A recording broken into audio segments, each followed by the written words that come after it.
Excuse me.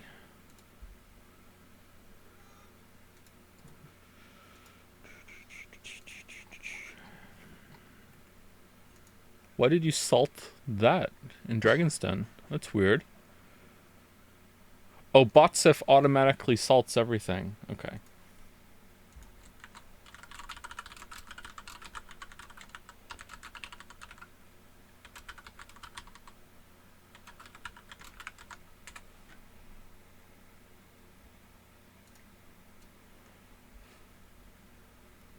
Can you hear me? Is my microphone working? I have a slightly different audio setup. How are there so many first-time chatters? Did it get reset?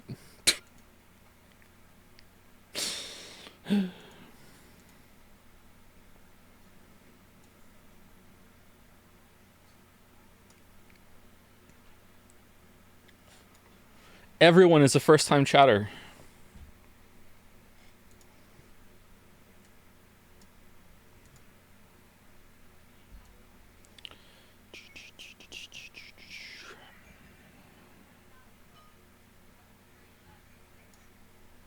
How's it going, everybody?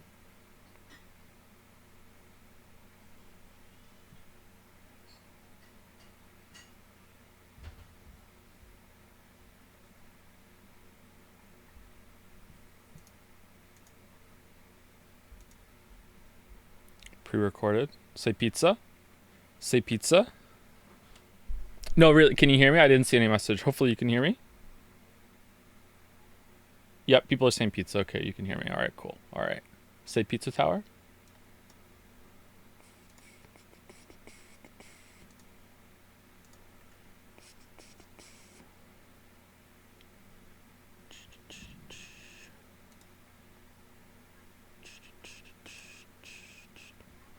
I've lost my window.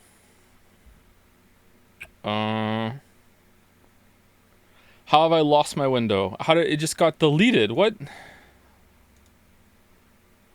Oh, there it is. Okay.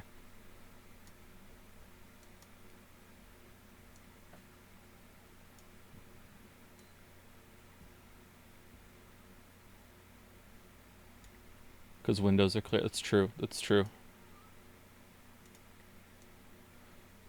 I am still convinced that when Windows wants to update, it intentionally starts fucking up. Like, it stops, like, you from being able to see your hard drives properly. The search function doesn't work. It starts slowing down when it comes to switching windows and folders and stuff. Like, it just, I don't know. It's like every single time I hit, no, I want update later, I just notice that within 10 minutes, the computer just starts being fucky, you know? Like...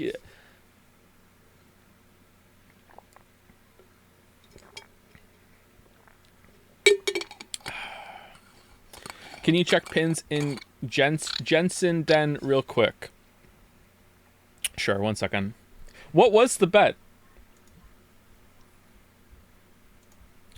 Okay, pins. The very sensible bet. If Joe doesn't stream this month, whoever bet against me will read this and blog it somewhere. I can see DM's work. Alright, there's an archive link. That's scary. If Joe streams this month, I will do the following. Read the entirety... Oh, I thought you would just have to, like... post a compromising picture or something. What? Read the entirety of Mushoku Tensei LN series, Mad the Yelan main. Play Limbus Company till the end of the current story as of this bet closing. What's that, like 100 hours? Read Wandering In. Wandering where? Dragon Age Inquisition plus Trespasser DLC. I don't even know what that is. Read Fate Stay Night. Again, you mean? Read it again. Read Marshall Peak. Well, it's Peak. You're going to enjoy that. Read Lord of the Mysteries. This bet is open for takers for the remainder of August. Just ping me and I'll update this message. Why is this in Genshin then?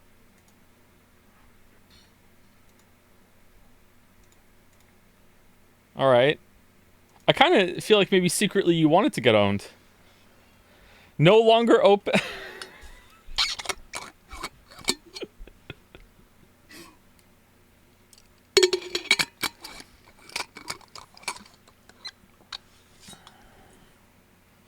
Do you think Rabbi Ribby influenced your enjoyment of the Elden Ring DLC? Well, Rabbi Ribby has influenced my enjoyment of everything after Rabbi Ribby, because I can always say to myself, at least it's not Rabbi Ribby. Yeah, for sure. Try Lord of the Mysteries, please. Okay, hold on. Lord of the Mysteries. Lord of the Mysteries novel. Reddit r/fantasy. Why everyone should read Lord of the Mysteries? Question mark. Hey Reddit, Lord of the Mysteries is one of the most popular novels in web novel with other. It's the second sentence on the fan. Oh shit. Other with other 26 million views and 4,500 plus ratings. It is a top ranking and most liked novel on web novel. But what makes Lord of the Mysteries so popular? That's not a question. This is what I am going to discuss here. What is this? How many? This isn't. Why is this the top result? This isn't a big post. It's only 13 comments. Anyway, never mind. Lord of Mysteries is it Lord of the Mysteries or Lord of Mysteries?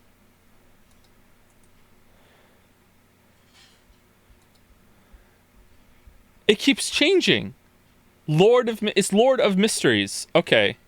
Lord of Mysteries is a Western fantasy Zhuanghan web novel written by the Chinese author Cuttlefish That Loves Diving and published on Quidian. At the end of April 2020, the novel finished its 8th and final final volume. Finishing things based. The web novel was officially translated by C.K. Talon, and is that like a Ness move from Smash Bros? And published on web novel. In April of 2021, web novel renamed the title from Lord of the Mysteries. It's lore. That's one of the mysteries. What's the title? Wow, it really is Lord of the Mysteries. Why did that happen? What the fuck? Lore of the Mysteries. Holy shit. Okay, so in April 2021, web novel renamed the title from Lord of the Mysteries to Lord of Mysteries. Lord of Mysteries is a first book of the Mysteries trilogy series, followed by the Circle of Inevitability. Used to be Circle of the Inevitability, but they renamed it. Okay. There's no plot synopsis. What is it about? Volume 1, Clown.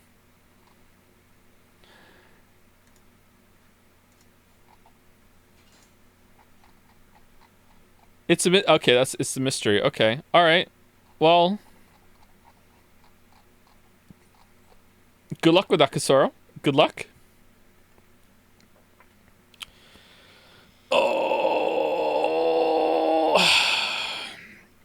Joe, you should play Prince of Persia: The Lost Crown instead of Divinity: Original Sin 2. I just got that game for Finn for his birthday. I played it for 20 minutes with him to see what it was like.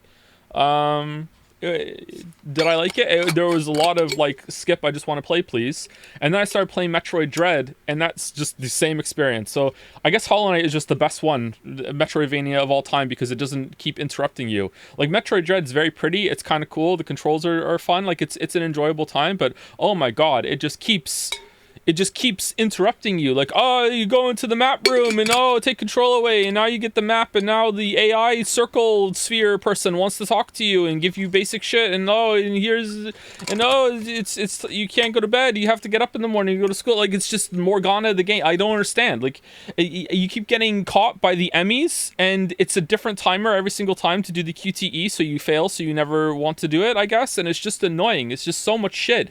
Getting from one area to the other, it's like loading screens out the ass all the time.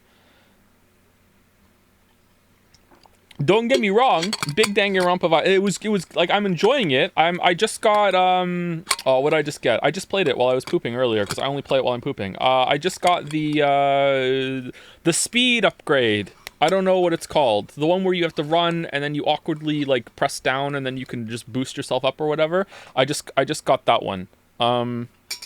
Speed Booster, that's what it's called. Thank you. Speed Racer, yeah.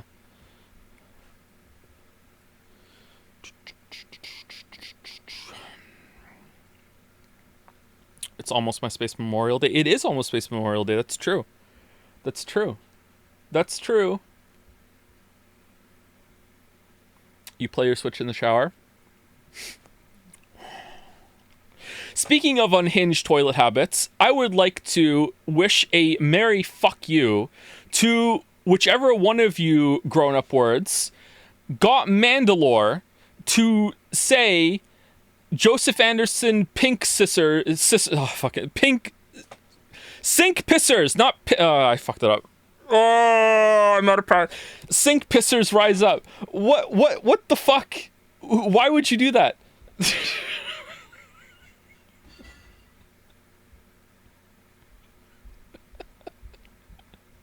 Who was it? I'm a pink scissor.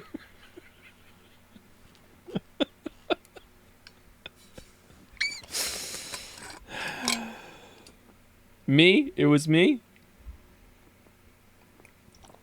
Give them a marble.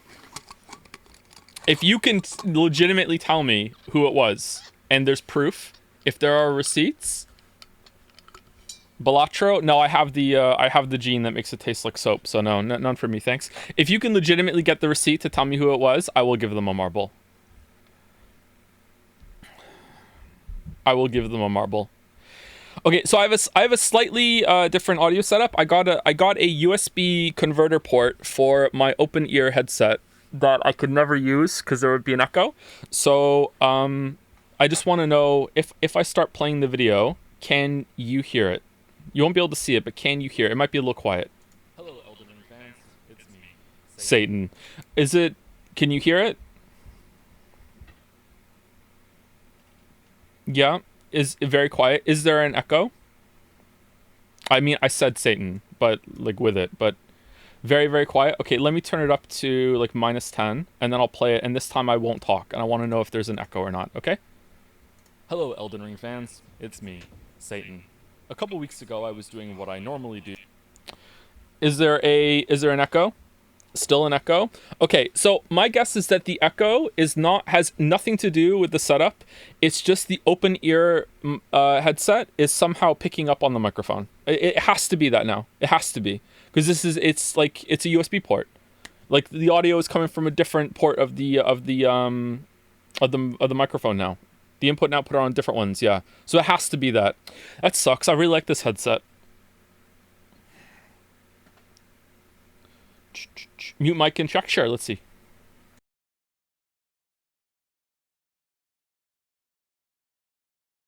Every night, counting all the millions of dollars in ad revenue that my Elden Ring air quotes critique.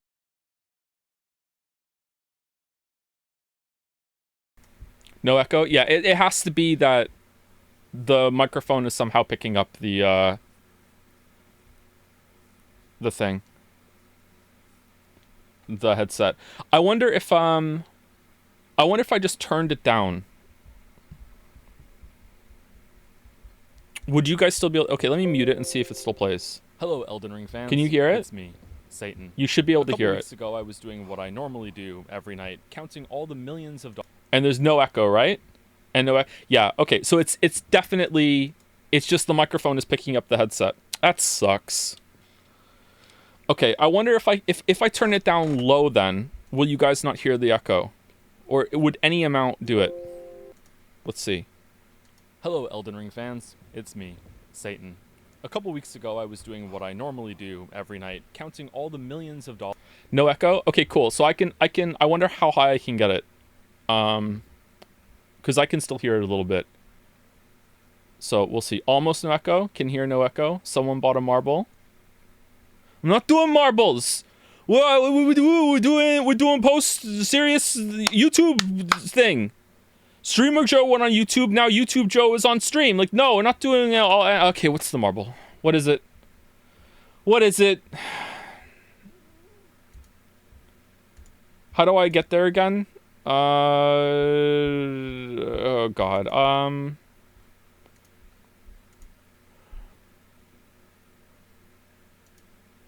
Review reward request. Do you want to extend the race too?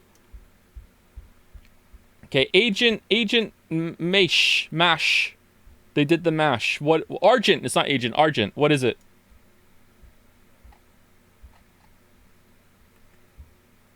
Washed? There's no way there's an anime called Washed. The Monster Mash? Where is it? Coin flip because why not? Is Argent here? Can I watch the stream if I've not played the Elden Ring DLC yet? No, well, maybe. I'm going to answer questions about it. And we might, and I want to emphasize the might, we might watch the video back and I might give like a director's commentary sort of thing. And we'll see if it's interesting. And if it is interesting, then this can be like a little post-video ritual from now on. You know, for all the videos that will come out. So many of them. Because maybe it's interesting. I don't know, might not be. We'll see how it goes.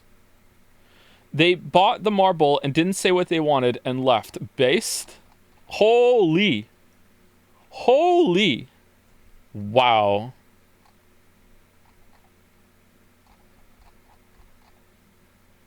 Check the sub message. Do you mean like the cash-in message? There is no message. I thought they could say it. I thought you could always put it there.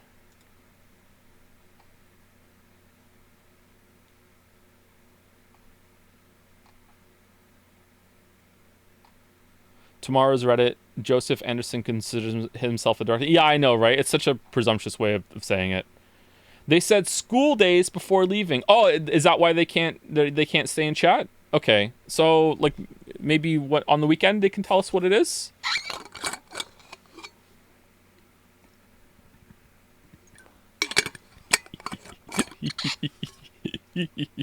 All right, school days. All right, are you guys sure? All right, I'm marking it as complete.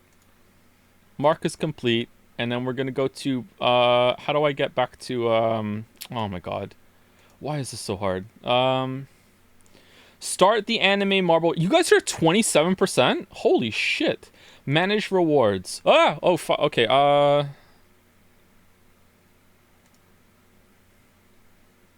Okay, extend. Number of days. 2. We're extending it 2 days. There you go. It's extended. All right. School days. It's a video game. Oh my god, there's a picture. Crunchyroll, watch School Days. School Days, it's my anime list, isn't it? Those are the ones that have synopsis? My anime list. There we go. High school student Makoto Ito, okay, I already hate it, notices Kotonoha Katsura at the start of his second semester freshman year. Like, just notices, that's it. Immediately he becomes entranced by her beauty. Oh, Makoto's the guy. Okay, but his bashfulness doesn't allow him to approach her, even though they ride the same train every day. Wow.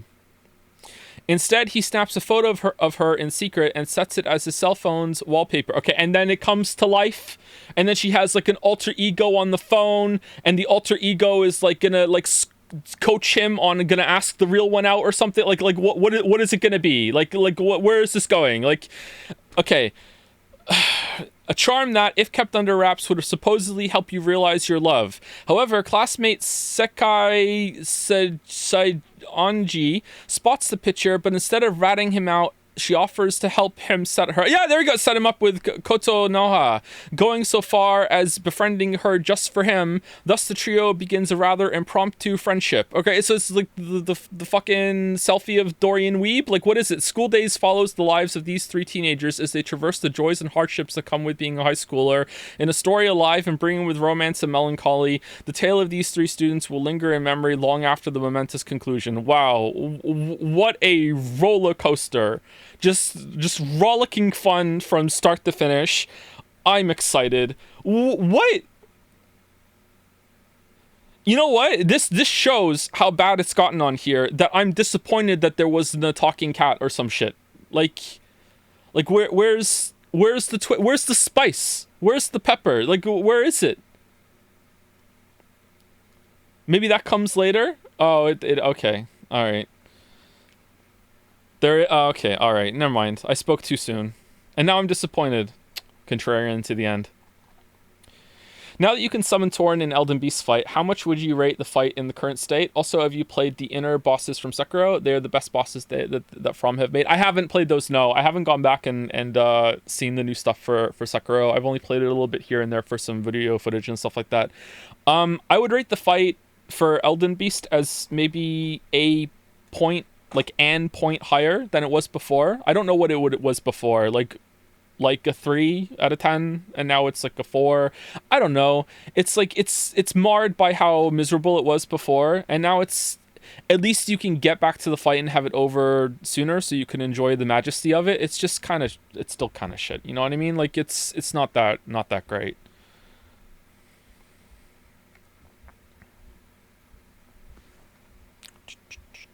Do you know that Sekiro only has 5 unique bosses? Is that true? How are you counting the rematches? No, it has way more than 5. What are you talking about? Or do the whatever the update makes some more duplicates, is that why?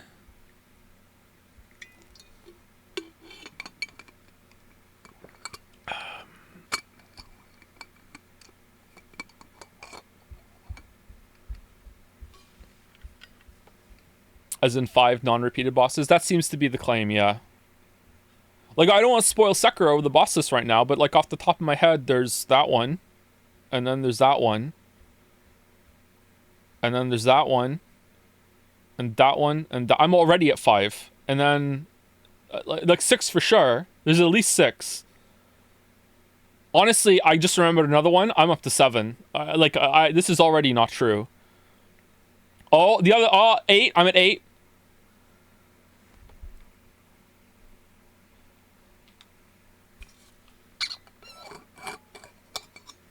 What's the feedback been so far? To the video? Pretty positive.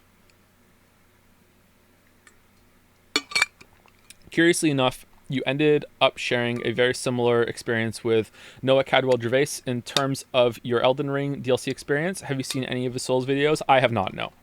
I'm not a big fan of Noah Cadwell-Gervais, sorry. I don't want to throw shade. Like, it's like he has his space and people seem like his videos. Like, respect. Like, it's not, you know... like an insulting, inflammatory thing, but like I don't really care for his videos.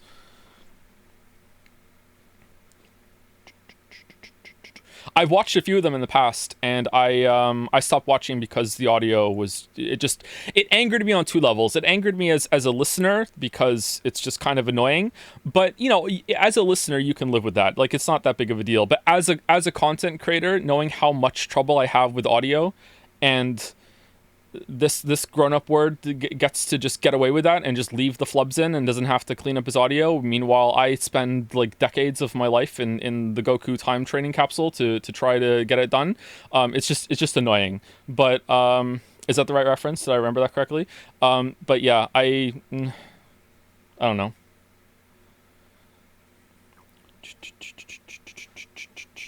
Skill issue. Watching your latest vid, I'm interested in Souls games even more than I've ever been. What's the best one to start with? Honestly, I'd play them in order. Because I think that Dark Souls 1 is hard to go back to. I think the one that you could skip, and I'm sorry, because I know a lot of people like this game, I think the one you can skip is Dark Souls 2. Dark Souls 2 feels like it is another series, really. Like, Dark Souls 2 feels like it was made by another dev in the midst of that. It just feels very different. I like Dark Souls 2. I really do. Like, I like the DLC especially. I think it's a good time. But it feels so different. It's like it almost doesn't belong in that series. And I don't mean feels different like it has a different vibe, because the vibes are kind of there. I mean, like, mechanically, the way you move the character around and the way the dodge roll works, the way attacks work, it just feels really different. So I would probably go, if you want to play Demon Souls Remake, that's pretty good on the PlayStation 5. You could start there, or with Dark Souls 1, and then you could go to Dark Souls 3, and then or Bloodborne before that. You don't have to do Sekiro if you want the Souls experience, because Sekiro is quite different, but Sekiro is still really good. And then do Elden Ring last. If you play Elden Ring first, you might not enjoy the other games as much as you would if you did them in order, I think. What's your take on Scholar of the First Sin? Have you played it? Not only have I played it, I've spoken about on stream before. I think the base game version is better than Scholar of the First Sin. I think here's my conspiratorial theory, okay, chat? All right. I think that when Dark Souls 2 came out, all the Dark Souls 1 fans played it, got filtered by having to relearn a new game, bitched and moaned that it was too hard, and then hated it. And then when Scholar of the First Sin came out, they knew the game then, and they played it, and they're like, oh, well, this one's the better version, blah, blah, blah. We can like this one and hate the other one. No. Like, Scholar of the First Sin is worse than base Dark Souls 2, man. It's just worse. The enemy placement is not better, and it adds a bunch of fucking TDM to it as well. Filtered by Covetous Demon, that is just... Is that the worst fight they've ever... Nah, you know what? I bet a Chaos is still worse. I should have drew some comparisons between Bed of Chaos and the last boss of the Shadow of the Erdtree DLC for how it's just trial and error with instant death. And you just have to keep going back in and being like, all right, what's going to happen this time? And you got the fucking big ramp going down and you just sit there strapping in for the bullshit. Here you go, got my helmet on. All right, what's going to happen at the bottom? I don't know. Like, it's just such a shit fight. Oh, man, I hate that fight.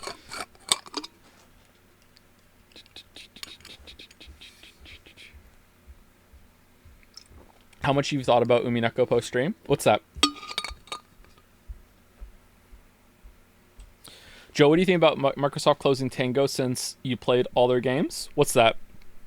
I have bad feelings about Microsoft right now because when I did the update today, I suddenly had this thing called Copilot on my taskbar, and that was annoying. How about Old Hunters? Old Hunters is really good. What about Old Hunters? Like, how does it compare? I would say the best DLC that From has done is Shadow of the Erdtree. Oh, and then as an individual one, Old Hunters is probably next. I've warmed up to Old Hunters a bit as time has gone on. But if we're putting all the DLC that the games have gotten, I love the Dark Souls 2 DLC. I would put all the Dark Souls 2 DLC above Old Hunters. Ring City is really good.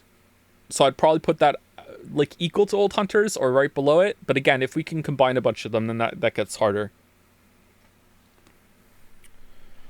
The third DLC is actual garbage. So no, only one part of it is actual garbage. And it's pretty bad. I like the concept they were going for with the frigid outskirts, but like it's really bad. It's really bad.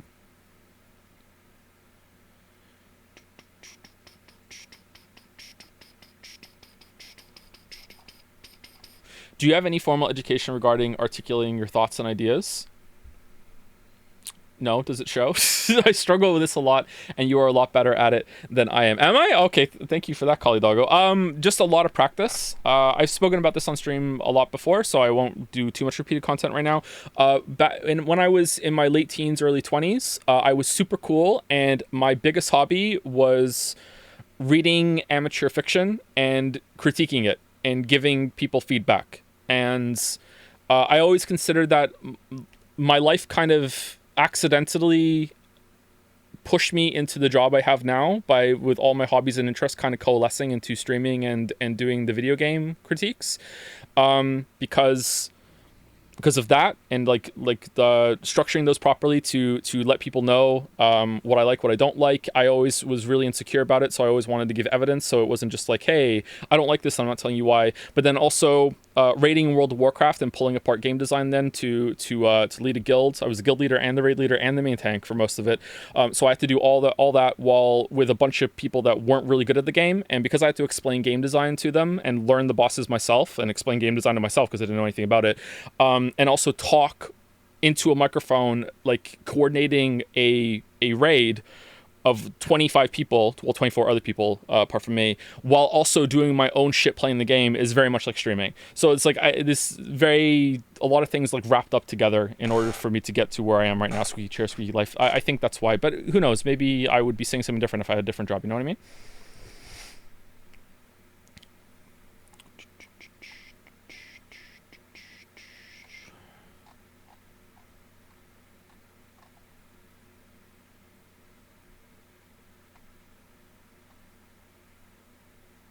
Can you give tips how to eloquently structure an argument? I don't think I can. I don't really think I'm that eloquent. I'm pretty verbose, am I not? I'm not sure. It's hard to judge that. Kind of what I speak about at the end of the Shadow of the Erdtree video is that it's hard to get good criticism and feedback on some things. On other things, it's really easy, but on this, it's kind of hard. Like if you go on the YouTube comments right now, it's almost everyone loves the video and is saying it's so paced well. Discord really liked it as well. Every single Reddit post liked it as well, except for the R Games crowd. The R Games crowd is like, not up to my standard. So it's like really like, did they even watch it? Because I know historically the R Games threads, usually people don't even watch the video and they're just complaining about, like it's like the Zelda cycle. Everyone hates the current Zelda but loves the past Zelda. Every single time that I have a Reddit R Games thread on my video, now it's time for the discussion on the last video that was there, and this one just gets ignored. Let's talk about the last one, and then it's like, and then okay, I have to wait to release another video before I get the commentary on the one that just came out. So it's kind of weird.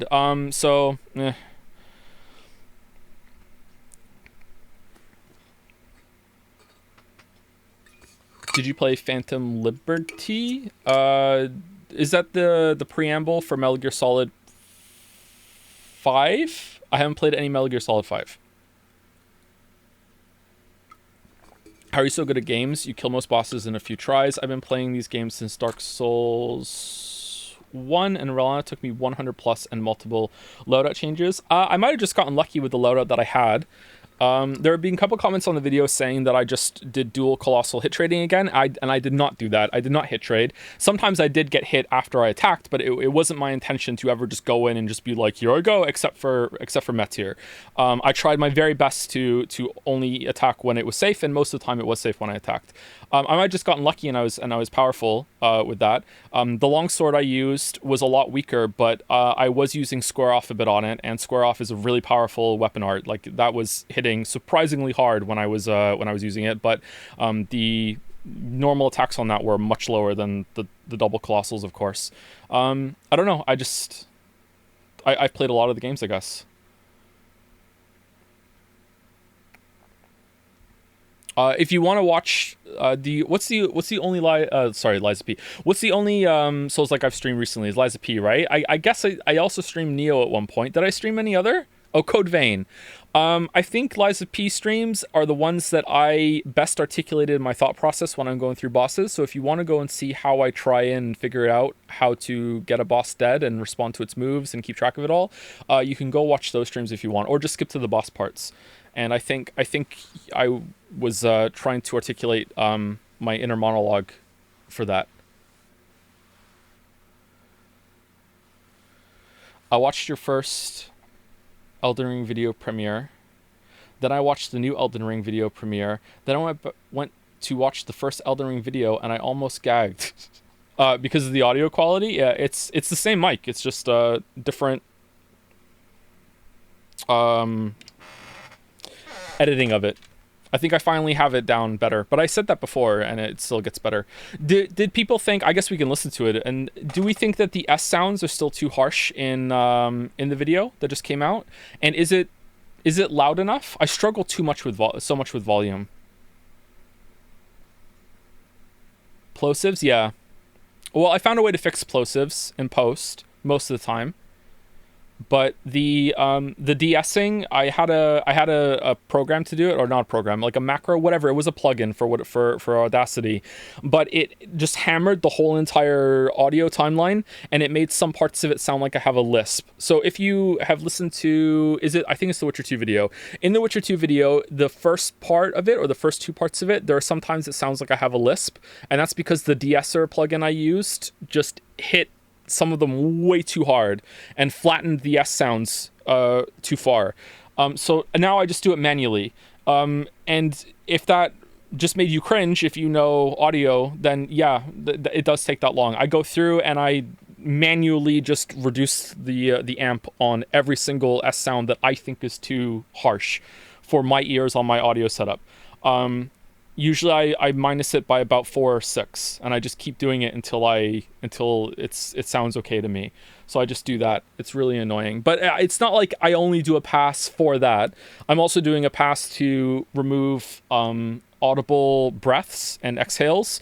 Although sometimes I've noticed lately that it's better if I just lower the sound on them instead of removing them completely. I think it sounds more natural, and sometimes the breath sound helps make the point or emphasize it. I've gotten a bit better at the audio lately. So yeah, I'm doing that, and I'm cleaning up some of the audio. So I also mess around with the harsh S sounds. Why not use an automated solution like RX? I have tried an automated solution in the past, and it was way too harsh. So I don't know if there's a better one. There probably is, but this is the one I've gotten used to now. I just do it manually, and it's like, whatever. No kidding, this one had great audio. Thanks, Balder. A couple of the subtitles I still need to fix, and I also need to add some credits to the video as well, because I used some other people's footage. Did I pronounce Onball correctly, or do you say it differently?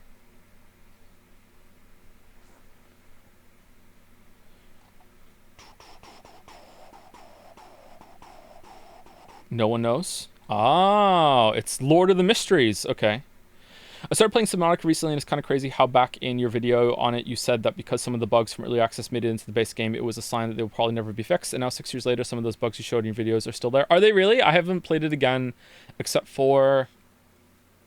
Was there Subnautica footage in the Liza P video, or am I thinking of the Witcher 3 video? There is a video I recently did. I remember having to go back and playing Subnautica for 30 seconds for footage. Was it Liza P? Maybe it's in the Witcher 3 video. I'm not sure.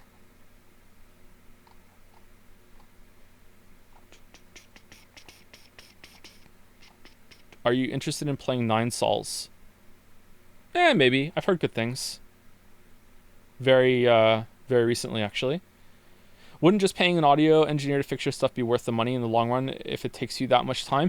For fixing the de-essing and getting the audio mixed properly, maybe.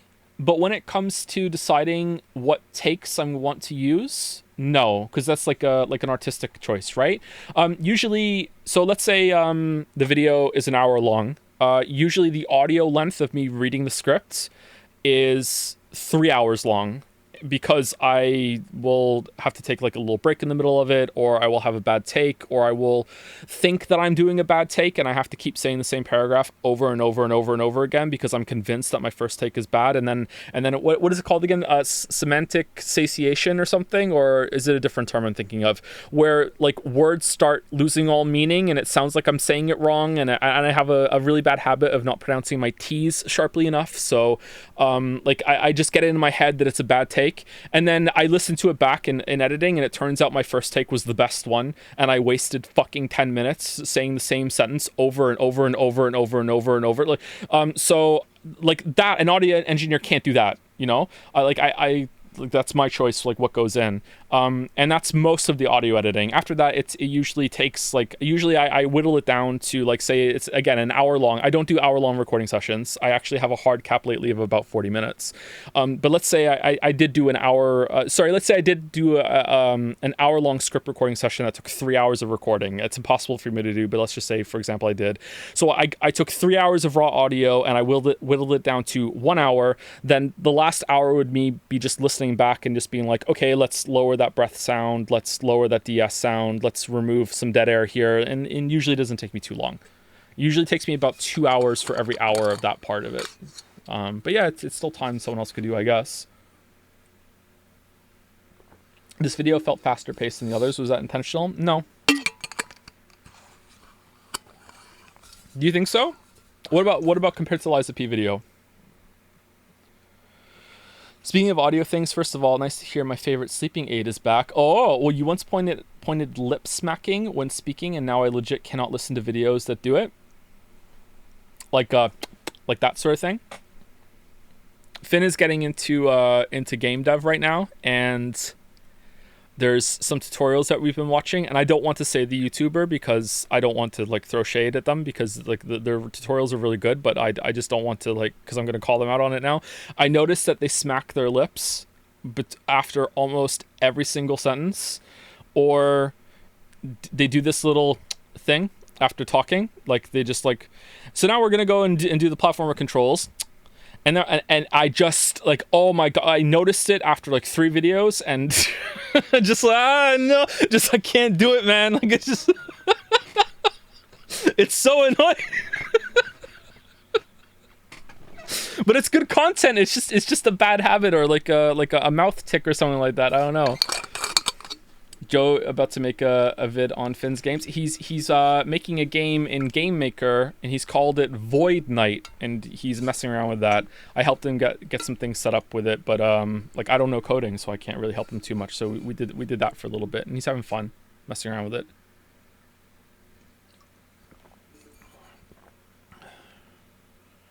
Is there an audio editing technique to better hide the recording session transitions? They are still noticeable in the Shadow of the Erdtree video. No, they're not. What are you talking about? No, not at all. What are you talking about? Where is it?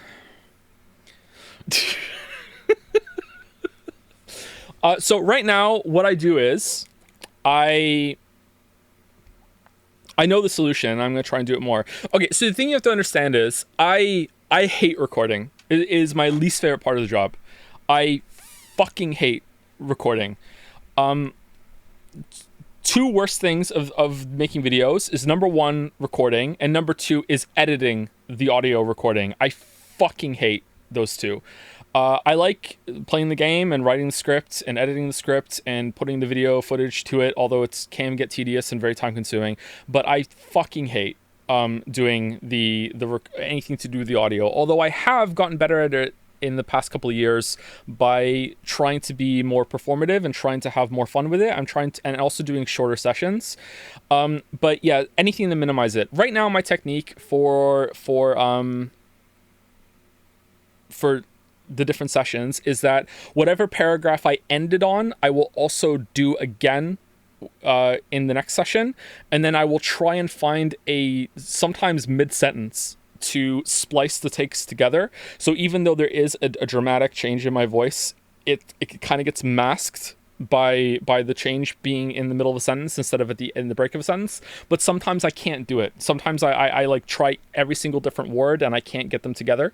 Often, and I don't know if this is noticeable, and when I mean by often, I mean almost every single sentence in the video is also an amalgamation of different takes that sometimes I splice together in the middle of words or the middle of sounds, and I just zoom in on the sound wave and I just connect them so that there's not a big sudden jump or change in the sound, so it doesn't make a little like click sound or whatever. So I do that almost every single sentence now, because it just makes a take that was really good in the beginning but bad at the end, and the second one was really good at the end. I just put them together like that. So I like that a lot, and I don't think that's noticeable, but when it comes to the different sessions, yeah, it can get pretty bad. Where's the one where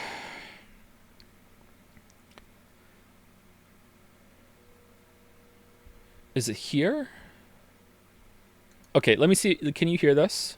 Of the content again. I didn't do any grinding. In fact, I got a little impatient and ran through a couple of zones toward the end, and I was level 158 when I got to Okay, hold on. trying to beat a fight in one of these games. It also means the DLC all on its own is comparable in length to some full release Souls-likes, and that's pretty awesome. I don't know if this is going to be worthwhile, but here's the path I took in the DLC as a reference, since it's so non-linear and can be approached in many different ways. That's Elden Ring for you.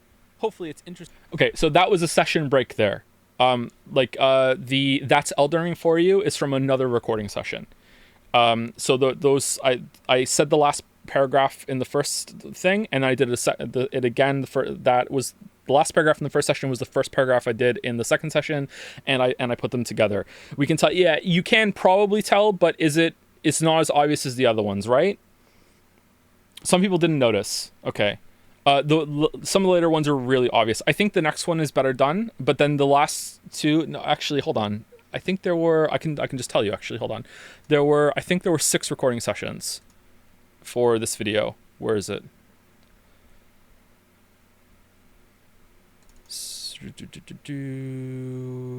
Yeah, there were 6 recording sessions. So I don't know if I can play these files if they'll hear. This might be really loud. Sorry if it is. It's me, Satan.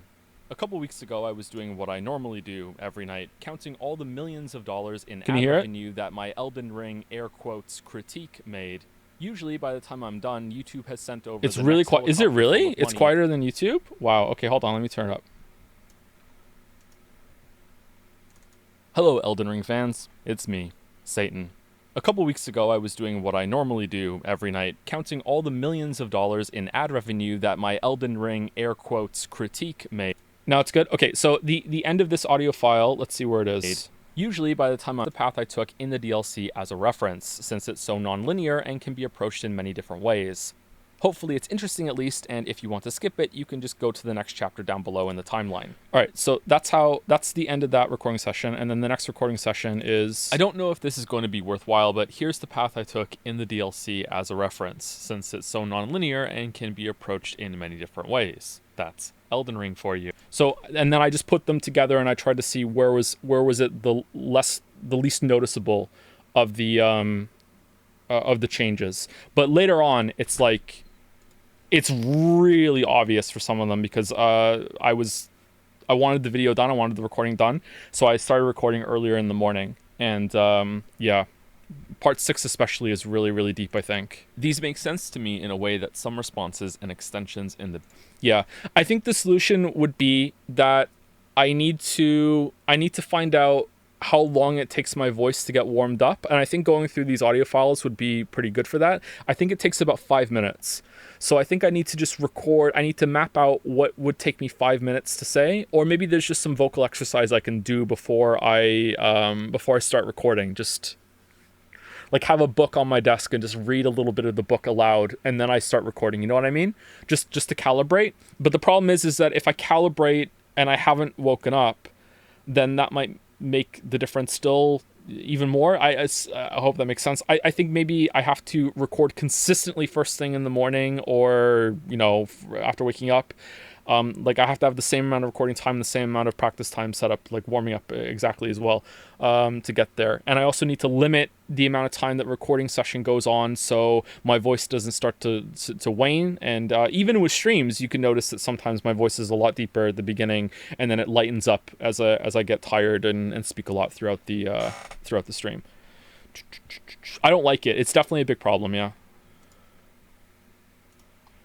How do you get used to your voice? I made reviews in the past, but stopped because I started hating my voice and couldn't for the life of me be unbiased. That's the fun part. You don't. I don't mind hearing my own voice now, so there is a light at the end of the tunnel. I think you will eventually get used to it. Like, it's okay. If you want to go like sicko mode on it, you could take voice classes and you could really learn how to be performative and like practice your voice and have a lot more vocal control. I think if you are more in control of your voice and you know what you're trying to do, I think it can be easier to stomach in that case. But I think you can just get used to it after a while. But I mean, like, I've been recording my voice and listening to it on stream and videos for almost 10 years now. So yeah, it's like, it took a while. I would say it's still fairly recently that I don't mind hearing my voice, but also getting the recording quality up there is also helped as well. There are certain parts of other videos that I hate, and I don't know if anyone else can hear it. There's a part in the Zelda video especially where I can hear that I'm congested. You know what I mean? Like, I can hear the mucus in my nose that I just could not get out the fuck out of my nose when I was doing that recording session, you know? Like, I could fucking hear it, and it drives me crazy whenever I hear that part of the video. But sometimes it's like, you know, like, oh, it's been 4 nights in a row that I'm feeling congested. Guess I can't do any recording and I can't do any video work. And it's like, well, fuck it. I'm just going to do it and hopefully it gets better. Yeah.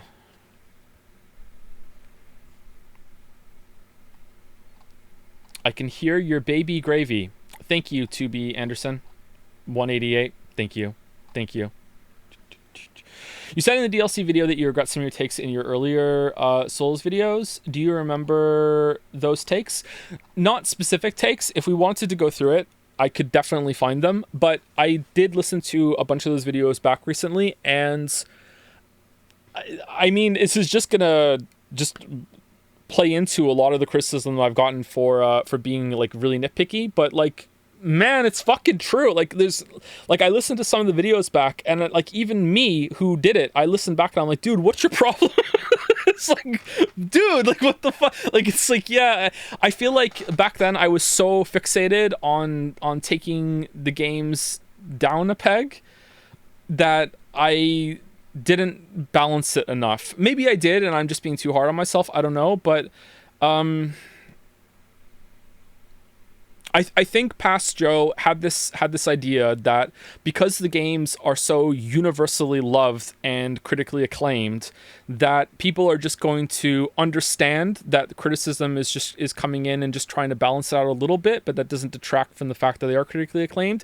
But no, it doesn't work like that at all. Like, you have to have more parts where you're like, and this is good, and this is good, and this is good. I think because I started off with Dark Souls 1, and it was such a beloved game back then. It still is, but it was even more beloved back then. I guess I just assumed that people would be like, yeah, we're tired of hearing how good this game is. But, you know, no one ever says, you know, that's enough blowjobs for me, you know what I mean? But in game critic form, like, you still have to give the game credit where it's due, even though everyone else is already done, right? So I think that's a mistake that I've made a lot, and I'm trying not to make that mistake again, while also still giving honest and valid criticism and everything, you know? Like, so do you now disagree with your horror games aren't scary video? Absolutely not. Why would I disagree with that? Do I disagree with how that's presented? I don't know. I'd have to watch it again. I recently surprised myself by enjoying my subjectivity as implied video. I watched that back again. I was like, actually, you know what? This is kind of a banger. Like, holy shit. That was pretty good. The why horror games don't scare me. If I watched it again, maybe I'd be like, I could present this point better. Maybe I could have explained this better. But the sentiment, like no, that hasn't changed. Sorry. Like, I still was like, yeah, whatever. But when we stream Five Nights at Freddy's, as someone is asking in chat, maybe that will all change. Five Nights at Freddy's critique, hyphen, the game that finally scared me.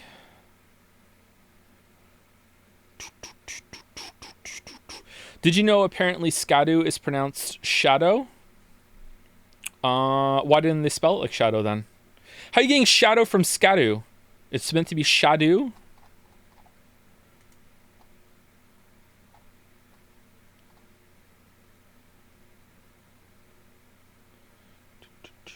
It's never not entertaining for me to hear someone laud something they really like and are passionate about. I don't know if that makes me like too easy to please, like a Cocomelon child, but it just tickles my brain. If that makes me... I think you added the like there. I think the like isn't supposed to be there. It makes me too easy to... Okay, I want to agree, but you brought up Cocomelon, and now I just hate you. God, I hate Cocomelon. Oh, I hate Cocomelon. It's pronounced Skibbity, actually. Repeated content from Discord from like last week or so. The kids recently asked me what Skibbity Toilet is, and I had to go and Google it and have Charlie explain it to me. Hey guys, today we're going to be talking about Skibbity Toilet. It really warms my dying gamer heart that the next generation also really likes Valve memes. You know, like, I what the fuck is this shit? Like, what fucking, like, Michael Bay's making a movie? Like, I don't... How are you making a movie about that? I'm pretty sure I have had in my life a period where I had a recurring nightmare that I was getting flushed down a toilet, and my head got stuck. Is that where it comes from? Is that where people got something like that from?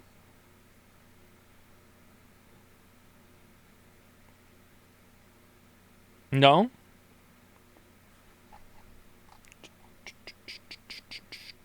Speaking of repeated content, Twitch needs to know your shit car. Say, no, we're how long have we been into this now? 54 minutes. We haven't even started the video yet. I was gonna go through the video and give commentary about what I did. All the little visual gags and stuff, and see if people are gonna think I'm insane. Have you played the last Poe League? I have played the last Poe League. I played it a little bit. I finally won a build that wasn't Righteous Fire. I enjoyed it. It was pretty good, but I got, like, as I always do, I got kind of tired and burnt out. feet or head first down the toilet. In the dream, it was feet first.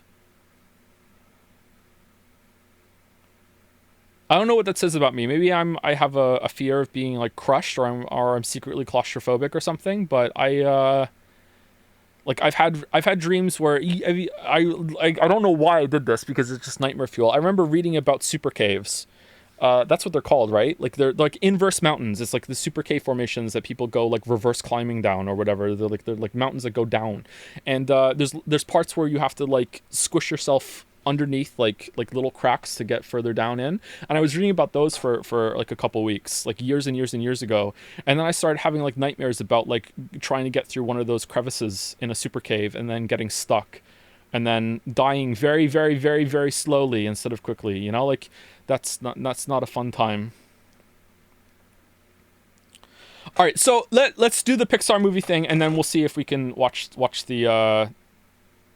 the video, and we'll see if it's interesting, and if it's not, then we'll stop. All right, so movie night has continued to happen with the kids. Every week we do movie night. We have missed some weeks, and I've missed some movie nights too, because I've been like, you know, schedule's been bad as it always is, or sorry, not bad, just inconsistent. So we've continued watching movies. Most of them have been Pixar movies. I think we start off with, at one point it was just the boys, but then Kate got in on it too, so we had to rewatch Finding Nemo and Finding Dory. So I think we watched like Finding Nemo, Finding Dory. We watched Jurassic Park, Pacific Rim, not with Kate, and then we found out that maybe they're not ready for stuff like Pacific Rim, so we kind of went back to the Pixar stuff. So then we went to Toy Story, Toy Story 2, Hereditary, Toy Story 3, Toy Story 4. That's out. Yeah, we watched Toy Story 4. Cars 2. They watched Cars 3, but I didn't see Cars 3. Monsters Inc., Monsters U, Incredibles. This is over like months, by the way. It's not like we watched all these movies like last week. Incredibles was the most recent one we watched. Inside Out, Finding Dory and Finding Nemo again. Aladdin. God, what else did we watch? I was really proud of Leo. In that part in Hereditary, he turned to me and was like, should have said heads up. And I gave him a high five. It was a really good moment for Leo. Yeah, so my hot take is that Cars 2 is better than Cars 1. Now, I want to quickly qualify, all right? Cars 1 fucking sucked, okay? This isn't like, oh, Cars 1 was good, but oh my god, Cars 2 knocked it out of the park. Cars 1 was a boring-ass movie, okay? Like, I was bored the whole time, all right? Cars 2 was not a good movie, but it had more fun. It had more action sequences. It had more jokes. Like, it was more interesting. It was like this globe-trotting adventure. Cars 1 is literally about Owen Wilson being Owen Wilson, and he has to fix a fucking road, all right? And now, for the rest of time, whenever we're walking outside and the kids see freshly laid tarmac, they turn to me and say, oh, Lightning McQueen was here. And it's like, and every red car that we see, Kate has to be like, look, it's Lightning McQueen. Like Cars 1 is a boring ass movie, all right?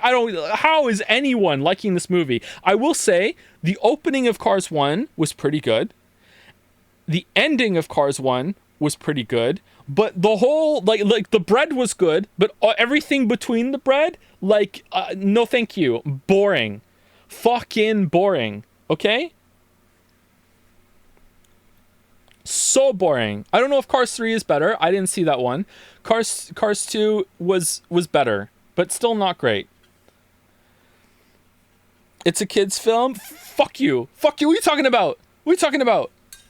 Look at all. We're kids right now. We're kids. All right. Let me follow up the next punch. All right. Monsters University better than Monsters Inc. You before I. It was better. I'm sorry. It was better. Now, the best scene out of those two movies was the end of Monsters Inc. with the doors. Okay? That is the best scene. Okay? But apart from that, overall, Monsters U is better than Monsters Inc. Again, for the same reasons. It's more exciting. There's more like fun scenes. The jokes landed better, and I just do not like buy into the the friendship between the girl and Sully. Is that his name? Like, I don't know. Just didn't really like it. And the green one was more annoying in the first one than the second one. Sorry. It was better. Now, again, I have to point out, so there's going to be a running trend here, except for one exception. I didn't see... Oh, we also watched Ratatouille. That sucked. I didn't see Cars when I was a kid. The first time I watched Cars was this year with the kids. The first time I watched Monsters, Inc. was this year with the kids, okay? So I'm only seeing these as an adult, all right? So maybe that's why I don't really like them all that much. I don't know. But like Monsters U was better than Monsters Inc. to me, but I didn't really love either movie. It was just like, yeah, whatever. And same goes for Cars 1 and 2. Now Ratatouille, again, banger ending, really well animated, really liked it. Ironically, the critic brain won't shut off. I can't enjoy it. It just doesn't make any sense to me. The whole entire movie, it just is like, if the rats are so smart and they have this whole culture, don't even get started on that. Cars is even worse. Why do they have seats? I just like, what the fuck? It's a kid's film, but Toy Story is also a kid's film, and they contextualize it all. That's one of the reasons why Toy Story is so fucking great. It's like, they make it make sense. It makes sense. Whereas Cars, it's like, woo, and then with Ratatouille, it's like, what the fuck? Like, Cars is way worse. Toy Story sucks ass. You don't know what you're talking about. Here's hopefully not a hot take, okay? Toy Story 1, the ending of Toy Story 1 is one of the best endings of any movie, period. The ending of Toy Story... I was watching Toy Story 1 again with the kids for the first time since I was a kid myself. It had been like, I don't know, like 25 years, okay? Like, it's been a long time since I saw Toy Story. And I gotta admit, I was kind of bored. I had seen it a lot of times before, like when I was a kid, so it wasn't new, it wasn't novel to me. And I was kind of like, you know what? Maybe this isn't holding up. Maybe I'm not enjoying it as much as I used to. It's like, yeah, whatever, Buzz Lightyear, he's kind of a tool. I don't like him. And then we got to the last scene. Everything that happens after they scare Sid to death is just 12 out of 10. Just like, oh my god, the amount of setup and payoff they did in that last scene, and the amount of times that it just seems hopeless, and then it's like, nope, it's not, we're coming back, and then it's like that fucking chart, like, it's Jover, oh, we're so back, oh, it's Jover, we're so... It happens like 6 fucking times, and each time there's like this callback from something set up earlier, and I'm just like, holy shit, this is just the fucking best ending ever. It's so fucking good. And then it's so stylish too. It's like, we're not aiming for the truck, and then they fucking go through the sunroof into the car, and then he's like, hey, we're here in the car, and then they wink at each other. It's such a good ending. It is such a good... That is the best scene in any Pixar movie, and Toy Story 1 isn't even my favorite Pixar movie. My favorite Pixar movie is Finding Nemo, but that is just the best scene. Oh my god, that is such a good sequence. 3's ending is even better. No, it's not. It's good. It's good. Okay, Toy Story ranking. 1, 3, 4, 2. 2 can fuck off. Toy Story 2 is better than 1. Ban this chatter. How can you think Toy Story 2 is better than Toy Story 1? Toy Story 2 is literally Spaceballs meme, put it on Lunchbox to search for more money. It is one of the most soulless cash grabs they've ever done. Toy Story 2 fucking sucked. No. It sucks even more with the context from Toy Story 4. Even more. Toy Story 4 makes Toy Story 2 worse, because if Woody was just... spoilers for Toy Story 4. Spoilers for 4. Yeah, 4 is as well. I agree with you. That's why it's fucking number 3 on my list with my weeb. That's why. It goes 1 to 3, then 4, power gap between those, then 2, all right? And it's Toy Story 4 spoilers. If he was just gonna fuck off and be Woody on the road, why didn't he do that when he was Toy Story 2, when he had the best out of his life and he could live like a king in a fucking toy museum with his hot toy girlfriend? I don't understand. What the fuck are you doing, Woody? Toy Story 4 would have been better if it was just called Woody and it wasn't called Toy Story 4, okay? And also if it was like, I don't know, 30 years later, like a huge in-universe time gap between them, because and showed character development, because not enough time had passed since the Andy debacle into Toy Story 4. He grew as a person between 2 and 4. He's a toy. Woody likes blondes. I didn't consider that. Pretty based. Post-apocalypse.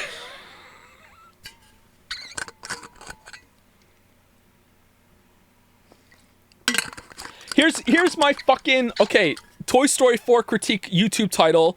Toy Story 4, not enough Buzz Lightyear. Don't call it fucking the stupid fucking Spork toy had more screen time than Buzz fucking Lightyear. That just like, no. What the fuck? Not enough Buzz Lightyear. And then you see that screen cap from Toy Story 5. Somehow Woody returned. What the fuck is this shit? I'm gonna have to go and see that in the theater and try not to be angry. They made a Lightyear movie. That's who the toy is based on. It's a different character. WALL-E thoughts? Okay, I've only seen WALL-E once, and it was in the theater, and I liked it, but my recollection of it was that it was pretty fucking light on narrative. It was just an amazing spectacle, like non-stop chase scene. It was like kind of a somber opening, kind of an emotional ending, and then it was just like a huge chase scene in the middle of that, which was just animation flexing, and it was exciting. It was good. Like I liked it. Don't get me wrong, but like I didn't feel like there was as strong of a narrative there as I was expecting from Pixar, because like fucking Finding Nemo is just like, and Toy Story are just really, really good. But I would like to watch it again and see. I don't think the kids would like that one as much. Ratatouille was so boring. Ratatouille, like, I fucking hate it when characters just won't talk. And then it's like, what? I don't even know the guy's name. Who's the French chef's name that that gets controlled by the rat? Like, what's his name? I can't remember his name. Like, Remy? His name's Remy? No, that's the dead guy. Sorry, it is that, isn't it? Whatever the main character's name is that isn't the rat.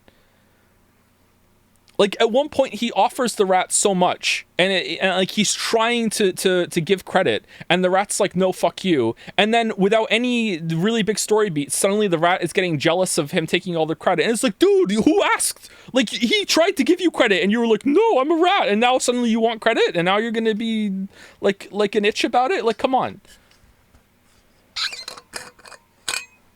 Rat steals food. I don't think it was even stealing food. It was the payment for his services rendered at the restaurant for being the best chef in France. An itch? Itch is the way that I say bitch around the kids, sorry. Like, Mila, you're being an itch right now. Never got a response on DM. Oh yeah, no one has gotten a response on DMs. I'm hopefully going to do that very soon. Did you get to see the solar eclipse back in April? We did. We walked really far to see it. We did. Yep, it was really good. Really good day. The kids loved it. Payments without agreement, aka stealing. So they stole from the rat because they stole his labor? That's true. That's a good point. That's a good point.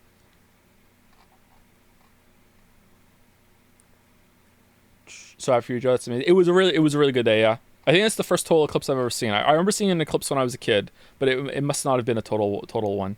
I guess we could trace it back. I was in Toronto for that, and must have been in the mid 90s. So if there was a total eclipse in the mid 90s in Toronto, then I did see a total eclipse.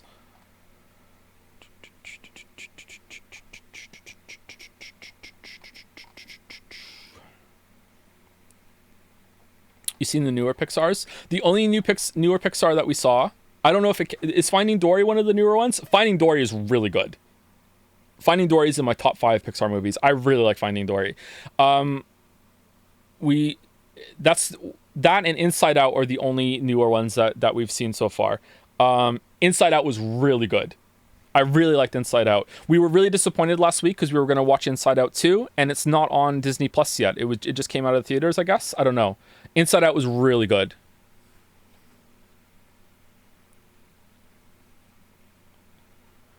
Your takes are being pulled. Yeah, I know. It's a stream. I know. If you agree with all my takes, if anyone does, they get a free marble. What's your letterboxed? I don't know what that is, Zoomer. I don't think I have one. Are you of the opinion that all kids' movies should focus more on action than story? No, but I don't know. I don't know how the kids are reacting to these movies. I do try and talk to them about them, and I'm like, I try to get them to engage in a very minor way. Like, hey, what was your favorite part? Who was your favorite character? You know, like what part did you not like? You know, was this better than this movie? Just very very simple questions. You know what I mean? When the movie's done. And they can answer it. And I was really surprised when we watched Incredibles last week, and they really enjoyed it. I thought there was going to be too much grown up stuff in it, but no, they really enjoyed it. I liked it a lot too. Incredibles was really good. One might even say it's great. So yeah, but I don't know if they didn't have the second half of Incredibles 1 is way more action packed than the first half. Like the first half to me was really interesting, but for a kid I can see it being boring. But yeah, I don't know if they liked that or not. They were just kind of quiet. They didn't like walk away. They didn't talk through it. They stay engaged. The first half is world setup. Yeah, exactly. You know, and I like that, but I don't think the kids really like that much as much as I did. I don't know. They don't really watch a lot of fiction TV in the way that I did growing up. They really like YouTube. They like Minecraft stuff. It's kind of annoying.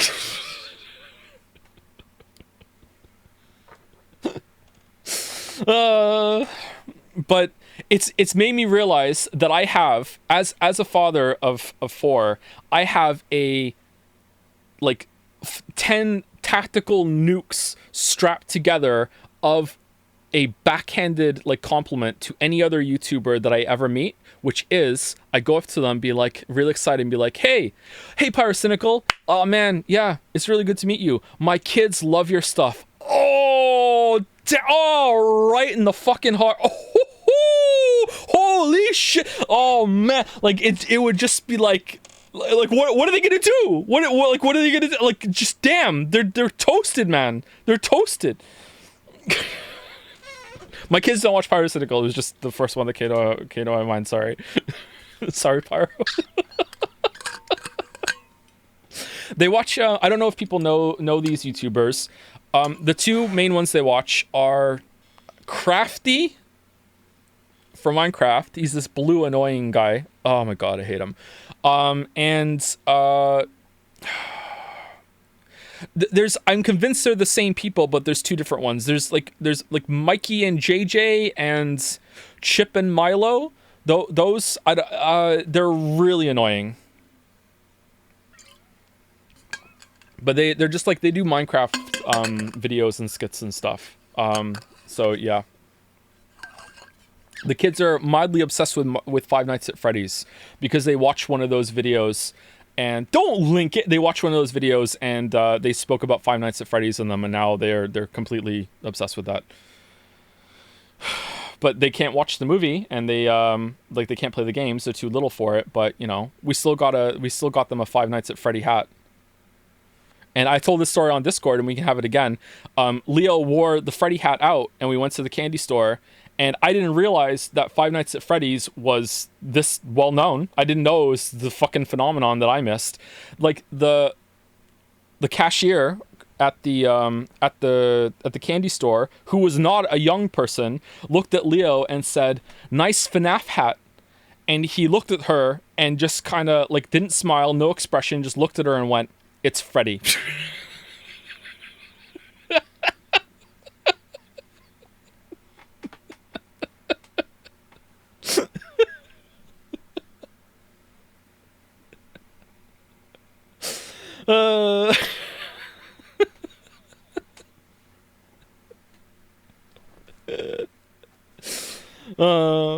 Favorite Pixar mom? I only know one Pixar mom. I haven't seen the other one is from Big Hero 6, right? We haven't seen that one yet. But I've seen her without seeing the movie. I like Elastigirl is just like, damn, man. Like, oh man. When she falls into the water and her hair's down, whew, whew, damn. I like legit lost my shit when they called attention to her ass in that movie. She like straight in the mirror and she just looks at it and just kind of like sighs.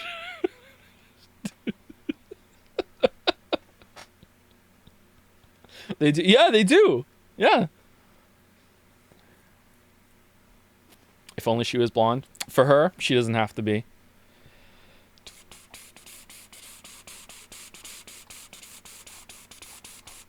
Wow, I know. All right, should we watch a little bit of the video and see if we... the commentary is not going to be this oh, yeah, I should just start off with the commentary. Another Marble? Pixar movie tier list? I don't know. It would just be a mix of Finding Nemo, Finding Dory, and the Toy Story movies, and Incredible in there, probably. Thoughts on Aladdin? I don't know if I have any big thoughts on it anymore. Any time the genie is on the screen is just incredible. Aladdin and Jasmine are kind of boring, but I'd still like the movie, but maybe not as much as I did when I was a kid. Buy a marble for the race. Safane, what is your marble? The marble is for Eric. Sorry if we already asked, but can we expect a Wukong review? I don't think so. I haven't played that game. I'm a little interested, but I don't really have a lot of time. I think any of my gaming time is going to go to the new Valve game. I played that a little bit with Weeaboo Bill recently, and it was pretty interesting. I like to play that game. Can I just get a marble that's named Eric? Okay, sure. All right, put it on the list. It's for Eric. New Valve game. I don't. The first rule is I'm not allowed to talk about it. Are we allowed to talk about it? You're allowed to say Deadlock now. Thank you, Boulder. You just got me banned. Deadlock. Yeah. I haven't done a match against other players yet. I just did a couple matches against bots last week, like 3 matches. What are marbles? You know what the marbles are. Do you think Mr. Incredible should have got sued? No. Isn't the stupid, like, superfluous litigation meme, like, not even true? It's kind of annoying for it to be perpetuated there in that movie. I guess it makes sense a little bit.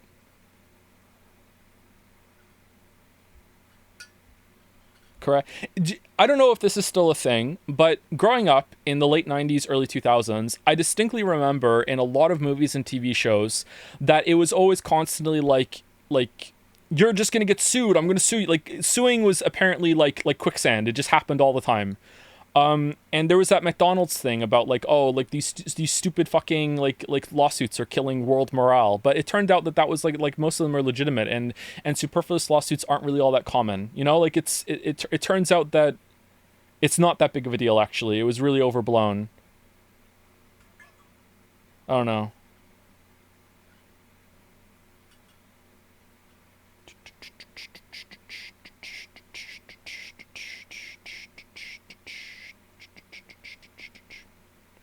Worrying statements to make when you have a Disney Plus membership. I know if I choke to death in one of the restaurants, like I can't sue them.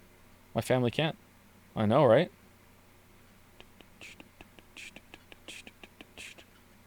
I saw that headline.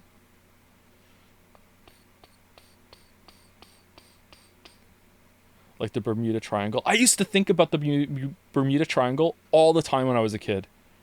Like, it was like the world's biggest mystery to me. It's like, oh man, what's going on there? Is it like a portal to another realm? Like, it was like so much all the time. Like, holy shit.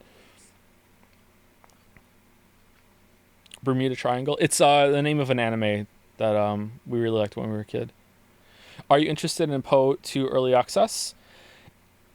Yes, but also no, because I don't have time to play it really. But yes, like I would be interested to play Poe 2. Poe 1 is like a white whale of a video. It's Bale to me, you know, like doing a video on Poe, because one of the reasons why I have a channel is because I wrote a big post on Reddit about Poe during one of the first expansions of it. And it got such a good response that it was one of like the motivators for me realizing, oh, I could do that thing on YouTube. So Poe's Path of Exile, if you don't know. So I've played a bunch of Path of Exile leagues over the years, and I would love to do a video on Path of Exile. But the problem is that I would have to play it even more than I already have. and it's kind of aggravating that the video would be out of date within like 2 months of it coming out, because the seasons come out so frequently, right?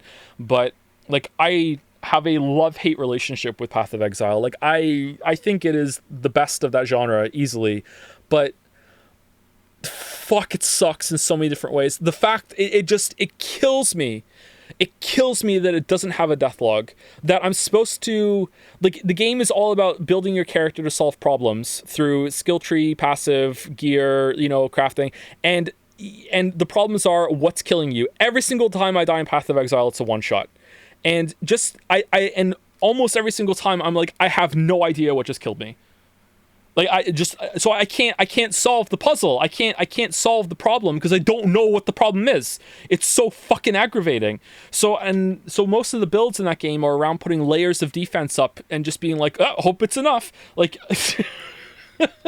but like, there's so much shit in that game that can also scale up the damage on you. So it's like, how much is too much? I don't know. But it's a really good game, for progression and stuff. I don't know. In my mind, my really arrogant hot take about action RPGs is that you shouldn't even be able to die. If you can't make it that you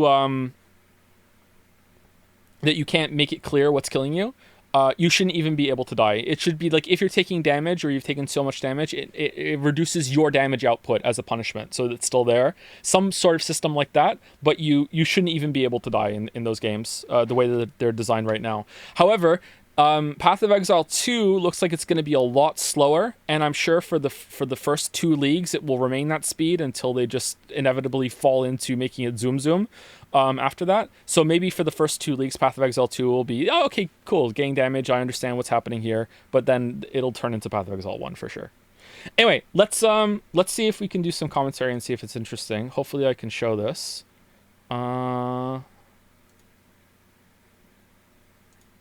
Okay, so it should be on YouTube, okay? And let me start it and see if it's loud enough.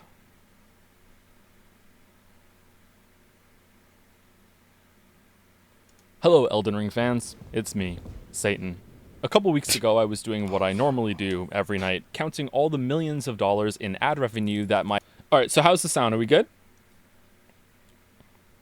I was expecting a yeah. Okay, so I can hear it a little bit, and we'll see how it goes. So I don't know.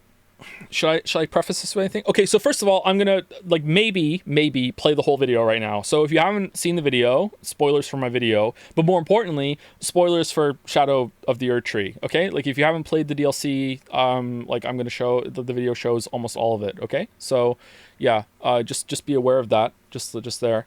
There is an echo. Don't do that to me. Don't do that to me. Am I breathing too loud? So yeah, so I'm going to go through and I'm going to take questions that anyone has about anything that happened in the video, if there are any. But for the most part, I'm going to maybe expand on some points, maybe say a part of the video that I wish I could have done better already. I already have some things I'm like, damn, I wish I had done that a little bit better.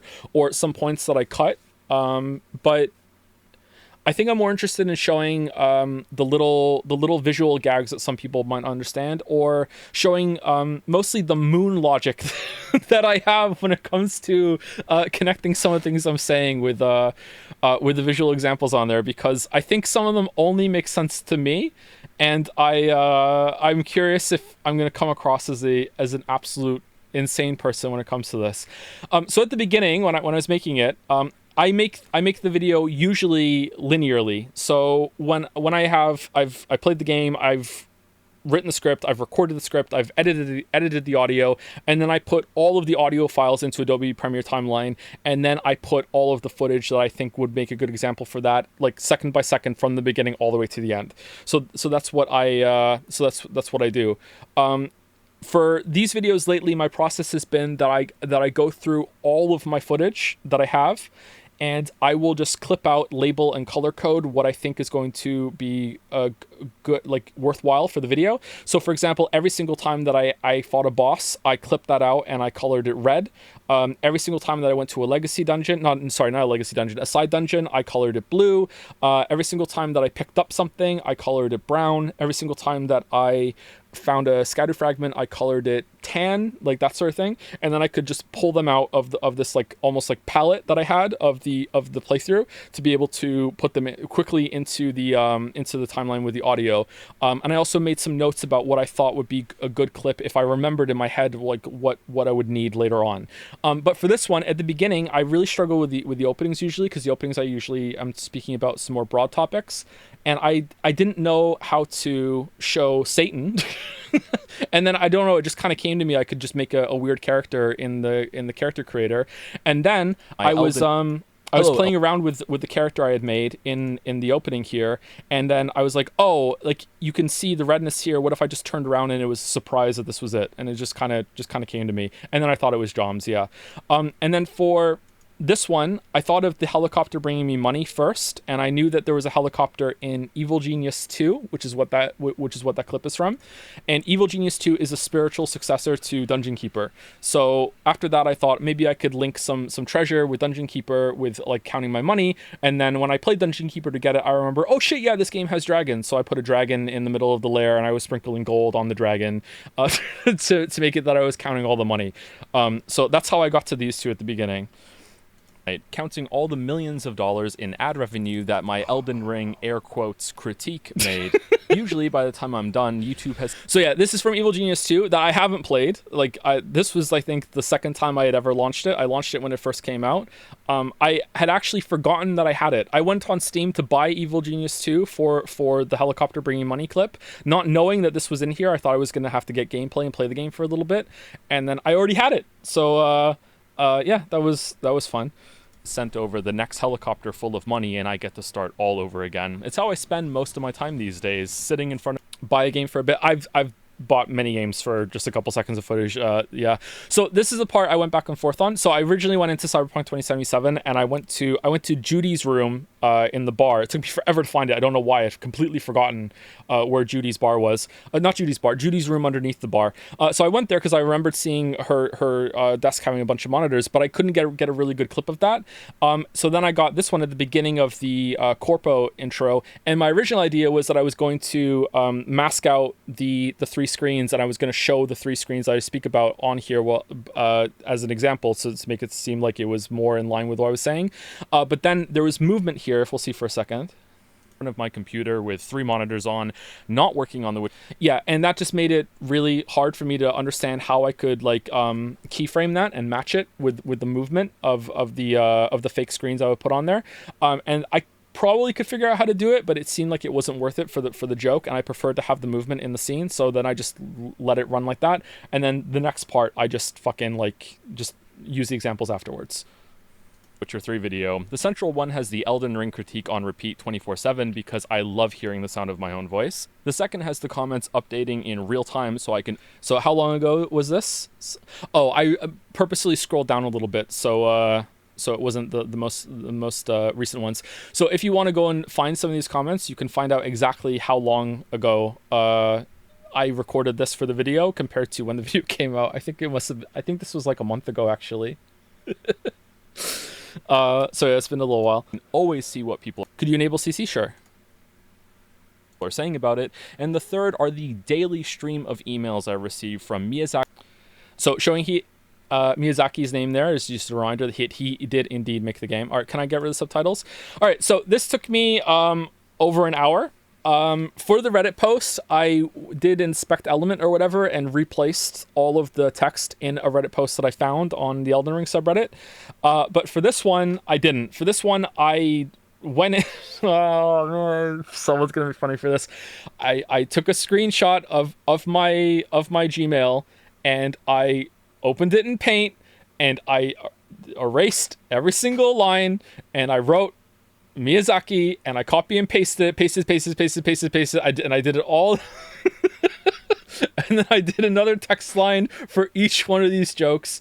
Why not edit HTML? Because I tried it, it didn't work. Or I couldn't get it working for that one. I did get it working with the Reddit one. I don't know. It wouldn't let me change it. I don't know why. But yeah, so I did this. It took me over an hour. So not too long. Why all that work for 5 frames? Because I got it in my head that it would be funny. That's why. Should have made yourself an email and sent yourself mail. But then I would have to have all the different dates. I would have to spread it over different times. No, that's too much work. This was way easier. Anyway, yeah. So that's what I did. My favorite of these is here are here are my 5 Shibiri gripes with you. You suck. You don't use summons Lamayo. 3. Your video sucks. 4. You didn't take it down. 5. You haven't streamed Persona 3 yet. That was my favorite. I also like, is it at the bottom? You are the loathsome dung eater of YouTube critics and also the loathsome dung spewer because you talk so much shit, Lamayo. It's so petty. Anyway, yeah. And also, I don't know if, and then there's the Mandalore one as well. I don't know if this is interesting or not, but I actually went up and down. If I was smart, I would have done them chronologically from the bottom up to match the dates. But for whatever reason, I didn't do that. I went from like the top to down, and I just like, I thought of like the second one before I did the first one for a lot of these. So yeah, I did that. Anyway, let's keep going. Aki himself, no dog, no footage, begging me to take the video down because it's ruining Game of the Year 2022's reputation. So this is played in reverse from the trailer from the first game. So it's the crown is being taken off the throne because like the Game of the Year award is being taken away from it. So that's why this is here for me. Anyway, I was about to zip up for the night when I... That's Lily's favorite line, is the zip up line. New batch of comments came in. Apparently the game was being patched and they were adding Torrent to the Elden Beast fight. Even though I wasn't the only one to say that the horse felt missing from that boss, I still took full immediate credit. So here is someone getting owned up here in the top left. Can you see my mouse? Yeah, you can. You can feed Torrent. There's another one later for that too. These were fun to see. It was a really good day when they patched that. I saw it on my phone. I was sitting. I was checking out our games on my phone for breakfast, and there was a thread on it, and one of the comments was there saying Joseph Anderson's like rolling in his grave or something. That's how I found about it. But yeah, it was a really good time for it. And just know it's because every single person at FromSoft has watched my video multiple times, crying, "You're welcome. This change was coming as part of an expansion that was about to be released, and I had no idea about this. I only played Elden Ring so I could make a video on it for clout because it was the hot popular game at the..." So this, some of this, not all of it, some of this is riffing off some of the things that I've legitimately seen people say about me on Reddit. It's strange the lies that people will say, and I don't even think it's malicious. I think it's just someone said it in passing or memory gets corrupted or something like that. It's really odd, the things that people will say. Yeah, like there's videos on the other on the channel of the other games, but apparently Elden Ring was the first one I had ever played. You know, that sort of thing. It's really odd what people will say about you. At the time, I had no plans on even playing Shadow of the Erdtree and hadn't even heard of it. But then the comments changed for a second time. Turns out I was right all along. Again, as I always am. The boss design of the DLC had... So this is trailer footage of the bosses. I usually try and put trailer footage at the beginning of games, so it seems more fair, more of a... Sorry, beginning of videos, because it seems like it's safer than spoiling some stuff. All these people that I'm showing their comments get kind of owned a little bit later, and I didn't realize that could have come across as rude until I had published a video. And I was like, oh, shit. So I hope they don't mind. Only made things worse from the approach they had taken in the first game. People were miserable. Fights were too hard, too unreadable, too unreactable, and Joseph Anderson was prophetic. And I timed prophetic to this one here. And I wrote this, and it just so happened that there was a comment that said it. So I just got lucky here. And I blurred out the F word because I wasn't sure if YouTube would like that on the screen this early in the video. And correct. And getting lucky like that happens a lot. I don't know if that's Nagito powers or if it's just, you know, maybe just very like a broad net that's coming in. There are a couple other moments later on that I will show that I just got lucky with some of the clips that I did. The video aged like wine and stands the test of... This aged well when I say it. time, and so on. I'd say it's my favorite feeling, but it happens so often that I'm mostly used to it by now. Mostly. So I sipped on... So here, like, I put... This is an example of something lining up accidentally. So I put the trailer footage in the timeline, and when I let it play, when I said mostly, it's kind of sounds like it's kind of like a beat of the thought, and the trailer just so happened to go dark at that point. This wasn't an edit. This is just a cut that just so happened to be in the trailer when I did it, and then it comes back after I have the Kermit. This, like, I didn't cut this clip. It just comes celebration back. And thought that'd be the end of it. For the first time in my life, I was wrong. The comments kept coming, then emails, then Twitter DMs, Reddit DMs. It annoys me that I didn't actually get any emails, so that's a lie. I did get a lot of comments. I actually didn't get any emails, so it annoys me that I couldn't put any emails on the screen. Yeah, Avarice is here with a tweet, I don't always eat bacon. I swear if the Erdtree video comes before the Witcher 3 video, I think the rest are legitimate. Yeah. DMs, the worst kind. People started stopping me in the street to tell me how right I was and that they were sore. So here is people started stopping me in the street. There are people marching in the street. Pretty simple. They hadn't seen how bad this guy got owned. He didn't realize until he watched the video that you could that you could switch between the maps. It had gotten. My kids keep asking. Oh yeah, the subtitle. Sorry, Canadian. Sorry. Why so many people want to shake my hand. And here I have him extending his hand as if like, come on, shake my hand. That was the visual there. Again, I'm sorry if this is tedious, but I don't know if for some people it's gonna be like, yeah, that's obvious, but for other people it's gonna be like, oh, I didn't understand that. Like when I showed some of them to Lily, sometimes she looked at me like I was insane for some of the connections, and other ones that she got. So yeah, like this again, the moon logic that I try to have some sort of visual matchup with what I'm saying. And so I decided I had to see for myself before From had a chance. And then there's the hand in that one with the hand hanging out here that mattered to me too for some reason. I don't know why. To patch the game out of the mess they had made. I wanted the raw, horrifically awful base experience of Shadow of the Erdtree. I wrote base in the script because of the base serpent fight in Mesmer, which is a reference that did not make sense whatsoever when the video was done. But I was just like, whatever, it still makes sense. But that's why I use that word. Not for my own enjoyment, because let's be real, I don't enjoy anything about these games, and I never have, and not even to make a video. I just wanted to bask in the warm glory of being right. So obviously basking in the warm glory of being right, like this, our Satan character is being like, yes, I'm so warm.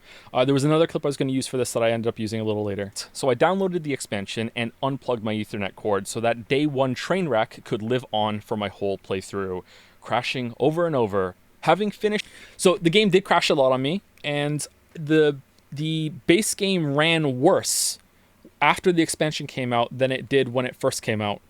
Like really weird glitches too, like massive frame drops down to like single digits at some point.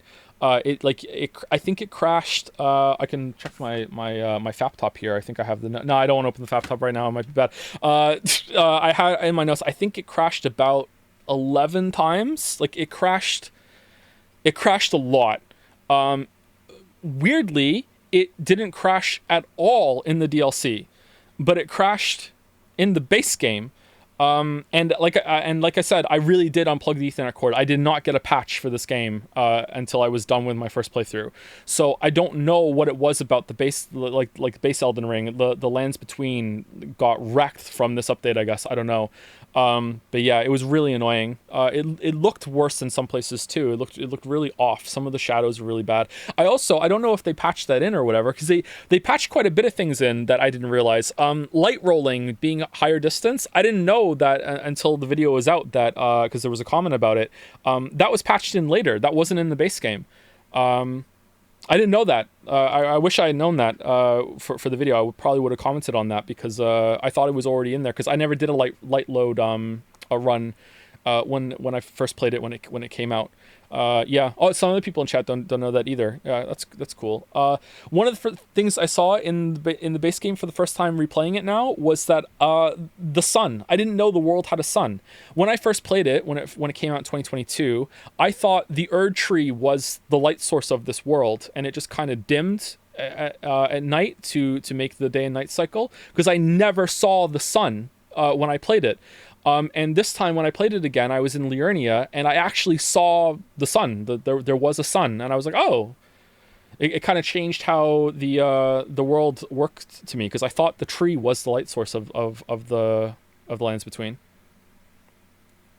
The DLC now, I can objectively say that from... So obviously the O of the Miquella ring or whatever is making the O, and objectively I should have done this again later. There's a couple of those things that I wish I had done. Soft has hit a new low, and they were already pretty far down, so this is like breaking into Ash Lake after thinking the boss design couldn't be bothered getting to the bottom of the tree.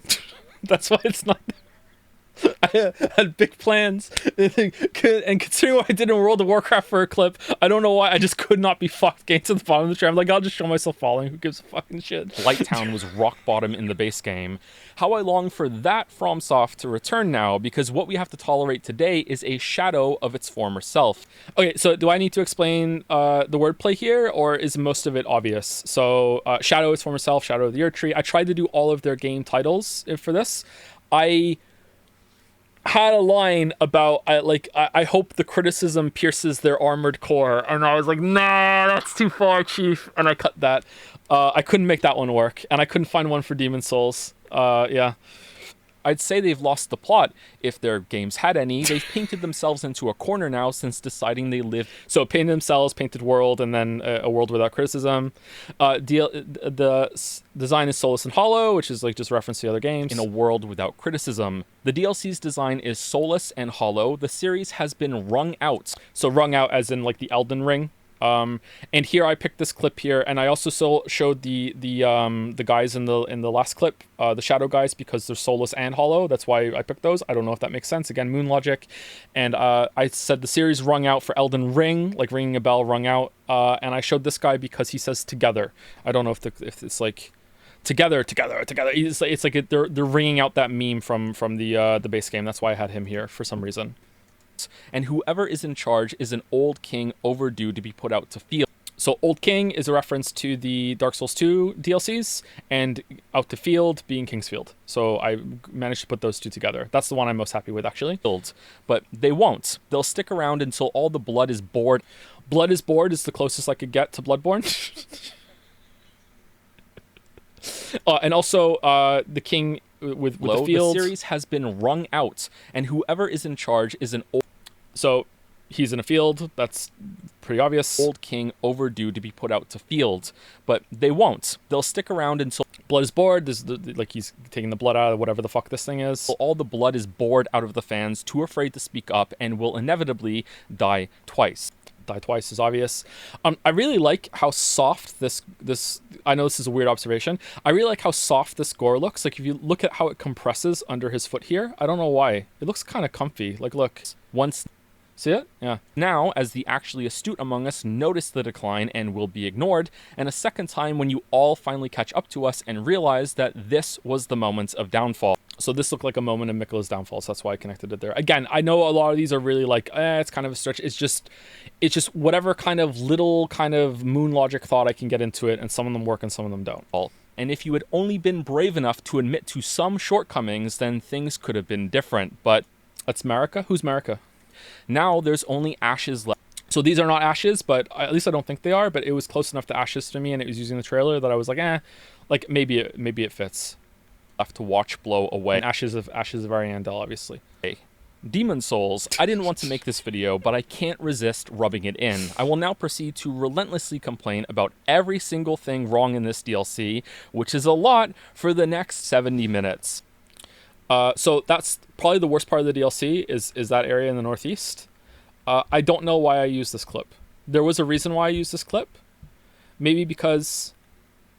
yeah, again, this only makes sense to me. This makes sense to absolutely no one. I was here for a long time just repeatedly like jump attacking this thing, thinking I could kill it. So 70 minutes, like I'm like really hammering the point home here. I think the original thought was I was going to show more of this later, and then I never did. So that was the thought that went into this clip. Sorry. I will also provide the easily impressionable masses. So easily impressionable masses with the correct opinion. These guys have been brainwashed by Miquella's whatever the fuck. So that's why I use this scene here. With the correct opinion. My opinion. I really like this. With his flaring his nostrils. which will from this day forward be parroted on every message board as fact about this game's quality. So parroted, like my opinion is your opinion. So it's like my mimic tier. I've created a clone of myself that is now going to go on the message boards and do my bidding. So that's why I use the mimic tier footage here. And in 100 other videos, all with a variant of broken. This is just a nice shot. Sometimes it's just like, yeah, what looks nice? Masterpiece in the title. Just to annoy you specifically, and this is your fault because I warned you. And this is a callback to when I said if you try to block me line from the first video, it's the same footage. If you try to block, I think that's actually from the video itself. Actually, maybe it's not. Maybe I downloaded the trailer again. I can't remember. Anyway, block me. You can only make me stronger. Father Geralt, forgive me. And Father Geralt, forgive me because he's upset because I stopped working on the Witcher 3 video to make this video. So like, forgive me for doing this. And also it's the phase transition of the of the games. This is phase 2. And here we go.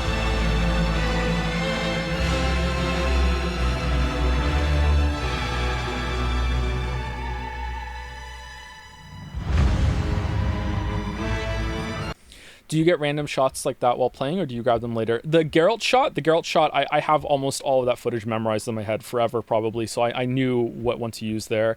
The sitting on the throne shot, I specifically went back into the game and played it and got that shot for this part. So that happens quite a bit.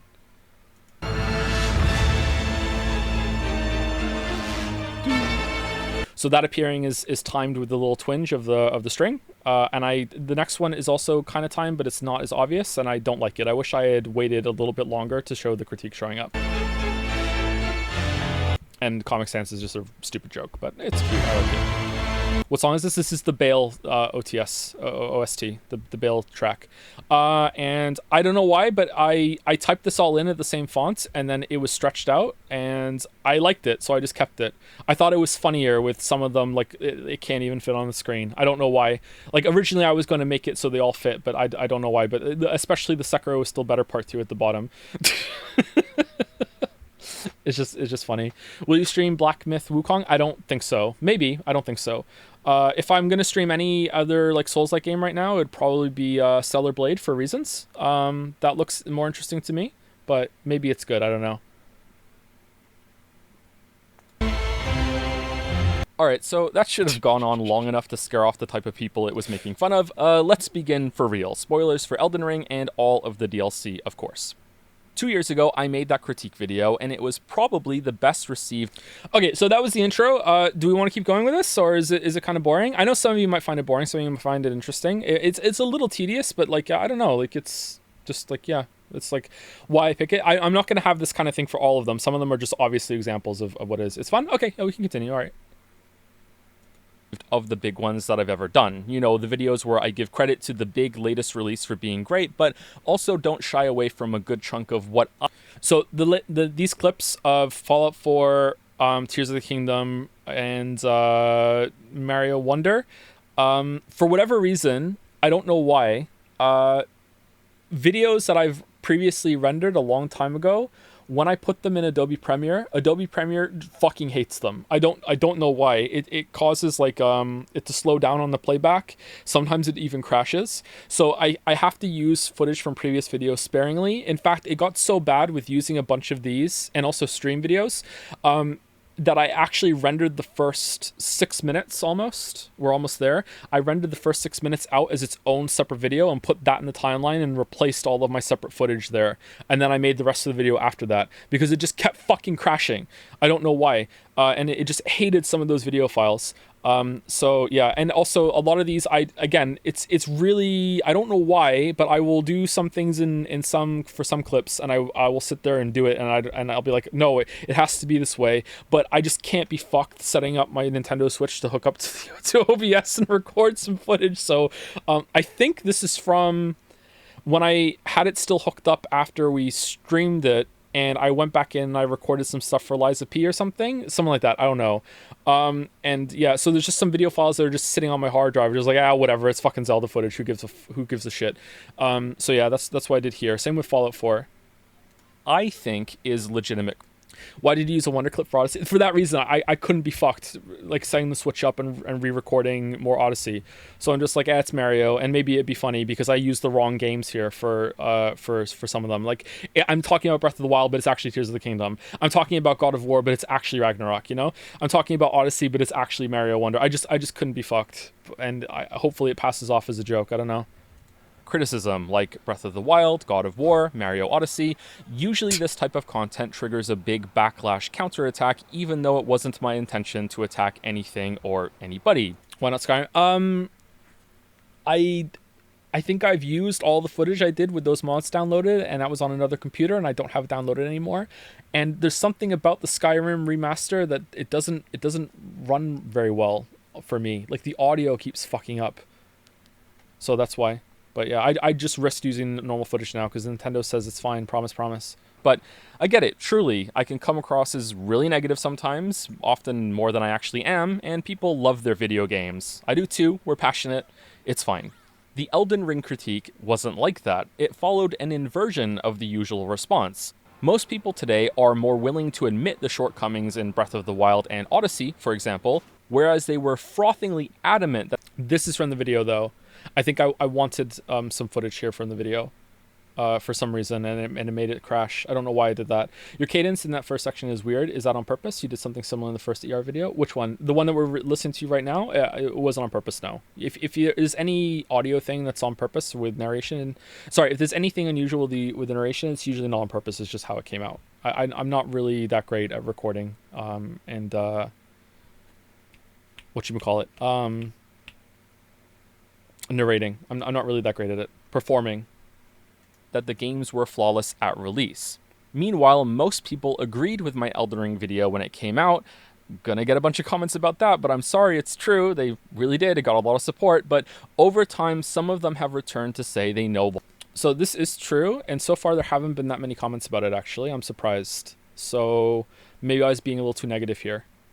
Longer do so. Said another way, the fanbase at large seemed to agree with most of my criticism near release, and a significant portion of them have since gradually shifted conclusions to that the problems they thought were in the game aren't that big of a deal anymore, or don't exist at all and never did, and they had to play the game some more to figure it out, or are the players' faults, or maybe even my fault, not the game's. My first video, like most things that are created, has a few mistakes in it. I'm going to talk more about them and the response it has gotten toward the end of this one, but considering how infamous that critique has become in some circles, it didn't feel right to begin here without acknowledging that. The fake intro also wasn't a complete lie because I really wasn't going to play this expansion at release until the torrent. Base fellow heavy jump attacker. It's revenge for people saying that I didn't use jump attacks enough in the first video when I purposely cut it out. So this part is just examples from the previous video. It's pretty straightforward. There was nothing really fancy going on there except for like Satan Joe like reaching out to is it Melina? Kind of like, you know, here's the bad opinion, I'm going to touch you and you're going to have it because it's my fault that people don't like the DLC. Change News exposed me to so many comments complaining about the DLC's boss design and how much From had doubled down on all of the issues I had pointed out in the base game. In fact, I haven't played a proper video game since December, I think. So there's a match cut here between the execution of or critical attack on Dancing Lion into Lies of P. I feel like I do this sort of stuff too much, but I don't know if is it really noticeable when it happens. I put a lot of effort into trying to match the movement but from clip to clip. So, like, for example, if I put a clip in a timeline and within like half a second of putting the clip in, when I played the game, I suddenly moved the camera in a different direction. I will always like move the clip up to cut that part out. You know what I mean? So it's not really jarring. It really bothers me sometimes when I can't fix that because it's just the perfect clip and I just had bad camera movement, that sort of thing. And I try to match the energy of the different clips moving together, not in a fancy haha look at the match cut kind of way, but in a I just want it to not be. I don't know what the word is. I guess jarring. I don't want it to be jarring that we've moved on to another clip and it's suddenly the character is in a different position. Like sometimes I'll go to the point of the character's run animation. I will try and make it, if it's a similar camera angle, I'll try and match the foot position from one scene to the other so it looks like the character ran between one clip and the other, that sort of thing. I don't know. Again, I don't know if that's worth it or not. I'll see if I can point out a part of it and see. I have no idea if it's worth it. All of the issues I had pointed out in the base game. In fact, I haven't played a proper video game since December, I think. It piqued my curiosity too much to ignore, and then so peak, jagged peak, ha ha ha, very funny. I really did want to play the initial launch version of these fights to see what all the fuss was about after that. And this is where things might get a touch awkward, because I know exactly what some people are expecting from me here. Validation about those issues, biting criticism about how the fights are too hard and have strayed too far from the fundamentals of punishing but always fair, in an attempt to still provide a difficult, rewarding experience to a player. What the fuck is this? What? Oh, do people not... Oh, people haven't watched the video? This is how? You're gonna watch the video? Uh-oh.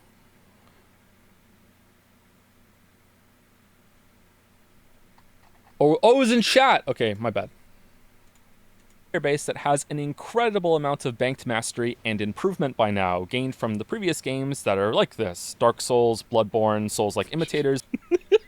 All right, so I don't know if anyone caught this, or if it was just a joke for me. That are like this. Like, when you slow it down or you pause it, this is obviously Lies of P.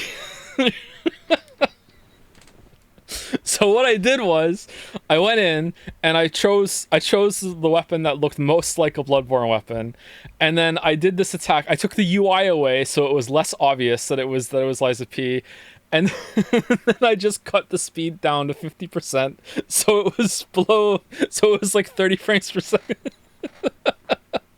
That's because I didn't want to set it up and get Bloodborne footage. So that's the joke there. I do it later with the ladder as well.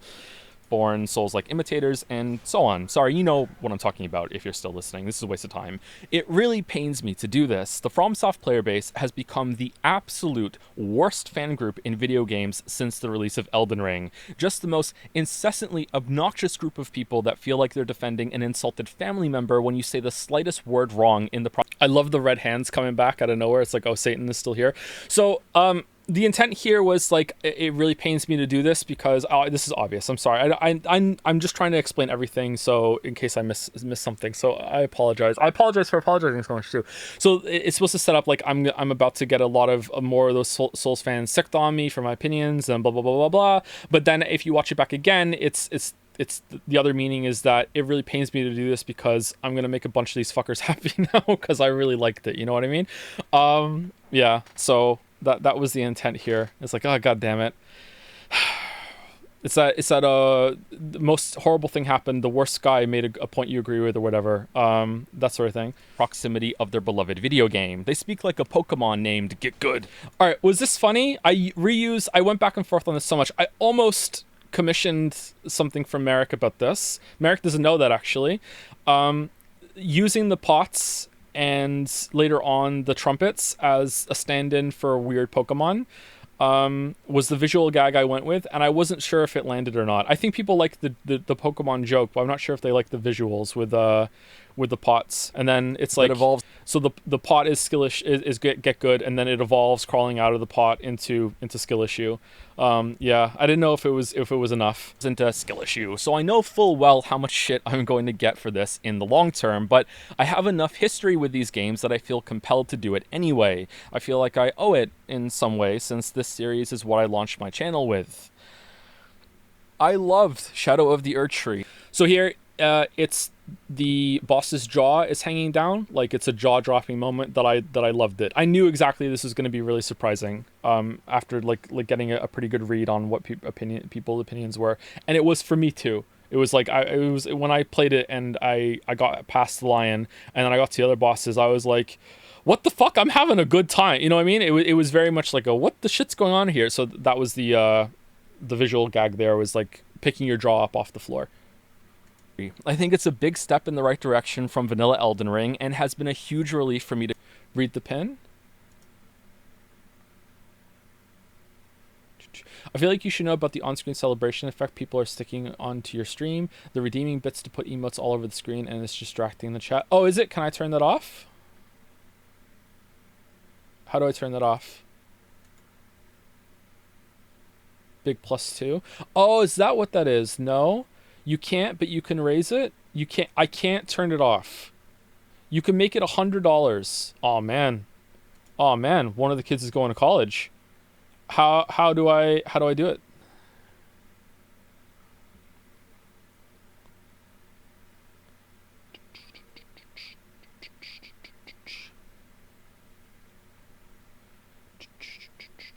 No eating here tonight. No eating here tonight. Chat settings.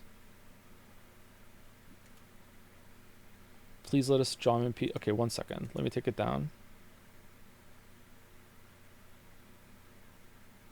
Check Dragon's Den for screenshots. This is what it looks like. Oh, there's joms all over the screen. Oh man, and you guys want that gone? Wow. What happened to you all?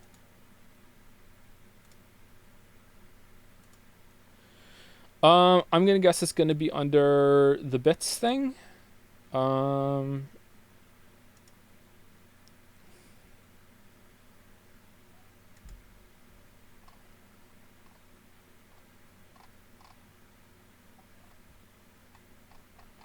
it's not.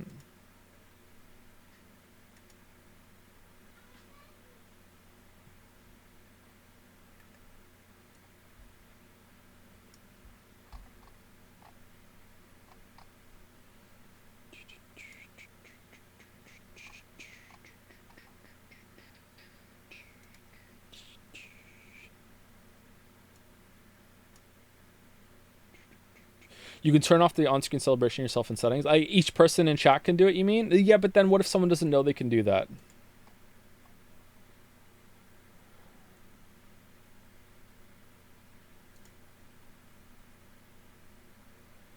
Power-ups and channel points are the monocoin stuff. It's not... That's not the bit thing. Is it monetization? Bits and cheering?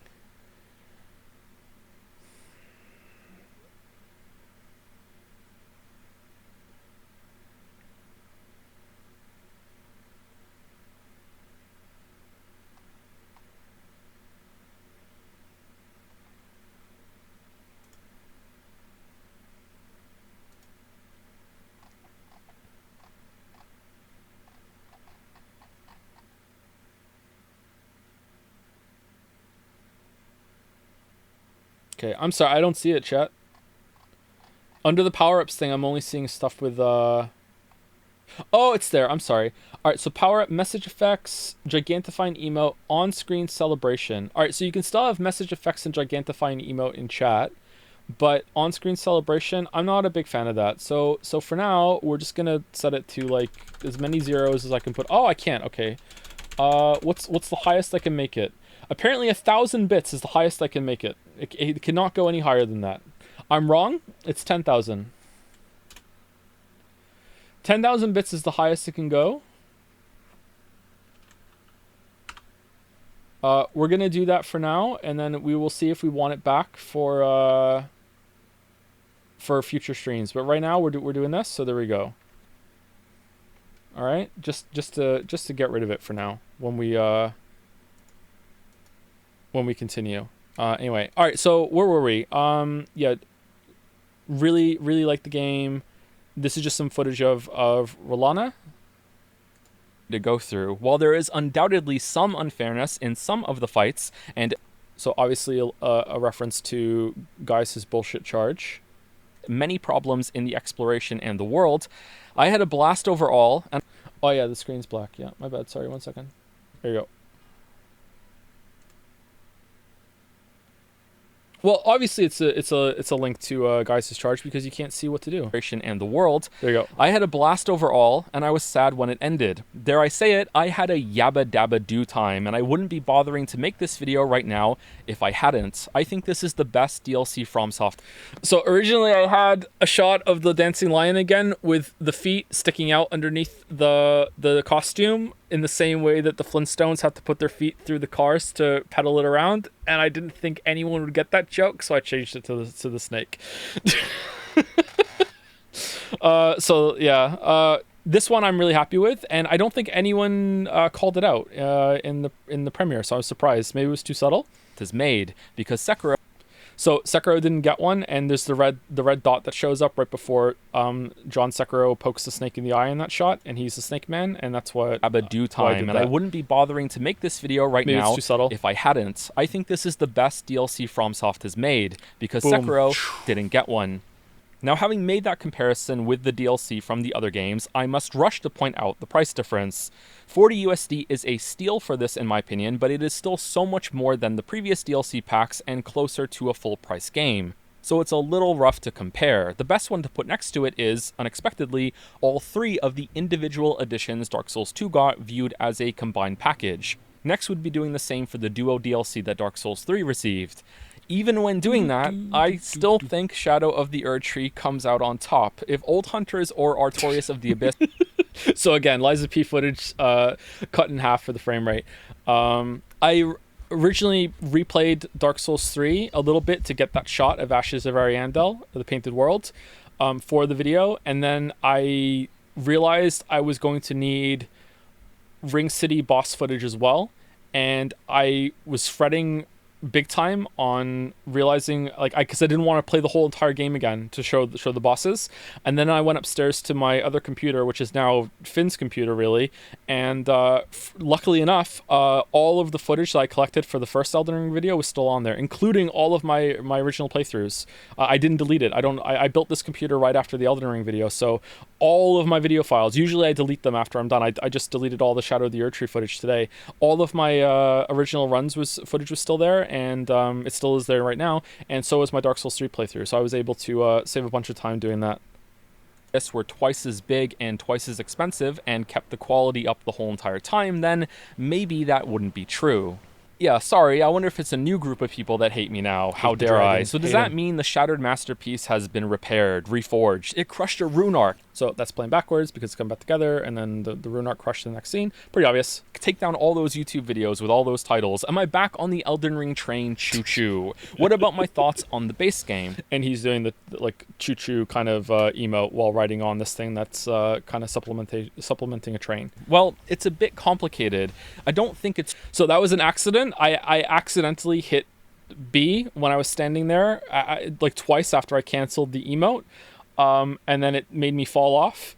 But then when I put it in the timeline to see, it matched up really well with "it's a bit complicated," and I was like, "Oh, that works really well." So I was like, "Okay, that's cute." So I kept that in for like a little. It's a little upsetting with the script. Yeah, it's true that I have mixed feelings on most of these games anymore. My view has matured to being strongly positive, with some clear flaws that I know exist. And clear flaws in this video: life gems, your life going down with every single death, the green zombie, this boss just in general, your sword is at risk.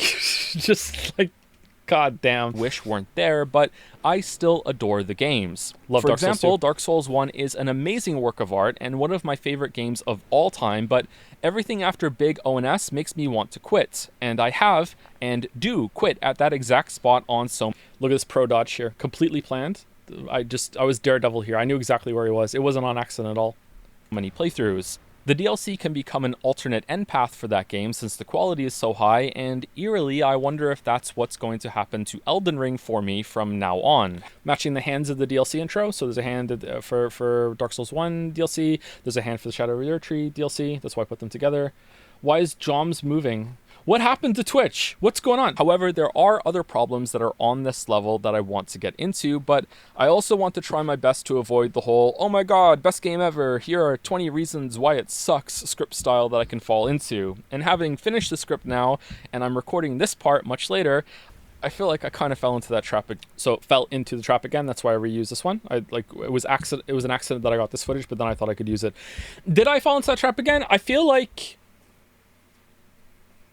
there's a part of the video that goes on a bit too long, but overall I think it was more balanced. I think it was okay.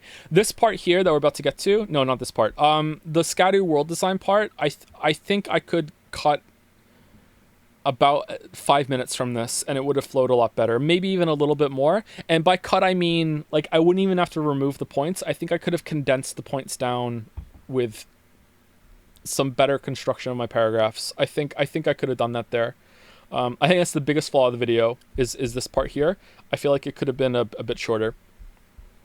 again, but let's let it ride and see what happens. Let it ride. I played the entire base game again on a fresh character for Shadow of the Erdtree. Even though it's not my favorite, I went with the double colossal sword build because the slow weapon speed was an issue I had before, and I thought it would be a good test to use that same approach in the DLC. So no summons, no magic, no ash spirits, just me, my weapons, and the boss. So there are a bunch of match cuts here. Again, I don't know if people notice, and if they don't notice, that's almost a good thing.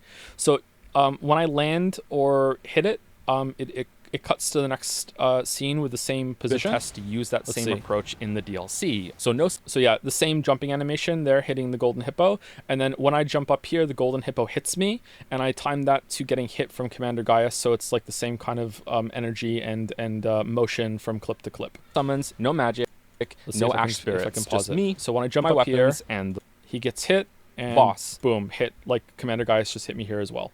Those weapons had also apparently been... This doesn't take me very long. This isn't really fussing. I just usually have the clips lined up, and then I find a way to match the energy going from clip to clip. You know what I mean? Like now and then it does take me a little bit, and sometimes I give up on it, or I can't make it work. But I try to do that sort of thing, just so it's smoother. I don't know if it's worth it, though, in terms of the effect. Maybe. Been buffed a few times, in particular for recovery times after swinging them since I last played, and I wanted to see how that felt. It took me about 50 hours to, same again there with the jump attack, go through all of the base game zones, side dungeons, legacy dungeons, and bosses. I tried to sort of emulate a blind first playthrough and did blind first playthrough on Blind in the Blizzard, did most of the content again. I didn't do any grinding. In fact, I got a little impatient and ran through a couple of zones toward the end, and I was level 158 when I got to the new content. This feels about right since you can't access it without getting too near the end. Originally, I had a quick zoom at the end of this clip going into the portal, but I thought it was too cheesy, so I cut it. But I liked how it frames the portal here to get into the DLC of the game.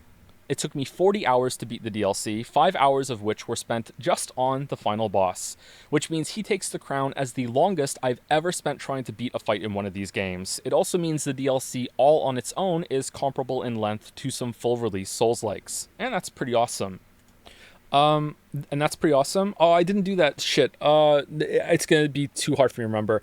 About 20 to 33%, that's just off the top of my head, maybe it's a little bit more, maybe it's a little bit less, of the script is completely improvised on the spot when I'm recording it. So sometimes you'll see some repeated words, that sort of thing. Sometimes I have to cut out some things because I don't like how it sounds. But that was an improv line. It was an ad-lib or improved? Probably improv is fine, but does ad-lib count? I'm not sure what the technical term for or definition of ad-lib would be.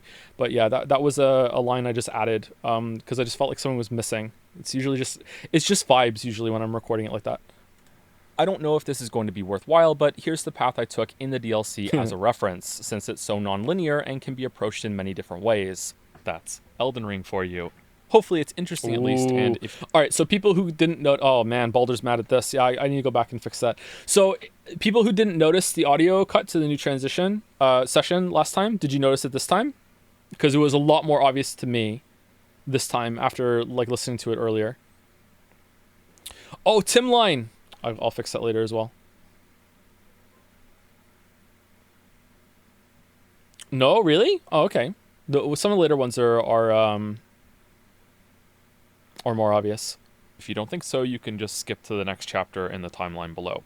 I explored the starting area a little bit, killed the first furnace golem, and it blows my mind that YouTube can generate these 80 plus character lines. Oh, YouTube didn't do that. So I paste the whole entire script into YouTube's subtitle system, and then it does it on its own, but it's not perfect with the timing. Sometimes it's off, and what I do is, or the script is incomplete because I didn't add all of the improv into it. I try my best, but sometimes I miss a line, so then I have to go in and fix it. Anytime that you see more than 2 lines stacked in, that's me messing with it, and I haven't tweaked it yet. That's my fault, not YouTube. Okay, my fault, not YouTube. And then went straight into the Legacy Dungeon, Belarus. I didn't intend to stay long, but I ended up getting sucked into completing it right then.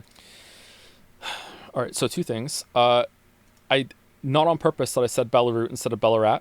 I don't know why. I was convinced it was Belarus. Golem, and then went straight into the Legacy And the little pause after I say sucked gets me every single time. dungeon Belarus. I'm like, God damn it, I wish I had redid that one. I didn't intend to stay long, but I ended up getting sucked into completing it right then. I was at Scadu Fragment level 2 and killed the Dancing Lion in a little under half an hour. I found it quite difficult. Afterwards, I finished exploring the starting area, did my first side content in a jail and side dungeon, and crossed the bridge toward Castle Ensis. So this ended up being the thumbnail for the video, and it was one of the 3 that YouTube auto-generated for me, and I almost always just go with whatever YouTube spits out at me, because I figured that their algorithm knows better than me what to put on there. If they're really, really bad, usually I will make a custom one, but I just went with this one because I think it looks pretty. The only other one that was usable from the 3 they did was a picture, the close-up of Satan flaring his nostrils, and I might change it to that one and see, but to me it made the video look more like a meme video than a critique. But I don't know, maybe it'll get more attention, not sure. I decided to keep exploring, however, and went down the other roads first. I found the alternative way to Scadu Altus through the Spirit Springs, landing you in a different castle. I killed the mini-boss there and found the route to the new zone, but I felt like I had skipped too much of the earlier areas to push into this one, and I didn't want a repeat of what happened to me in base Elden Ring, so I went back to Gravesite Plain. Have you tried the feature that tests 3 different thumbs to find the best? Oh, is that a feature that I know other YouTubers did that, but I thought they were doing it manually. Oh, can I just set that to automatically go for it? Okay, I'll try that later if that's the case.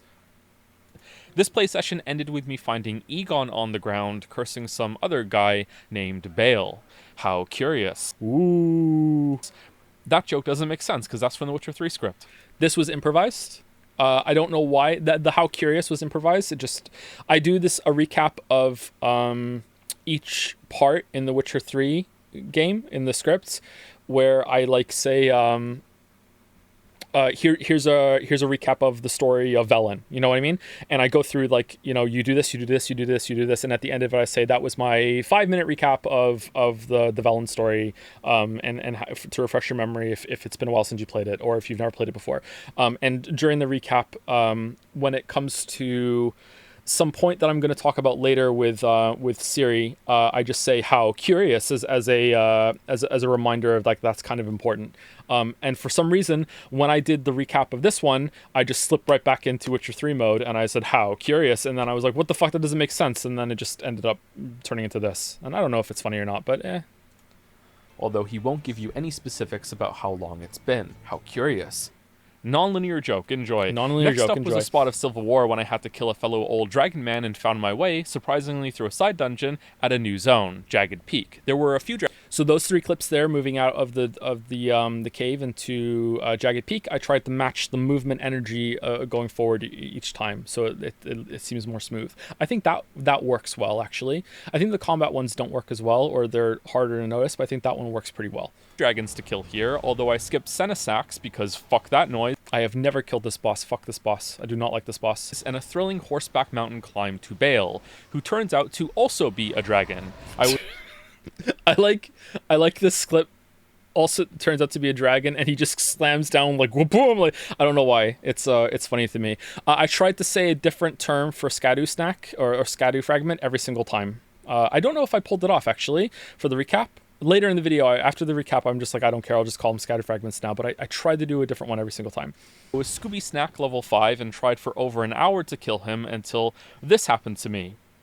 Twice. This, combined with my damage feeling a bit low. That's bugged, right? That's completely fucking unacceptable, right? Like, there's no way. Are people gonna defend that?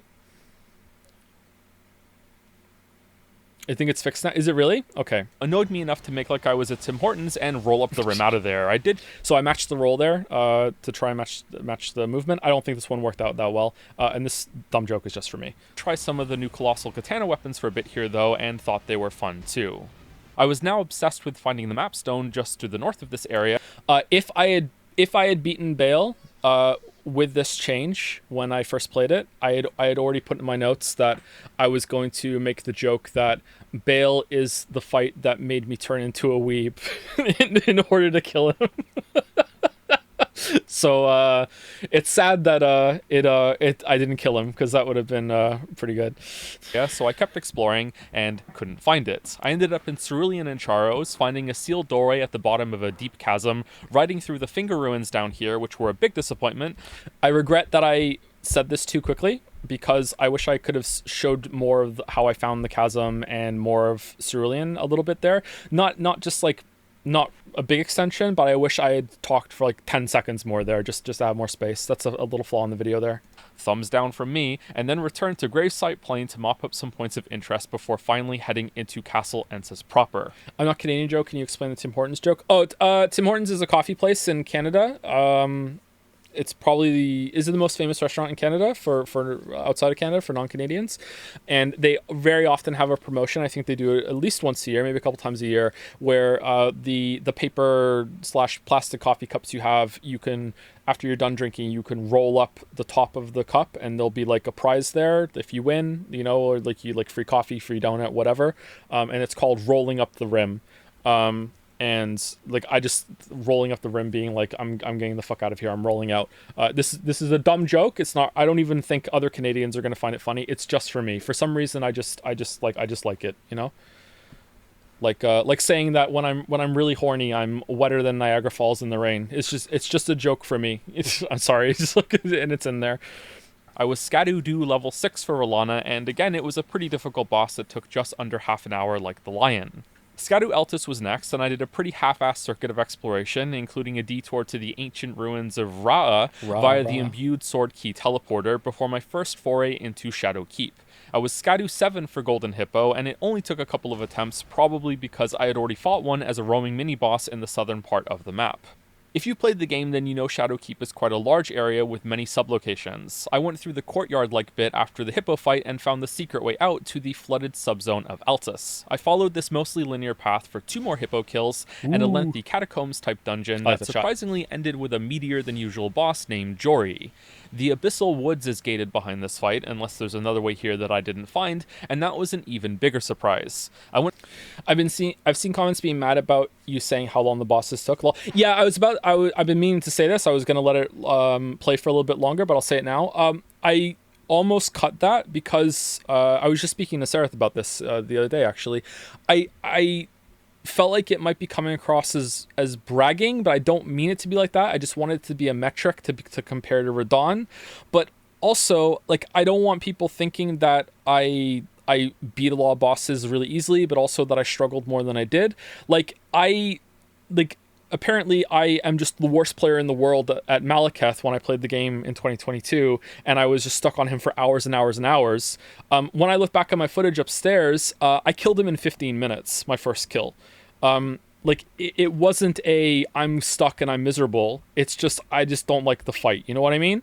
But I also wanted the comparison of Radon, like look how these bosses were pretty easy, these bosses were pretty reasonable compared to, well, they are easy compared to Radon because of the time difference, but like they're reasonable compared to 5 fucking hours. You know what I mean? That's the issue.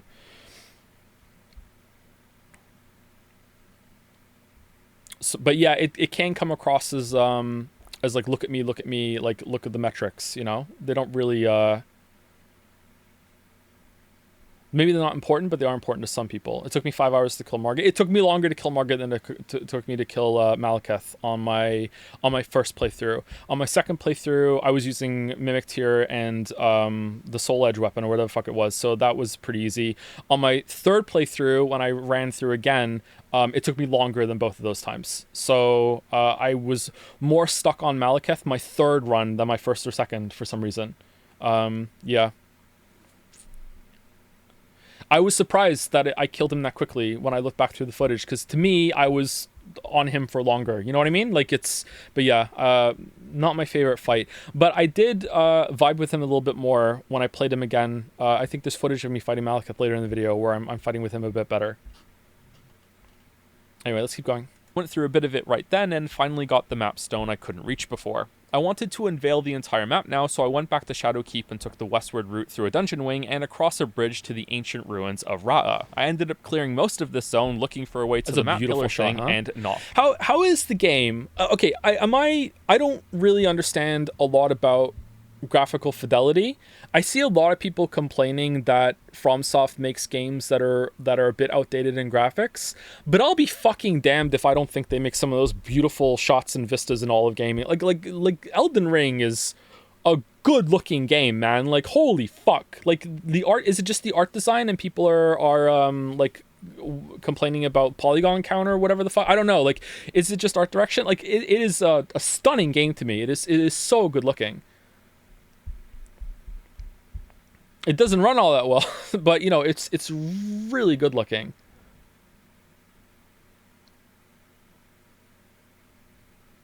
Some people find it muddy sometimes. Yeah,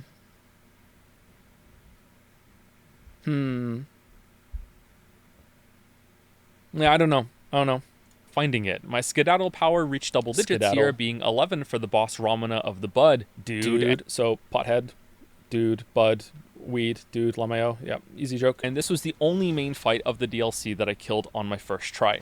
For some reason after this, I gave up on my Mapstone quest and went back to the Abyssal Woods. I reached Midra's manse shortly thereafter and spent 40 minutes fighting Midra himself before finally winning, which is weird because I think the Lion and Rolana are way more difficult than him. I didn't know bud meant weed. Is that not a common thing? Isn't it like past the bud or whatever?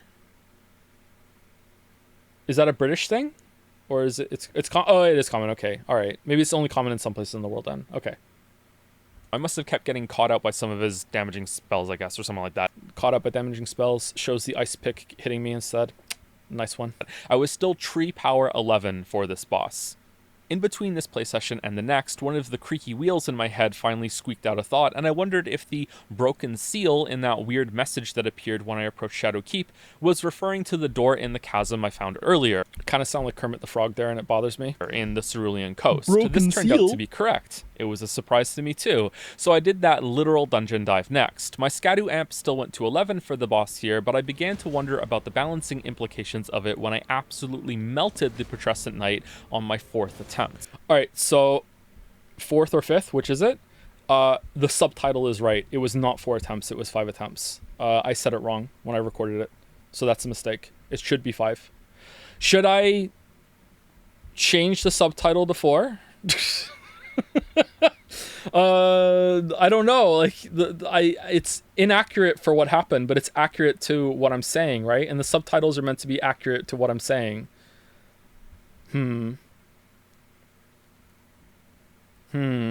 Reload the whole video and also the whole Witcher 3. Yep.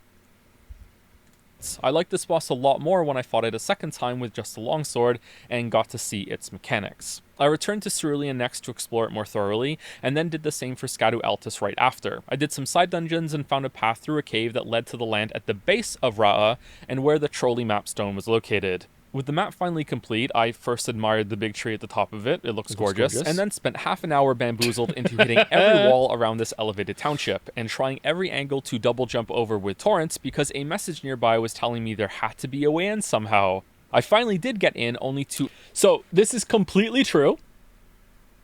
This is 100% true, okay? For no reason at all, let's take the subtitles away. This is completely true. And also, this is not a recreation. This is actually how quickly I found the hole after jumping over it.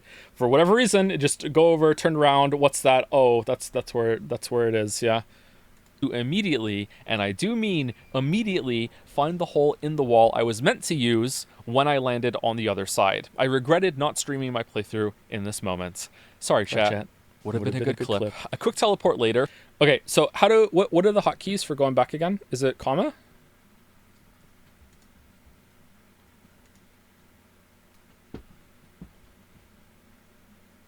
J? 10 seconds. Immediately. I don't want to go back 10 seconds. Immediately find the hole in the wall I was meant to use when I landed on the other side. All right, so this is a chat log from a game. These aren't fake chat logs. It's actually a chat log. What moment is this from? Does anyone know?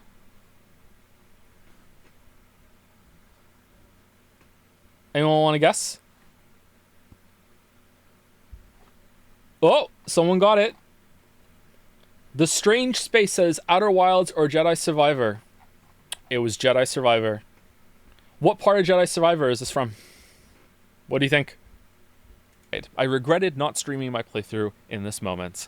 Sorry, chat. Would have been a good clip. The ledge, confront, you making the jump. It was after I made that jump at the very beginning, and I instantly ate shit and died from the monster boss on the other side. That is what that's from. Is that I think it's the first time I got over there. Yeah, that's what it's from. A quick teleport later, fully exploring Shadowkeep was finally happening. Or so I thought, because it had a whole other entrance and area I hadn't found yet, so I spent a ton of time trying to figure out how to get to this ladder before giving up. I even found a glitch in an invisible wall that's... Ooh, you totally make that jump. Totally make that jump. What are you doing from? What are you doing? Earlier in the run, in this area, you have to jump on the books and tablets and shit in order to get secret loot and everything. Like, what are you doing? It stops you from getting through here, even if you can make the jump. I'm so surprised. Good job there, From. By the time I got to Mesmer, I was Shadow Blessing 15, but was still embraced in his flame for 35 minutes. So if you don't know the game, every time he kills you, he says, embrace in Mesmer's flame in that kind of cadence. For anyone who didn't play the game. Difficult. This was my second favorite fight of the DLC. I wonder if everyone knows what my favorite fight is now, having just said that. Somehow I missed one of the gaping holes. Where does the ladder go? The ladder goes to it's Commander Gaius, isn't it? That's how you get to Commander Gaius. Shadowkeep has 2 ways to get in. Maybe it has even more than 2 ways, but you can get in a different direction through the watery part, and you can follow the ladder up, and I think you get to Commander Gaius through that. I was in that ruined village in Altus, so I spent more time than I care to admit trying to find the way down to this area of the map before noticing this well with a ladder and thinking, well, there must be a tunnel, and stumbling on the way forward nearby. I rode through this area, couldn't be bothered killing the armored leg furnace golem again, met the finger ruins guy at the church, and found this... So that is not true. I misremembered. I looked back. I did kill that furnace golem. It's the one in Cerulean that has the armored legs that I didn't kill. Fake news. Fake news. It's so yeah, I wrote that wrong. Second entrance into Shadowkeep with a new Londo Ruins watery twist. There's a lot of back and forth between areas from this point on, and this was the last major bit of exploration that happened, so I'll conclude with the final fights with bosses in quick succession. I was still Scado 15 for Commander Gaius and killed him the first time I managed to dodge his stupid charge at the start of the fight, which was my 4th attempt, so only a few minutes were spent here. You get 5 fragments for beating Gaius, so I was DLC level 17 for Scado Tree Avatar. This took me way longer at almost half an hour. I met Meteor shortly after this and got a very sloppy kill in under 10 minutes. Probably didn't deserve this. Is this fight good? People who played the DLC? Did I miss out on a good fight here by just killing it as quickly as I could? I didn't like this fight. No, it's not good. Is this the worst fight in the DLC? Is it worse than Gaius? It's alright. Generally not good.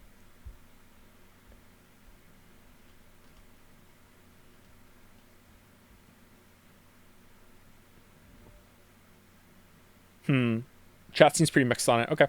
This one, but I didn't like the fight that much, so I don't care. Much to my dismay looking back, I had forgotten about Bale and Dre and fucking boomer ass joke, man. Zoomers in the chat being like, who the fuck is Dre? Thought that burning Mesmer's kindling for the final stretch was all I had left. So I did that, exploring a few side areas. I don't get it. You don't know forgot about Dre? Can I look up the lyrics?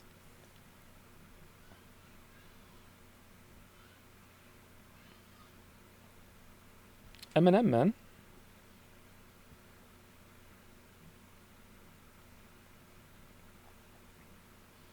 Nah, I'm not going to be able to rap it. Forgot about Dre.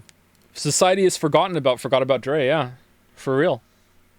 Ra'a while I was there, and then cleared a near a limb, or Millie Rhine, as my brain insisted on reading this backwards for... Am I alone here? Anyone else do the Millie Rhine thing? Some reason whenever I saw it.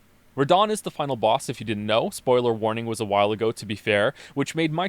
Joe, can you explain why you didn't like Gaius? I liked them. I didn't like the charge. I did dodge it once. I rolled through it, and it was really weird. I rolled right through the middle of him. I don't know if I had light roll on for that one. I think it was medium roll. And in my mind, I was still like in his whole ass fucking bore hitbox when the roll was over, and somehow I didn't take damage. It just felt awful. There's something off about that charge IMO, and it seems like a lot of other people are having problems with it too. But maybe we just need the speedrunners to tell us which nostril to look at in order to get through it. But apart from that, like, he's fine. He's just kind of boring. Just a bunch of attacks. It felt like a little bit like a tree sentinel that was made a bit more complicated. I like the visuals. I like that it's a different kind of mounted enemy. And the some of the gravity moves he had were fun. They look good. But apart from that, it's just like whatever. You know what I mean? Like kind of a mid fight. And considering that that's probably the second worst fight of the DLC, if you split off Radahn Phase 1 and Phase 2 is a different thing, because Radahn Phase 2 is easily the worst part of the DLC for me, sorry.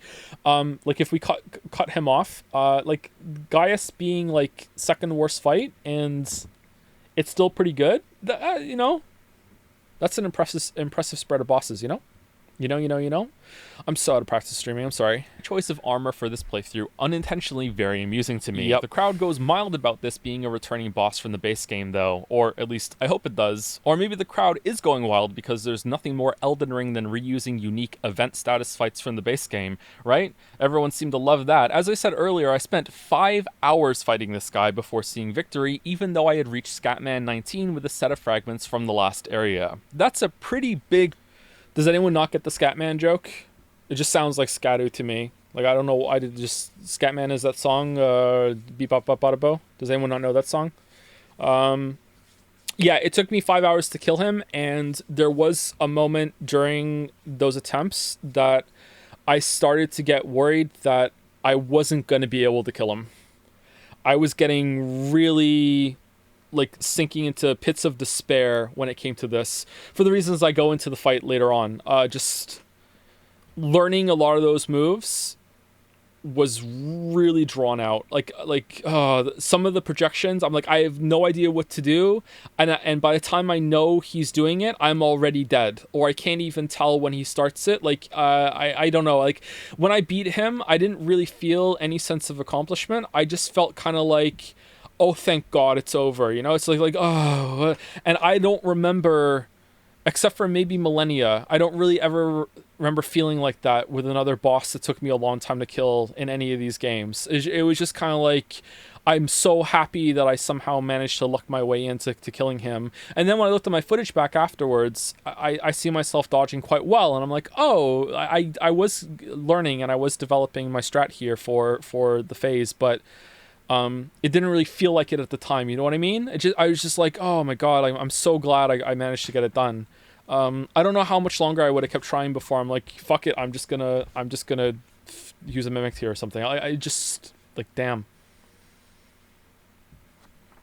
I'm miserable. Big bump in fight duration. Even Bale was a baby in comparison after this, dying in under 10 minutes, but remember, I had over an hour of attempts from earlier in the run that taught me a lot. So yeah, so something I maybe should have spoken more about, and I hinted at with Putrescent Knight, is how big of a difference the Scadu fragments made, for Bale especially.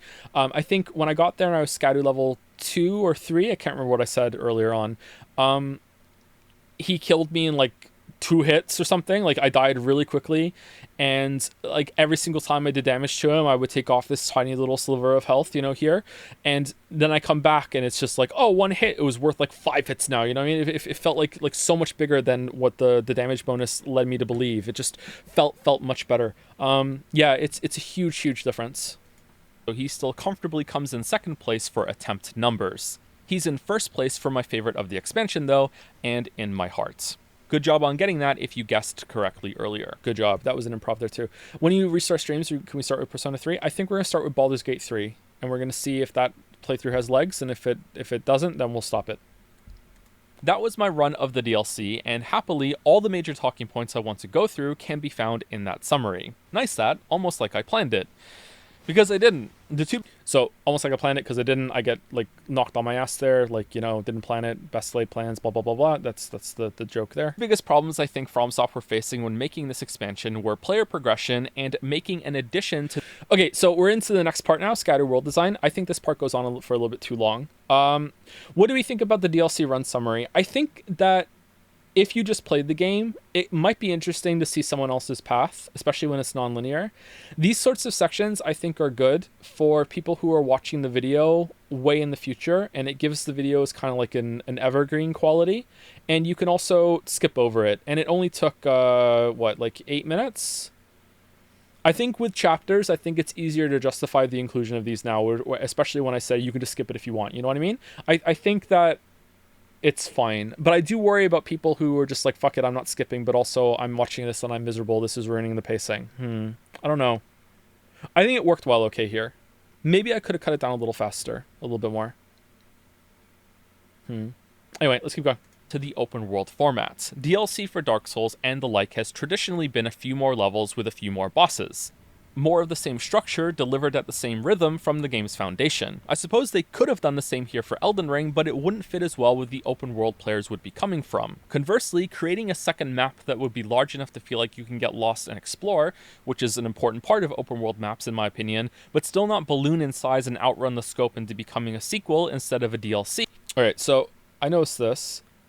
I don't remember seeing this.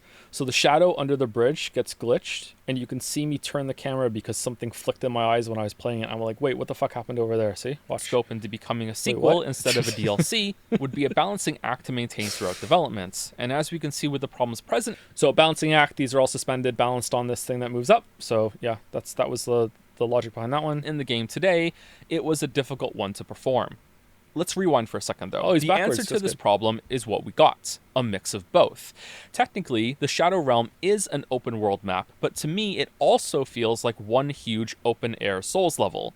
The Legacy Dungeon sections are more focused wings of Wings, I show the enemy with wings. This was on purpose, believe it or not. this map, like dungeons within a dungeon, instead of the game's more sprawling and straightforward layout. I wish I used a better shot of the base game than that one. Something in Limgrave would have been better, I think. Or Upper Limgrave. It's a little more Zelda than base Elden Ring, and honestly is pretty damn close to how I envisioned the original game being. In my first video, I spoke about how I collected a handful of questions as I explored the game about unreachable locations, and wondering about them kept simmering as I made progress. Like, getting up to this big plateau in the... Does everyone else's map glitch out like that when they're moving around, or is it just my copy? Hey Reddit, am I the only one that when I move the map around fast in Elden Ring, yeah, everyone else says so? Okay, yeah, that sucks. That's a weird thing that they can't get working, huh? in the southern part of Liurnia. You can't get there until way later in the game. In fact, I actually had given up on being able to get there and thought it was just decorative in the distance, but then Elden Ring was full of surprises. The DLC goes... So, I matched the pose on the horse there from, like, looking around in Elden Ring to the DLC. I don't know why, I really like the shot. I like the change of the... Thought it was just decorative in the distance, but then of the pose. Elden Ring was full of just boom. surprises. The DLC goes ham on that idea, perfect, with main content being gated behind engaging with thinking about how to get around, which routes go where, and possible bridging connections on the map, instead of it being for mostly optional content in vanilla Elden Ring. This is probably my favorite thing in the DLC. It's either that or the boss roster of way more hits than misses. That's more of an enjoyable return to From for me, though, whereas this map... Okay, does that joke work? Because I recorded that line twice. I recorded it properly with a return to form, and then I thought it'd be funnier to do return to From, but I was worried people wouldn't get it. They thought it might be a mistake. Chat seems to think it was funny. Okay, that's good. Design is something novel and interesting. I think it was a huge success in structure and rewarding the player with eureka moments, while also allowing the map to feel more substantial when it's quite a bit smaller than the lands between. It's a dense dungeon island versus the loosely interconnected continents. It gave me way more to think about and mentally work with instead of it acting as a hub for content. That's not to say that the base game is devoid of this. To be clear, some of the best parts have this same quality, just that it's at a higher concentration in the DLC. But then we have to speak about that content. First up, those scatu fragments. How do you give players a way to continue leveling up when the majority of them will have endgame characters hitting the soft caps on many stats, have finished their builds, and therefore see runes as mostly worthless? Should I start with Demon Souls? Yeah, you can start with Demon Souls, yeah. Enter a new layer of character progression. Find these items, use them at a grace site, and get stronger on top of whatever power you've came into the DLC with. Both damage and defense scale up with the same How better do you think the dungeons were? I thought they were flat out better in every way. The side dungeons, yeah, this is something that I should have mentioned. I don't know why I didn't. I think I probably could have kept talking for another hour or two, especially when it came to more talk about the base game and how I feel about it. That is always the case. I could keep rambling forever, so I'll ramble now instead. What I really liked about the side dungeons, the catacombs especially, was that they had more fun with the imp enemies. It didn't feel like it was the same one spammed over and over and over again. They felt more mischievous and varied with their different like tricks. It wasn't just, oh, I ambush you and I attack you. It's like, oh, I'm gonna do the stupid pogo shit. I'm a cannon, I'm gonna fire something from you to the side. It felt like they had a lot more fun, almost kind of like remember in Lies of P we spoke about how the puppets and the mutated monsters have different variations because they can make little tweaks based on the same basic foundation. It's like they did that with the imp enemies in the catacombs, and I really catacombs, and I really liked that. I wish I'd said that in the video. And they were more substantial in terms of like exploration side of them too. They felt like they were all the size of those ones in the base game where you had the chariots to run up and down the ramps with all the little hidden routes and everything around, except you didn't have the chariots to contend with. The ones with the ceiling that falls down with the spikes and you could jump on top of the ceiling spikes when the trap went back up and found the secrets was pretty good. I think they're fun, but I don't know if they're going to hold up on other playthroughs. I didn't do most of them with my longsword guy when I played the DLC again. I just went through and I just did the bosses and the legacy dungeons. So I don't know how they're going to hold up. Fragments and spirit summons become. You missed Lamenter? I did not miss Lamenter. I killed Lamenter. I remember killing him. Stronger with revered ashes. So does Torrent apparently, but it never felt like it to me since getting comboed off the horse is the only thing that matters, and I don't think the revered ashes helped with that at all, but maybe I just suck. These two items are very similar to golden seeds and sacred tears for your flask in vanilla. They are similarly usually placed in ostentatious locations like they've been enshrined, but for the fragments especially, you can sometimes find them in more mundane places, or being carried by shadow dudes of no renown holding glowing pots, which is how I collected a few without even realizing. And I really don't feel like they should have done that, but, more on that in a little bit. There are 50 Scadu...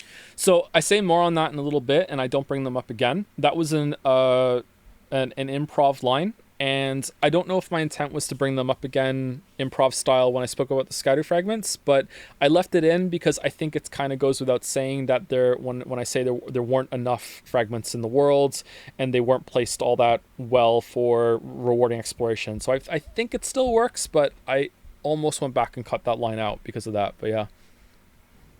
Tree fragments to find, with the max level of the bonus being 20, so you very quickly need more than one for each level up of this MIO, this should be an excess amount. Yeah, I agree with that too. That's a good point. You need, how many do you need for the whole thing? 50? They should have put in like 60 or 70, so you don't have to go hunting for the last ones. Like on my first playthrough, I didn't cap out the blessing. I only got to 19 because I missed, I think 2 somewhere. Shadow Realm Blessing. The strength of this has already been increased in a patch, so instead of giving solid numbers that might be out of date by the time you hear this, I'll just say it's about double damage dealt and half damage received at max level compared to no bless. So putting them side by side works out so much better here, but I also wanted to show that where these numbers were coming from. So I had to show the scene where I was standing in Lands Between and opening the stat tree, and my character's Erdtree. I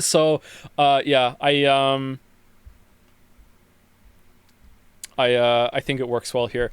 I made another character before that, and I didn't like the name, so I changed it. But I typed in, because it was Shadow the Erdtree, right? I typed in Shadow the Patchhog, but there aren't enough characters for that, so it turned out being Shadow the Patcho. But then I went with Erdtree instead. Blessing at all. There are only 25 revered ashes to find for a cap of 10 blessings, but at maximum, the buff it provides is comparable in power for your summons. That means there are 75 of these pickups to find. All right, so that was a change to a different recording session there. Did you notice before I pointed that out? Let's see if you can hear it now. Of 10 blessings, but at maximum, the buff it provides is comparable in power for your summons. That means there are 75 of these pickups to find in the DLC. How many lootables do you think there are in total, though? Now, obviously, I can't go through and count them all to make a comparison. Exactly, I can't. So we'll just... This is also a secret reference to something I do in The Witcher 3. Spoilers. Just have to agree that it's a small fraction of the total things that you can find. There are quite a few new weapons and armor sets, but most of these will not be applicable to most builds, which means we have the first bit of returning criticism from the base game that applies to the DLC. Exploration rewards. I think this is the most disappointing aspect of the DLC, and it isn't just about items and... I hate that I repeat DLC so close to back there. I did use the Smith script weapons on one playthrough. I think it might have been my first playthrough. I put the Smith script spear in one hand to have like a throwing weapon that if you don't know what they are, you can throw them and they come back to you. I almost said a spoiler for another game. So it's like a unending throwing knife. A gag in the video also is that I think in almost every single clip I have throwing knives equipped, even though I never used them. Anyway, and I thought that weapon being an unlimited throwing thing that you can do was pretty cool, but when I tried to use it in fights, it was a little bit unwieldy to switch between your normal weapon and that one to weave in hits. But it could be just something you need to get used to. Maybe with a faster weapon it's better. I think they're a really good inclusion, and I hope that they're more easily accessible going forward. I think they're a really good idea. Character progression. The worst parts of Shadow of the Erdtree feel like the very best parts of Starfield, which is a compare. Oh, okay, so that's one of my favorite lines in the video. I also matched the red of the flower fields with this clip here. I went through. I actually found the red flower field first for that clip, and then I wanted to. I went through Starfield and I found this. I think this is from a stream. I don't think this is from when I played Starfield on my own. I think it's from a stream. Comparison no one wants to hear. Empty locations and vacant stretches of land that commit the crime of teasing that they will be far more interesting than they end up being. What experience led you to that belief? Let's go in order here. Items fare the best out of these issues. Weapons and armor sets and talismans are fairly common, and even though they don't always... You did the moving character thing there too. Yeah, the falling from the Starfield clip into falling into the Elden Ring clip. Yeah, I did. I don't know why I didn't pause to say that one. Have universal appeal, they're still more fun to find than low-level smithing stones and the like. They have the potential for unlocking new builds for future runs or tempt you into making a change for the DLC. Outside of that, though, and where the findables bleed to character progression, is a missed opportunity for a new type of upgrade, an alternative progression path which, at an extreme end, could be like a much more in-depth and much more powerful Wondrous Physic Flask that I could ignore and then complain about my own choice for not using. So here I'm kind of not so subtly referencing the P organ in Lies of P, but I don't know if this is too cautious of me or defensive. I don't know. I was afraid that if I compared Lies of P in a really favorable light to Shadow of the Erdtree in the video, that some of the fanboys might just start hating on Lies of P, and it's like, and the game doesn't deserve that, man. Like, both of the games are good, you know what I mean? So I wanted to try to keep the comparisons to an absolute minimum between those ones. I didn't want to be like, oh, this other game is my darling sweetheart, and if only, From would learn from them. But yeah, I think that something like that could have worked better. Maybe it was a mistake not to do that. Maybe I could have done it. I don't know. Maybe I was too precautious.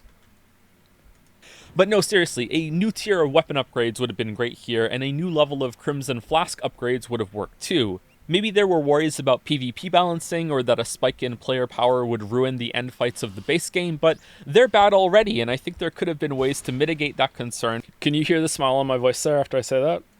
Because I can.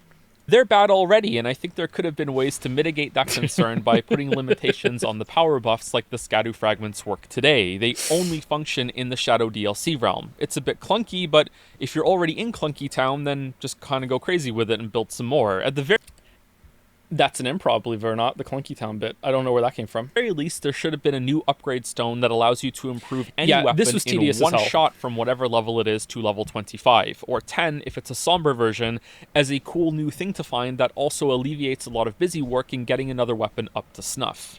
Some of these suggestions could have also been a part of breaking the endgame power boost of the Scadu fragments into Monkey small... Town. It's not Monkey Town anymore, it's Skunkton. Monkton stinks lately. Oh man. And there are like so many mice around. I don't know what the hell is going on, but the city stinks. It was cold today. It was really cold today. 1 second, chat.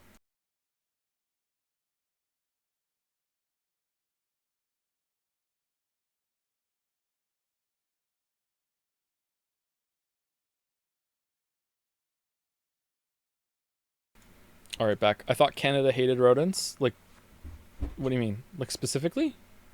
You turned off CC? Oh, I'm sorry. It's back on. Smaller chunks. Like I said, the current ultimate bonus is about double damage, and I think it would have been better if a new tier of weapon upgrades and the Scadu boost still resulted in about that level of power. To reiterate, in this imagined different progression system, you would upgrade your weapon to level 40, say, with DLC stones, and when that's capped and you found all the Scadu clumps, you would still have roughly the same power output as you do in-game today with just the blessings. Just so there's more stuff to find in the world and you get to improve your weapons some more as well as your character. So I'm really surprised at this receiving any pushback whatsoever.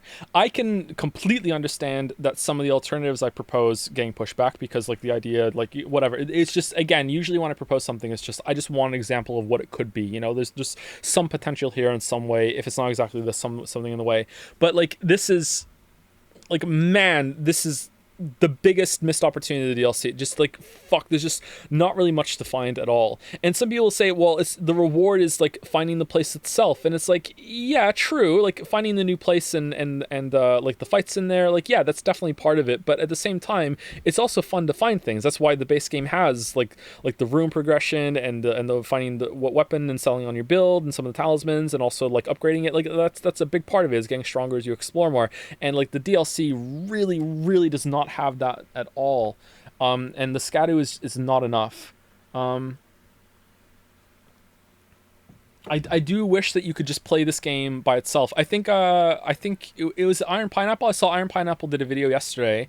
But he didn't do it yesterday. I saw it yesterday. He did it a while ago, actually. I was surprised at how old that video was. It was already 2 months old, where he got to the DLC at level 1 and he could only use things that he can find in the DLC. And that looks like a fun time to me. Like, I would like to do that, but I don't know if I want to go through all the fucking setup of that in order to get there. I would like that kind of mode, yeah. But like I say later, I wish it had spun off into its own full sequel completely. Like let it have another year or two of development and really flesh it out. But that's never going to happen. The DLC is not going to get DLC. Or will it? Because right now, there's just not enough of that in the DLC IMO. Personally, I would have preferred findable stat increases to unlock more build options and the like.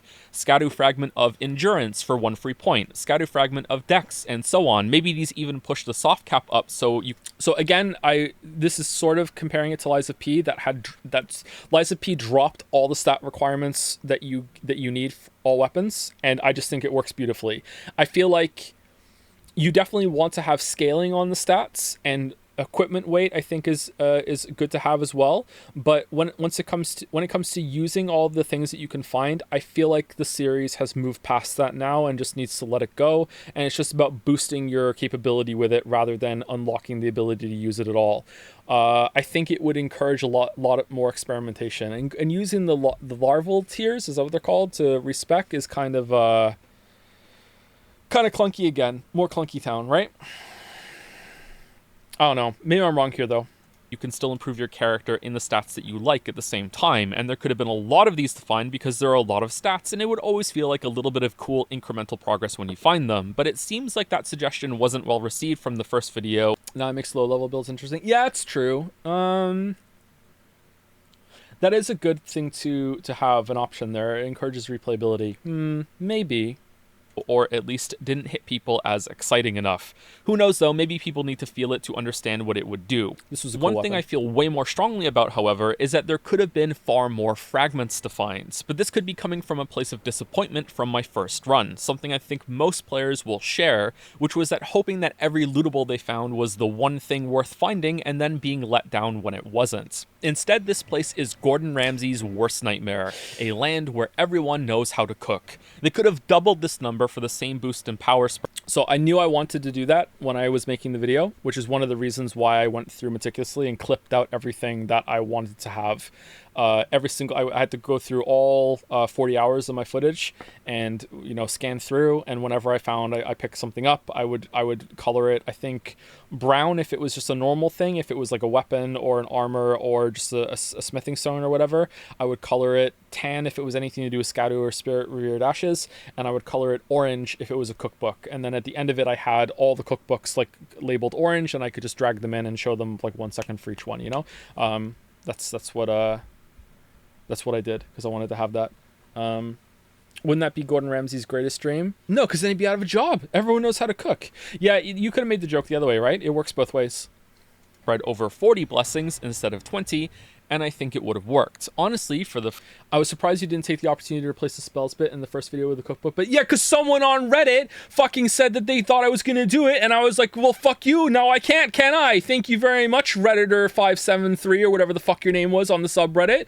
Oh, I can hear it now. In Elden Ring Shadow of the Erdtree, it's just nonstop fucking like cookbooks, weapons, spells, cookbooks, fucking... I couldn't do it, could I? I had to do my own shit, yeah. First time in my life, I'm trying to be conservative here because I think they could have went full Odyssey Moons with these and had one at the end of every side dungeon as well, but hey, let's not go crazy. My last point about these fragments is that I sorely wish they had been split into 2 sets, one for attack power and another for survivability. On my second... Okay, how do we feel about that? Because I feel like that could be unnecessary clutter for some people and they might be disappointed, but I think that's a good idea. I feel like it's a win-win. It's a little bit more clutter. It's more stuff to find. It's more expression. I think it's a good idea. Double the grind on replays. That is one of the bad things, yeah. But it's also the you can have the choice if you want to do it or not, right? Like maybe on your replay you only want the defense. To be honest, I really dislike games tying player progression to collectathon shit. Well, that's what I say, like, almost next, right? It's a curse problem. It's trying to fix something that's inherently broken, which is why I think the section goes on a bit too long. Second playthrough of the DLC, I returned to my first ever Elden Ring character and switched him back to using a single longsword that I played most of the base game with at release, until making the switch to big weapons near the end when I got annoyed at the boss design. It was a really cool moment on a personal level for me to be able to switch that guy back to my favorite weapon, but we'll get to that a little later. I wanted to see exactly how many of these fragments I could get along with the new two-handed talisman at the start, and which parts of the DLC world, spoiler, he killed me after I picked that up, were gated behind dungeons and bosses. Turns out, not much is blocked off. In fact, I think you can set up the map to have access to all of the major bosses simultaneously, except for Radon of course, and knock them down in any order you like. Without entering any legacy dungeons, you can get 22 fragments. If you dip in and explore, but don't kill any bosses, you can get up to 36, which is enough to have the blessing as high as level 15 before you've solid snaked it up and fought any big... Oh no, the subtitles ruined that joke. What a thrill.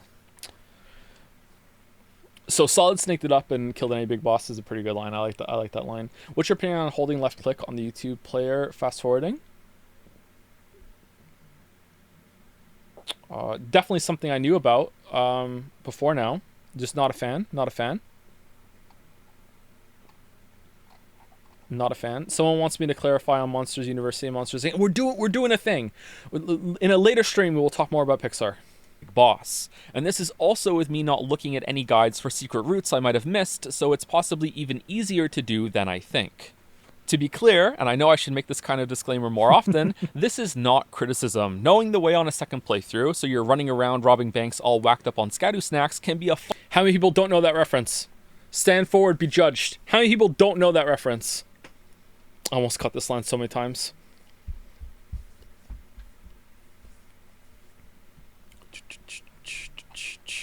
Joe, you called fun-loving criminals boomer music in chat, and I aged like the Nazi at the end of Indiana Jones and the Last Crusade. How do you think I feel? 39 in 2 months, man. I'm in my last year before 40.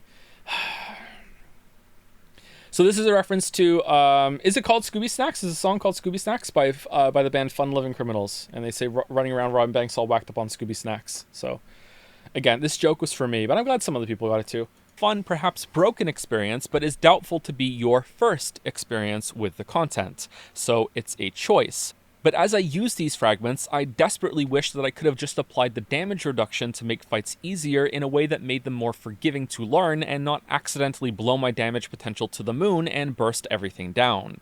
Turns out my weapon for this run made that okay, but with the double colossal build, that was a lot of damage toward the end. I don't see a real downside here because it provides greater player choice and agency in character progression and allows the amount of fragments to find to be literally doubled, since there would be the... It was really important for me to show you that it made me get to level 15 on the blessing, apparently. Offensive and defensive variants. Who knows, maybe it would have allowed the defensive side of the buff to go even higher, since boss damage can still hit real hard at the end, even with heavy armor on. Yeah, okay. I don't know if we want to talk about that now. That's something, again, like I said, I could talk about some of the problems in the base game more in depth now. I understand it more now. Like, I feel like... So, the end of Elden Ring base game has so much shit crammed together that I don't like. And if they just space it out a bit more... Like, it's not just about the Malekith into Millennia group or whatever. It's like the Godskin duo as well, you know, and the corrupted tree sentinel in front of him as well. There's a lot of kind of like at the end there. I really like the dragon fight though, and I should have praised the dragon fight more at the end. And I just wonder, like, how much better would it be if you just didn't fucking die in like 2 hits toward the end?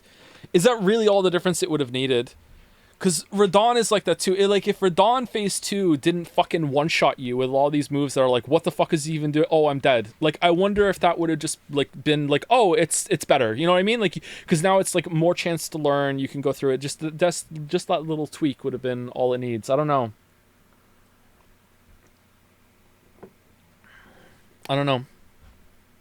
Anyway. Other worry is, how do you handle this on those subsequent playthroughs? It's very straightforward to collect all these, and it's not like boring time-invested grinding since you just go and pick them up. It takes minutes, not hours. It's like the trek down to Weeping Peninsula for the Sacred Tears and getting golden seeds in the open world, really. Imagine being able to go down there in the base game and then returning to Limgrave at level 120 or something. That's kind of what these fragments can do. Yeah, I'm curious how this is going to age as more people come back and replay it. Like, how are they going to feel about getting the fragments? Is it going to be like a speed run, like bum rush to get them all, and then you start playing the DLC? Like, my chore is done, now I get to have like my dessert and actually fight the bosses? Or are they going to just find them naturally as they play? Because once you know where they are, you know what they are. You know what I mean? Like, I don't know. I don't know how most people are going to do that. It could turn into busy work at the start of runs or a test of willpower to keep yourself from exploring into a big bump in power, but also, is it? I don't know how to judge the balancing here, and I wonder if having more fragments all over the island would have made it easier to just go in whatever direction you like, zone by zone, and know you're getting a pretty even increase with each one. It still is a player decision ultimately, but it might be a difficult one to judge what's best. I also realize I'm kind of just describing a basic leveling system here, so I don't know. On that note, really though, this is... Show the note when I say on that note, and they show you where the fragments are. Someone said, isn't that just like leveling? Not really, because, like I said in the video, I think we already passed that part actually, like leveling takes a while, right? Like grinding up to level 100 or whatever, that could take you hours and hours unless you know like a farming strat or like a cheese that kills enemies for you, especially early on in the game. Getting a really like a really high level somber weapon might be a good comparison, because I think if you know where to go, it's really easy to get level 7 somber weapon before you've even killed any boss, isn't it? Like you can get that done, something like that. So maybe that's the comparison to go with. How many people do that when they play the game? Probably not a lot, so maybe it's okay. It's just so much easier to go and get the fragments. is a cursed problem, and I'm wasting my time talking about it because I'm trying to stay focused on changes that are easier to imagine and implement. In reality, this needed a ton more time and attention from the developers and some big exciting shakeups. And maybe this should have been a separate game mode, or maybe the fragments shouldn't have existed at all and this should have grown into a full. So the tree here is dying and it didn't get a chance to fully grow. So that's the visual here. Should have grown into a full sequel. Like this, back to moon logic. Sequel, because these two problems are the minor ones in comparison to the world just having so much damn nothing in it. And I am really okay. This is something I didn't speak about either, and I wish I had. Like this in another one of these games, this tunnel would have been like a little mini legacy dungeon, right? Like, it's weird that if you played the game, this tunnel goes on for a fucking while and there's nothing in there. Like, this should have been like open up some gates and you kill some shit in there and everything like that. This feels really unfinished, this part. And also it's like the torches come alive as you're going through. It's weird. Really curious how this happens. On the one hand, I highly doubt FromSoft was happy with a bunch of the side attractions they had in the base game, like the stupid turtle hunts, the Korok beetle puzzles, and the copy and pasted ruins. Apart from a couple of those beetles, these aren't back really, but there's nothing to replace them. Similarly, I criticize the ending of the game for reusing loading screen, maybe? Yeah, maybe. I don't know. I feel like they could have done something there. For the shot, I went here and I killed all the enemies in this area, and then rode through so I could show what it looked like with all the enemies empty, with the location empty. This was my second attempt at it. First attempt, I rode through and there was a fucking hand that I missed and I had to kill the hand and then go all the way back to the beginning and start the shot again. Enemies too much, and for the final trek in the mountains, suggested that having straight up nothing there would have been an improvement for the mood and gameplay pacing compared to Where's the empty corridor? I completely forgot in game. That's the way you get into the flooded part of Shadowkeep. So when you go down to the down in the crater in the village in Scataweltis, and you go up the well and you go across the bridge and you ride past the furnace golem with the armored legs, and then you go through the big tunnel in the building to get to the other part of Shadowkeep. Yeah, and I feel like that should have been like its own little legacy dungeon there again. What they went with. The key part there, though, is what they went with. Unique, well-thought-out encounters with fresh enemies would have been preferable. With the DLC having so many stretches of actual nothing, I wonder if they had even more recycling at first and then took it out, or if new content just couldn't be made in time. Or I didn't understand those instructions. I need a VLR style map transition. Okay, so you start off in Scataweltis. Beep, beep, beep, beep, beep, beep, beep. Now go down the crater. Now you go up the ladder. Is the bit over now? Are we done? Third option, they couldn't get it to run well enough. This is a much more layered map with more overlapping routes and intricate pathing. It could be that it was a performance problem on consoles or even on PC. Todd knows the game isn't lacking those already, but my best... Okay, so do the frame drop show here with me running from that light, because whenever he did this ability, my frame rate would fucking tank. Even on PC. Todd knows the game isn't lacking those already, but... A little bit, right? But not as much as I think the footage should be. I wonder if it was dipping... It wasn't dipping too far below 60, but it was dipping more when I was playing it. Like, it doesn't show in the recording. I'm not sure. This is pretty bad. All right, so what do we think? Do we think the DLC, first of all, if you don't agree with it, it's fine. Like, you don't have to agree with the assessment. Do we think that the DLC was lacking in stuff to find and it was a bit empty because of performance problems? Or do you think that they forgot? Sorry, do you think that they ran out of time? Like, they didn't have time to fill it? I don't think it was the performance problems, but do you think so? I think it's ran out of time.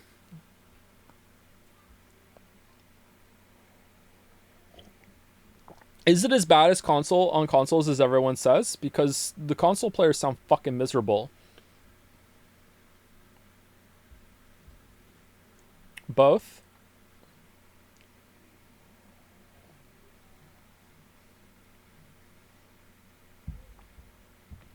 I think they decided on a size first and then couldn't quite fill it out. Yeah, I think that too. Yep.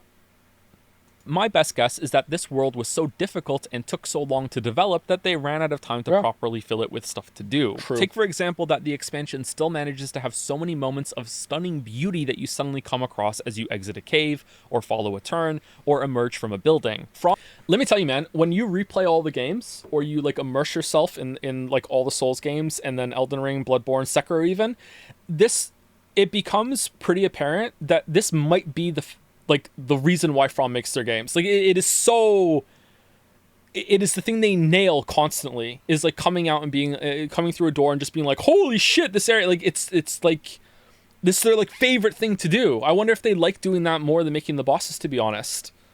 Rom loves these scenic blasts, and so do I. So imagine how carefully the world had to be constructed through... I wanted to put the Ace Attorney blue sky there, but I couldn't find a way to make it work. Through planning and editing to allow them to happen while also providing so much freedom in how the player gets around and explores, while also having interconnected routes going from zone to zone or wing to wing if you subscribe to the idea that the island is more like a big dungeon than a hub world. All the while, these introductions have to be carefully and naturally hidden from the player's view so they... originally I had, and speaking of subscribing, and then point an arrow to the subscribe button below, but I cut it because it's getting kind of obnoxious. You know what else I've noticed recently?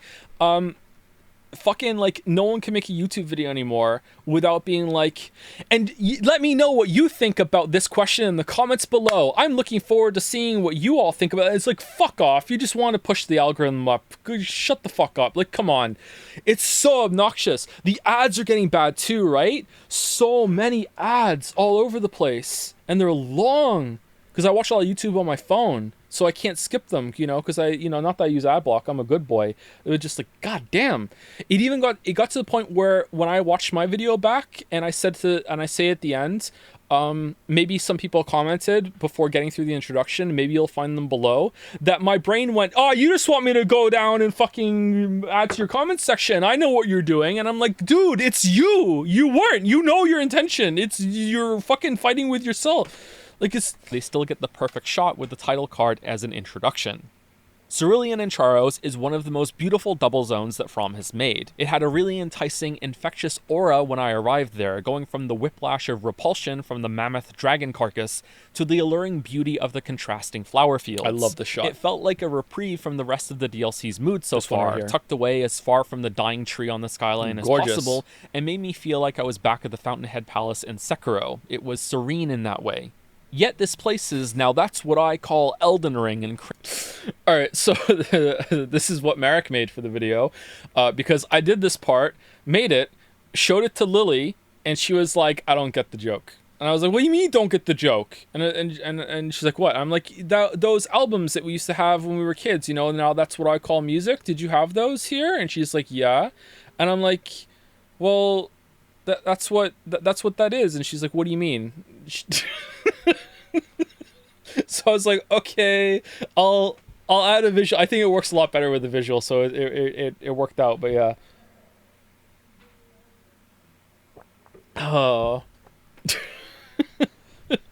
So I asked Marek to make this because I don't know how to make visual shit like this. It would have taken me a long time to do that. Thank you, Marek. Crammed with the base game's greatest shits with little else. Another dragon fight. It's another It's set up for saying greatest shits. Come on. It's okay. Mariner fight. Another deathbird. Demi-human queen. Oh, look, a lobster. And there are the annoying hand enemies right next door. I'm not opposed to the game reusing these mini-bosses, since many players will be returning to the game just for this DLC, and might have the perspective of, oh yeah, those things. I remember those. Sure, I'll find another one of those. It's like everything is a remembrance boss. But when that's all there is, it becomes a problem for me. I don't know if that joke is staying, and that was really dumb. That was improvised. Unfortunately, this isn't the worst of it, because most of the northeastern part of the map frankly feels blatantly unfinished. The area around the church is the most forgettable part of the DLC to me, but that's only because the very last... Alright, there was a recording change there. I think that one's more obvious than the other two that we saw before. Last zone up here was so disappointing that I can't forget it. 2 more tree sentinels, another falling star beast, and the second middle finger ruins that go nowhere. This part, and the other finger ruins to the south, genuinely made me feel like I was playing vanilla World of Warcraft again right at launch and had gotten to one of the... So what's the character's name, chat? Oh my god. Oh, why did I do this?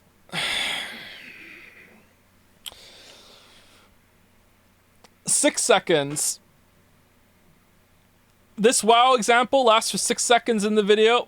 I needed 6 seconds of footage, and when I wrote this, I thought of Silithus in World of Warcraft when I first played it right at launch. And I went resubbed to World of Warcraft, resubbed to Classic WoW. I don't have a Classic WoW character. Made a Night Elf, and ran down all the way from Teldrassil or whatever the fuck it is. It took me 3 hours to get down there. And let me tell you, I died for the first time. I died in Ashenvale, okay? I got all the way to Ashenvale before I died, okay? I die in Ashenvale, and I was like, I don't know if I get to a spirit, if I will res at that graveyard, or if it'll teleport me back to the original graveyard that I spawned at. So I went all the way through the Barrens, all the way down to fucking Thousand Needles, went into the fucking graveyard, hit resurrect here, and got teleported all the way fucking back to Ashenvale, and had to be like, alright, I have to corpse run all the way down there. I don't know how many fucking times I died. Eventually, I took some of my clothes off eventually, because I didn't want to be, like, pervertedly naked by the time I got there, and it still didn't really work out. She's fucking Peter Pantsless here. Yeah, and I went all the way down there. And I shouldn't have done it. I should have been like, I'm texting Weeaboo Bill, like, complaining the whole time, because me and him used to play WoW together, and I told him the line that was what it was, and he's like, why didn't you just go to Ashara? And I'm like, what do you mean? It's like, Ashara is a late game zone that was really empty in classic WoW and in original WoW when it came out, and that's right there. And I'm like, It's like, but in my mind, it was Silithus, so I need to go to Silithus. And I didn't tell him that I was already in Thousand Needles, so I couldn't fucking go to Ashara. So I went all the way down here. However, it was good that I did it because at this point, I didn't know how I was going to show the bald bodybuilder. I had no idea how I was going to make that. I was really worried. There are certain parts when I make a video that I'm like, I have no idea how I'm going to visually show this. You know what I mean? Hope I figure it out when I get there, and that was one of them. And then by playing WoW, I was like, oh, I can make a bald character named Bald, and it can be like a stupid joke. So, it all worked out. The zones that didn't have content yet. And some of the bridging path... That's it. That's the 6 second fucking congratulations went on torrent reminded me of the downtime in Shadow of the Colossus, avoiding the obvious pun here. It was such a disappointment to find nothing in these ruins. No secret, no underground legacy dungeons, nothing of substance to match the amazing mystique and the questions the visuals of these areas conjure, both when seen in the distance riding around and when viewed on... Look how interesting they look on the map, right? Everything about these. I was expecting to go into like this massive underground area below 2 of these that may be connected a little bit. Like, I was so disappointed. So disappointed in the map. Nothing. Now let's couple this issue with how much of the baffling look. So this is again moon logic. The couple this issue, I just hit 2 guys with my 2 swords, and then I'm gonna find 2 smithing stones. This was the perfect clip. I was so happy when I found this. Oh, level drops you find so many as hand-placed pickups, not random enemy drops. Even the rune amounts are bad here. I would have loved this if there was a way to play just the DLC fresh with a new character from the title menu, but since that's not in the game, this is purely a negative to me. Even the justification of lesser stones being used to upgrade weapons doesn't fly, considering that you can buy them cheaply at the Round Table store. It's the clearest sign to me of all that they rushed in. What do we think about this rapid fire, like, I'm picking this up, I'm picking this up, I'm picking this up? I like it. I think it works well, but is it too much? I think it hammers the point home how much shit there is. I used almost all of them that I had. I think I only had 6 left over by the end. In a panic to fill this world with things to find when they realized it was so empty and didn't have time to work on something else. Even the thing From historically does best, better than anyone, suffers. Enemy variety. Yeah. There's so much reuse of the... I wonder if they're running out of ideas for normal enemies. Maybe they need some more systems in the... some more things to do in the combat system, like the parry or whatever, in order to make more shit. I'm really surprised at this, because the boss variety was so good, and the bosses seem to be the focus. Like, man, they really dropped the ball with enemy variety. Brave Birds and Blood Fiends in particular, try to match up the motion there as well. And not much diversity within enemy palettes at each zone. It was quite a surprise to see so much of the same enemy type spammed in some locations. Even the New World boss, the Furnace Golem, was boring to me by the time I watched a second one fall over. These suck, I love the visuals of these, but they are pasted too much around the map for how long they take to kill, and I don't recall anything else that was new trying to fill this field boss type of encounter.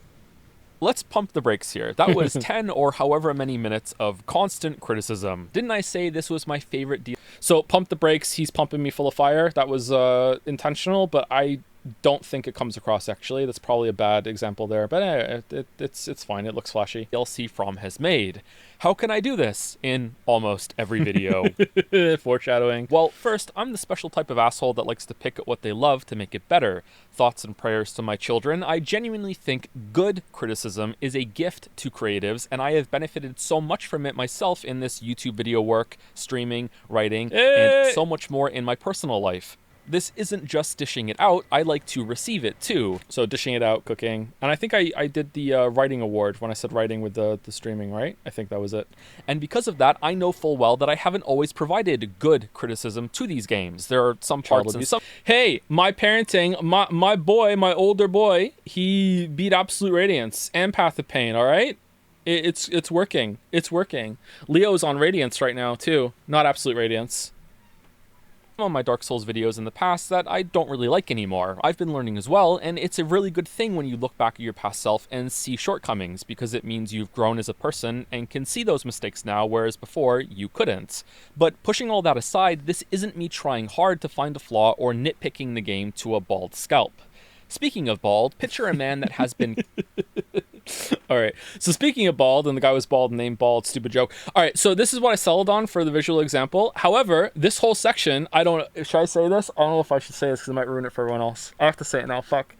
During the premiere, a bunch of people in chat when this started started saying, "Oh, is this an ad?" And I fucking hear it now. The sudden segue into kind of a different topic. Oh, it sounds like I'm about to do a fucking, like, sponsored ad read. Oh,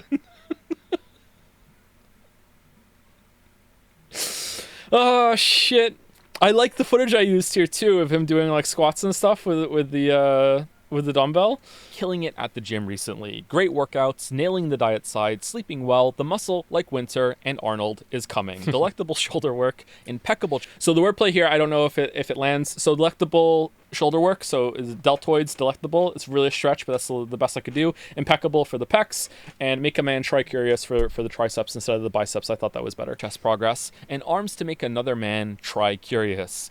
But you know what he's missed week in, week out? His lower body. He has quads, calves, and hams that should be served deep-fried at Arnold Popeyes. Coming. You don't know the famous clip of Arnold talking about working out? Go Google Arnold coming. Actually, you know what? Googling that will probably get you to the right clip. He spoke about how when he gets a pump going, when he's lifting weights, that it feels like his muscles are having a climax, and he's like, so it's like I can't do an Arnold voice. It's like all the time, all day I am coming and coming. It's like something like that. I don't know why he's Von Karma, but yeah, that's the joke. Shadow of the Erdtree is that. It skipped leg day. So while I can admire and enjoy so damn much about all of the greatness in the rest of the DLC, I can't ignore a part of it that does not match up in any sense of the imagination. Just like this envisioned bodybuilder having these really tiny legs with this huge jacked upper body that you can admire big time, but, you know, look down and it's like, hey, dude. So chicken legs, he's a chicken. Yep. What happened? I think this is something some people don't understand about some of my past critiques on great games, and it must certainly be my fault.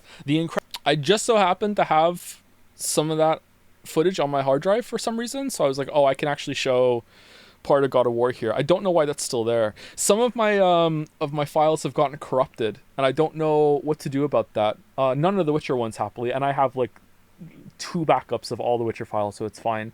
But some of the past stuff I have has become corrupted. There's like gaps in some of the video clips. I don't know what to do about that. Some of the past streams as well. It's kind of bad. Incredible successes of them are the reason why the shortcomings are so glaring and sometimes unbelievable to me. It's like Shakespeare missing an opportunity for a pun, or Streamer Joe missing an opportunity to dunk on some weebs. Look, we're about to get into the boss. I wish I had been able to match him jumping up and down with me talking there. So Shakespeare with David Cage being video game Shakespeare was the line there. And also I wanted the 28 stab wounds to be in there for Jad's talk, which is more positive than the rest, but I do want to make... We're about to do boss talk. We're about to go through the fog door. 2 final points about the DLC's world. The first is that, despite what I said earlier about its structure, I do think there's a lack of that Legacy Souls feel. Shadowkeep is great, but it's at least a full tier below Stormvale Castle and Lindell if you include the sewers, both of which were the highlights of my base game replay. The flooded section was a pleasant callback to... So there, he lands on the roof in the same way that he just landed on the ledge in the last clip, something like that. I don't know if that matters or not. I don't know. I really did like the sewers on my replay. It was fun. Dark Souls 1, but then paid out very little in interesting exploration or even being an achievement to drain. You kind of do it really fast after getting there, with yet another reused boss as the key feature instead of something new and exciting lurking in the water waiting for you. Yeah, when I saw this, I was like, oh, what's that? That's going to be a boss we fight here. And then I looked at it a little closer and I'm like, it's just another fucking ulcerated tree spirit, isn't it? It's just another one, isn't it? And then it dipped out of the water later. I'm like, fuck, it is. The side dungeons were less frequent and more substantial, so a big thumbs up from me, but I don't know if they'll still be enjoyable on replays. Belarus was a pleasant introduction, but more so for atmosphere than level design, which is similar to my thoughts for part 2 of this later in Millie Rhine. Bad Romance Ruins was quite cool since it was a dungeon on horseback, and that's new and novel, but... So later on, I try and say rah rah ruins so people understand the Bad Romance Ruins joke, because I thought some people might not get it, because again, it's just for me. But Bad Romance Ruins or rah rah Roma. I love that song. Spend a bit too much time in the same boxy type of tunnels for my liking. And then we come to Midra's Manse, which had an amazing introduction, and then was teensy tiny. This is related to my second point. So showing him because he's small, teensy tiny. Most of them are straightforward, but again, kind of moon logic. I keep saying moon logic over and over. I need to stop. World is very interesting, but lacks the surprises of the base game. The unexpected regions to the north, the underground map revelation, the meteoric change after Radon, the secret Sifra connections, and how the game feels like... I still said, it's Sifra, isn't it? Not Shifra. It's Sifra? I think I still said it wrong. This is true, right? I think this criticism lands possibly better than what we said before. It was, does it? The Abyssal Woods was a nice surprise, but then it doesn't have a payoff. Whereas the underground section in Elden Ring base game is just fucking magic, man. I don't know. I think it lands. Like, it could go on forever. And look, I get it. It's just surprised you didn't mention the 3 bonfires, Imager's Manse, all so close after shortcuts. I went, yeah, I'm surprised I didn't say that too. Yeah, I remember writing it in my notes, and it didn't make it in the video. Yeah. That was kind of silly. I don't understand why they did that. You unlock the shortcut and the grace point at the same time. It's weird. Just a DLC, but it's DLC of more Elden Ring, and there is nothing more that screams Elden Ring than these sections in my mind. The Finger Ruins should have been this, but they weren't, which is why the Abyssal Woods is so relevant, because it's where Shadow of the Erdtree does come close.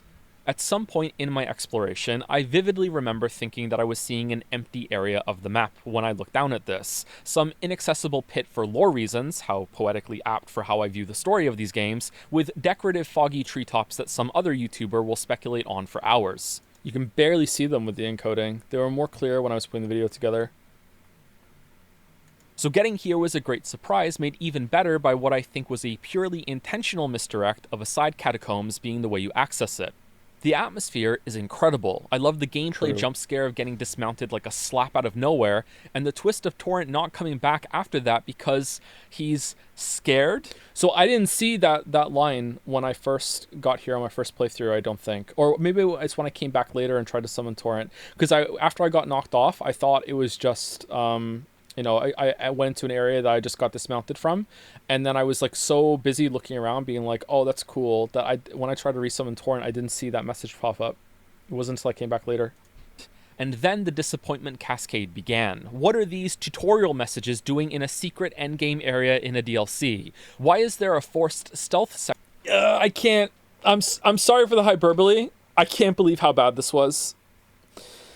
It was like this, again, I wish I had streamed it, because it was like the Spider-Man MJ thing where, like, at one point I just walked into a flower and attracted them over, and I just, like, do right past them all. It was so bad.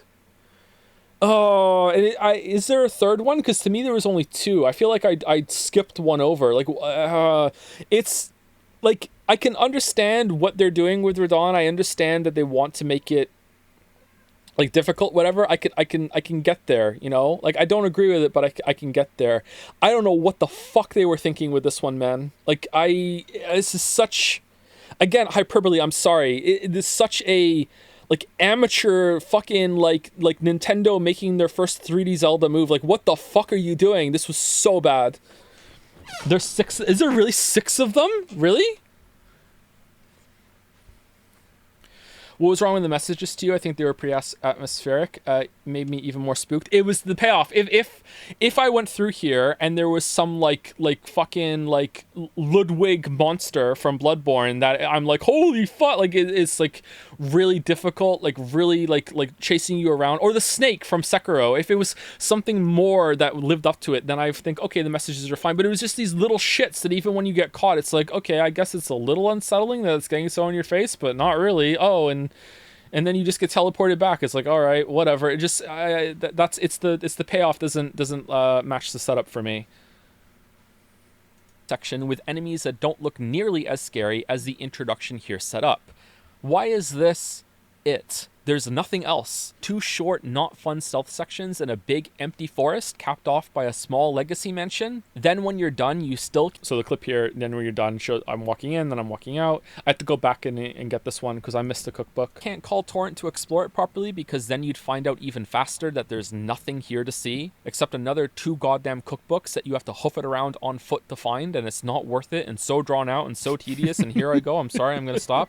The biggest missed opportunity of the DLC, in my opinion, because the Northeast Zone and Finger Ruins were so lackluster that I can't even think of what they could have been, was not intertwining the outside forest with a supernaturally huge, twisted, Frenzy Flame themed mansion castle legacy zone. And yeah, and when I said this, again, I didn't want to draw too many comparisons to other games. I was thinking of the forest section in Bloodborne, when you go through the graveyard with all the snakes. What is it about snakes in these games, man, and the giant serpents? There was so much I could have spoke about at the end of the video when I'm talking about how it keeps reusing, like, imagery and stuff. What is it about snakes and serpents and shit? Like, that level of, like moving in between an area, I think would have been really, really good. I think it would have worked really, really well. Or at least be kind of like what's the castle called in Elden Ring base game with all the hands in it, where the horse boss is before you get to the towers where Ronnie is.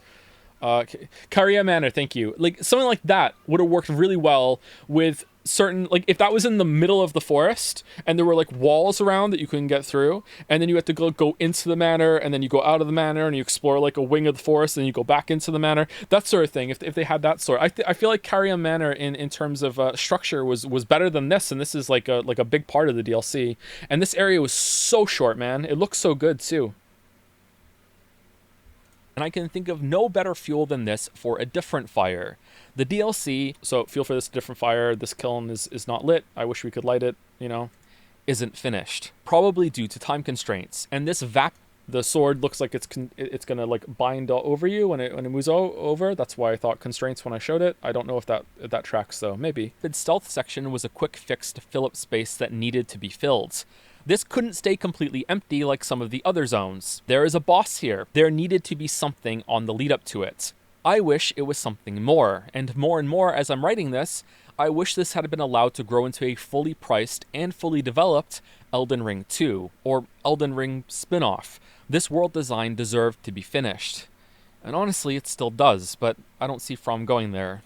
So I did a fade to black over this fade to white. In the game, when you play it, it fades to like really bright white, and I didn't want to like flashbang the audience. So at the exact same time, I faded it to black, so it kind of gets muted out, so it doesn't hurt people's eyes. I think it works, right? It's still a little bright though. Do you? I don't have as many negative things to say about the bosses, which is what we're finally going to speak about next. But first, if you'll forgive the indulgence, I have a feeling some people are going to skip to this section in the video timeline chapters, so give me a second to own them. So this is meant to be like a little scary, like you skipped here and now the abyssal eye is staring at you with judgment. Wow, so just jumping right here, huh? That's all you care about? Boss opinions or bust? Don't care about any of the context this section might draw from the rest of the video? I see boss in So this is a complete accident. He is pointing exactly to where this chapter This was not intended. Complete accident that it lined up. I love that it did. But yeah, and then neuron activation, he's grabbing his head in the next one. Timeline, I get neuron activation, go back to the start and watch the whole thing. Do not collect 200. So he's stopping you from collecting 200. He's like slamming you from off screen. In a weird mood for this one. Sorry. So weird. It's going to get even weirder. Like Geralt being with Triss is the weirdest thing. So yeah. Not Yennefer. So weird. Let me try to be really clear, because there's no fog in Liurnia for the castle shot, where sometimes there is and you can't see it. Clear at the very start of this. I do not think that the problems that plague too many bosses in the base game have carried over or been made worse in the DLC boss fights. But I also think those problems are still present in the base game. I experienced them again fresh when replaying the game before the DLC, and after doing the DLC, I went back and fought some of them a second time, and I still think those problems are present. The DLC fights are a huge improvement. In fact, I think Shadow of the Erdtree has the best suite of bosses that From has ever made, and that might even hold true when... This was really hard for me to accept. I had a big, long argument with myself about this. And I just couldn't deny it. As I'm thinking, and I'm like, you know, like, not all of them are bangers. There's some that are kind of like, whatever. But like, there's no bed of chaos. You know what I mean? Just like, I'm just sitting there and I'm like I think maybe, yeah. Like really, like if I'm gonna fight another set of bosses again in a row, I think it would be those. You know, like those are the better ones. Better than Sekiro's. Oh, I didn't include Sekiro in that. Sekiro, it doesn't seem fair because Sekiro has a different combat system. Sekiro is not included. I'm just talking about Dark Souls 1, 2, 3, Bloodborne, and Demon Souls. Sekiro would probably win. I didn't even think of Sekiro when I was going through that. And putting whole previous games up against them. It gets a bit silly though, because I have to break off DLC packs to do that. I think the Erdtree array is better than the spread found in Dark Souls 3, for example. So spread because he's spreading out. Originally this was the Orm clip, and then I switched it over to the giant one later for giant guy with a sword. Yep. But if you add Sister Frieda and Ring City's bosses to them, then that's now better than Erdtree's set, I think, if that makes sense. That's pretty high praise still, and I think it's justifiably earned. I didn't expect this to happen, and because of that, I don't quite understand the discourse around the DLC's difficulty at the moment. I wonder if the Spirit Ashes can somehow make it harder in a way, because the bosses have so many AoEs and big combos that can come out of nowhere, that if you have aggro split and you think that it's on your Spirit Summon and not you, you can just get wombo combo down to dead out of nowhere. I really think this is true. I think that there are a large portion of the players for Elden Ring that use like spirit summons like religiously, and they don't learn the fights all that well, which is fine. They don't have to, but these DLC bosses can kill you so quickly and have such big moves that I think that a lot of them are struggling, whereas they really didn't in the base game. Maybe they're not picking enough fragments up as well. I'm not sure. I heard that some people were having problems understanding that. I don't really get it. It seemed really obvious to me that you're supposed to use those to upgrade or whatever, but I don't know. I think that it can be really frustrating to think that the boss is on the spirit summon and then suddenly you're taking damage, which is why it's frustrating when people say the game is designed around spirit summons and anything else is a challenge run. I really don't think that's true. If it is true, then FromSoft is a much, much worse developer than I think they are.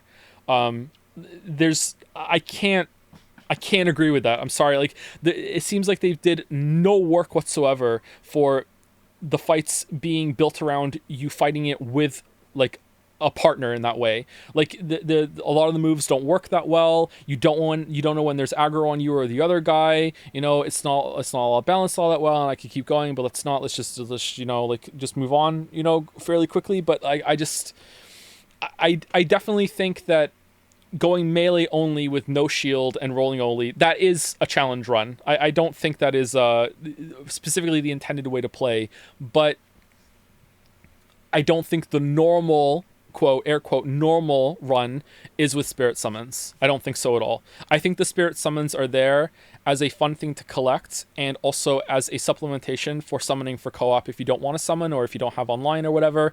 It was like a not everyone can play online, not everyone has internet access that's stable and can do all this shit, so how do we help them with their co-op system? Oh, I know, let's make the spirit summons thing. You know what I mean? That's what I think.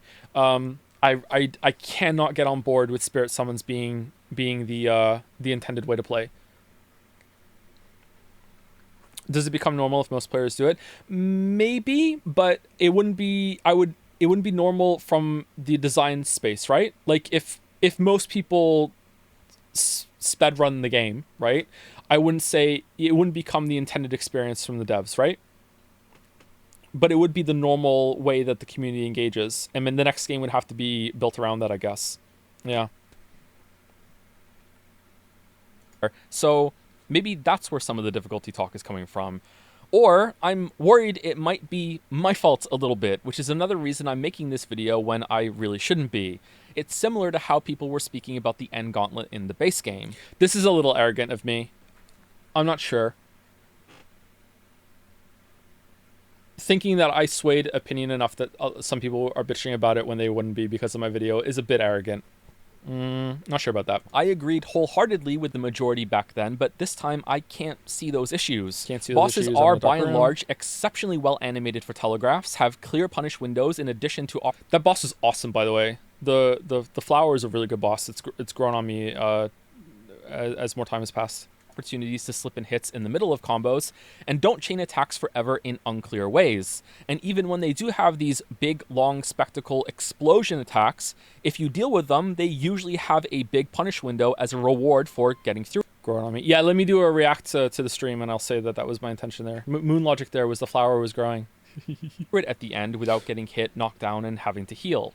I know many Elden Ring fans are getting angry that I'm still describing the base game bosses in it. So these are Elden Ring fans getting angry and roaring, and then it clips over to the bear roaring as well when I say bear with me. Negative way like this, but just bear with me. We'll get to it, I promise. Cinema. And hopefully we can find some middle ground.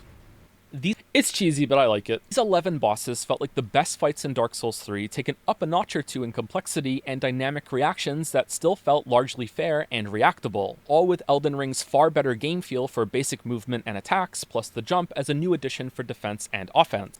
Again, this is something I could have spoke about a lot more, and probably it's a big flaw in the original video too.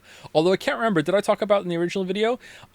If you haven't played Dark Souls 3 in a while, I highly recommend playing Elden Ring, or if you just played Elden Ring, the DLC, go play Dark Souls 3 for a little bit. It is really evident how much better just moving is in Elden Ring compared to Dark Souls 3. The jump from Elden Ring feels better than Dark Souls 3 in the same way Dark Souls 3 feels better than Dark Souls 1. It is Dark Souls 3 is also, I don't know if it's just aged badly or patches haven't gone all that well or something. Dark Souls 3 also looks kind of like ass to me now. Like there's a lot of aliasing and a lot of the shit. It just, I don't know, kind of like the Witcher 2 thing, it's burnt. There's just something fucking off about Dark Souls 3. Dark Souls 1 might be my favorite looking of the Dark Souls trilogy. I don't know if that's a bad take or not. Like, it just, like, a lot of the shit looks really good in Dark Souls 1. It's aged better. Dark Souls 3 just fucking looks weird in a lot of areas, and even a lot of the character models, especially the player. I don't know. Like, it's... I didn't think that when it first came out, though. I thought it looked better. But now, like, I don't know. Now there's more time and they're, like, closer in my memory. I don't know. I think Dark Souls 1 looks better. Big disagree? Maybe. The shields and the reflections in Dark Souls 1 look so good. Like, fuzzy. Yeah, fuzzy. I don't know. Maybe it's, maybe I have a setting turned down on it or whatever. I'm not sure. But yeah, anyway, enough about how it looks. Like, it just... Elden Ring feels so much better than Dark Souls 3 does. Whenever you roll in Dark Souls 3, it feels like the animation's kind of fucking glitching out. Maybe there's a little stutter in it, so it's trying to indicate you the iframe time or whatever. It's just something's off about a lot of shit in that game. I don't remember it being quite that bad before. So maybe it's my system. I'm not sure. It's not awful. Sorry, maybe my language is being a little bit too strong right now. I really like Dark Souls 3 a lot, but just movement is really important to me, and moving in Elden Ring is a lot better. Then on top of that, the variety is here too. It's not just big armored guy with a sword, only the big armor is a bit different and a bit bigger, and sometimes the sword is a hammer or curved in another direction or has a little enemy dangling on the end of it.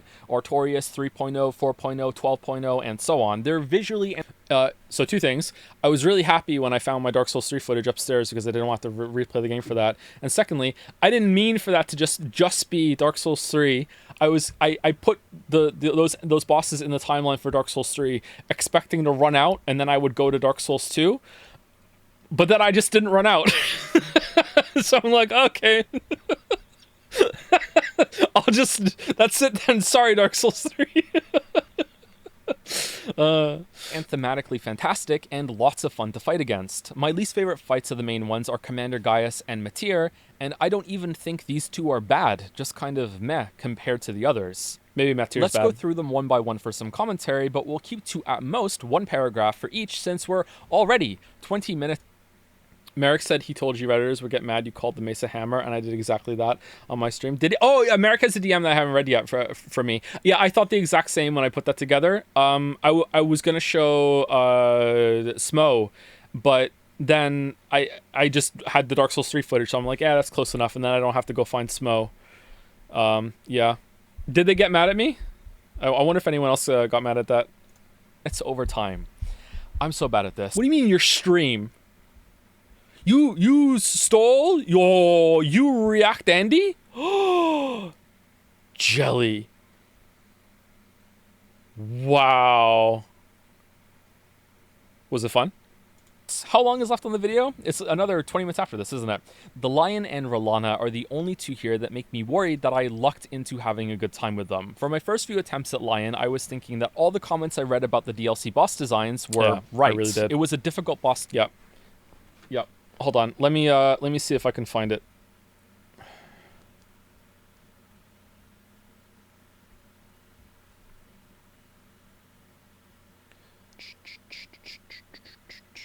When did the game come out?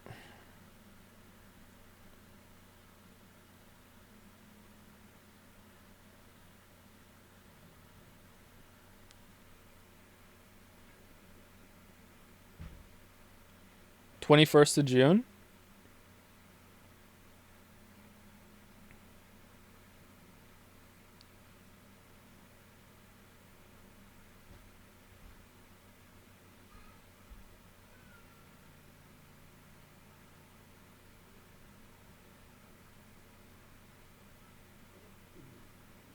I'm seeing if I can find my text to Weeaboo Bill when I got to when I got to Dancing Lion.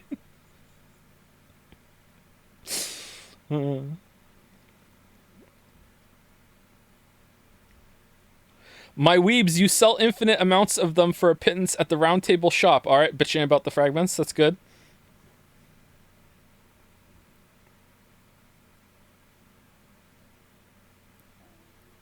Nah, I can't find it. Sorry, that was a waste of time. Return of Weeaboo Bill. We played Deadlock. It was pretty good. I can say it. Lion's music is so nice. It's really good presentation, right? Yeah, I was pretty worried when I fought this for the first few times, but then yeah, like I say in the video, I don't know, it just kind of clicked with me, and I'm like, okay, I can dance back. Like I'm getting it now, and I was really worried that it was just luck until I went back and fought him a second time with the longsword, and it was still fine again. To read, since it's one of those FromSoft classics where the attacks are also movement. I think the camera's horrible. Yeah, for sure.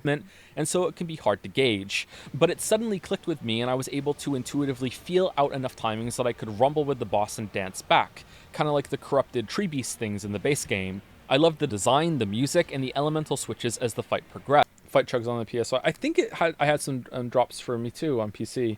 I'm surprised you didn't talk about the nigh undodgeable Meteor laser, like on par with Waterfowl, but not as damaging. I don't think I saw it. Like I killed Meteor really quickly. And I hate that the boss was casually repeated in Ra Ra Ruins, since this one felt really unique with its fancy cinematic introduction and everything. Not many bosses in the DLC get one like this, and yet this is the one that's repeated for some reason. There were camera problems on this fight though, and you should keep that in mind going forward. R'hllana also feels like a dancer, and I'm concerned that I would be whining about this boss if I didn't notice a jump attack heavy made my character stay ducked under many of her counterattack swings. Some good hitboxes on this fight. This helped me play aggressively, but I could be being too hard on myself here since I think I got a decent handle on how this boss would flow between attacks. Honestly, I wonder if I just got so lucky with that. I don't know. The way people describe this boss, it's like millennia on crack. So I don't know. Maybe I just got lucky and I didn't see a lot of the long strings or whatever. I just don't get it. Like it seemed fine. It was really readable. Pretty good openings. But maybe the being able to stay dodged under some of the attacks just made me coast through. I'm not sure. And again, it's not like I only did the jumping version. I came back and beat her with the longsword too. Longsword's a pretty good weapon, don't get me wrong, but it's got a lot less damage potential than the double colossals. I really liked her. And still have punishable openings. I wish she had a better arena though, since she's better than almost every fight in the base game and is just in this room, hanging out. Oh, and if Rom is going to insist on putting ultimate lol killed you, learn for next time moves on its bosses when they get to low health, I hope they consider reusing Sekiro's life system as a way to smooth out what can feel like bullshit. It's not a big issue, especially— Oh, something else that happened on her was that I almost killed her much sooner, but I knocked her down and I went up and I hit R1 and the game just said, nah, fuck you, you're not getting the critical hit. And so I did a normal attack and then she recovered and then just killed me. And that happened quite a bit during the DLC. I think like 5 or 6 times, which, that's only 5 or 6 times. But for you to be robbed of a critical hit like that when, I was in the right position, I don't know if that was anyone else's experience, but it didn't seem like that was working as well as it did in the base game. That's why Liza P is better. Liza P is unironically goated with it because it shows you not where to hit, but where to fucking stand. Like the thing is on the floor where you put your fucking character. It's fucking genius. Instead of it being like, oh, here's the spot, hope you're standing in the right angle or else fuck you. Like, yeah, it's Liza P is just so good about that sort of shit. Especially since the move looks so cool, but it can feel cheap. R'hllana is also the boss. Oh, there's a part here that I liked about Rina, though, since she's better than almost every fight. Going to insist on putting ultimate lol killed you. So I say like a Sekiro life come back to life, and then when he rolls, it turns to the other character rolling off like you came back to life in Sekiro to try it again. For next time moves on its bosses when they get to low health, I hope they consider reusing Sekiro's life system as a way to smooth out what can feel like bullshit. Boom, there you it's go. Not a big issue, especially since the move looks so cool, but it can feel cheap.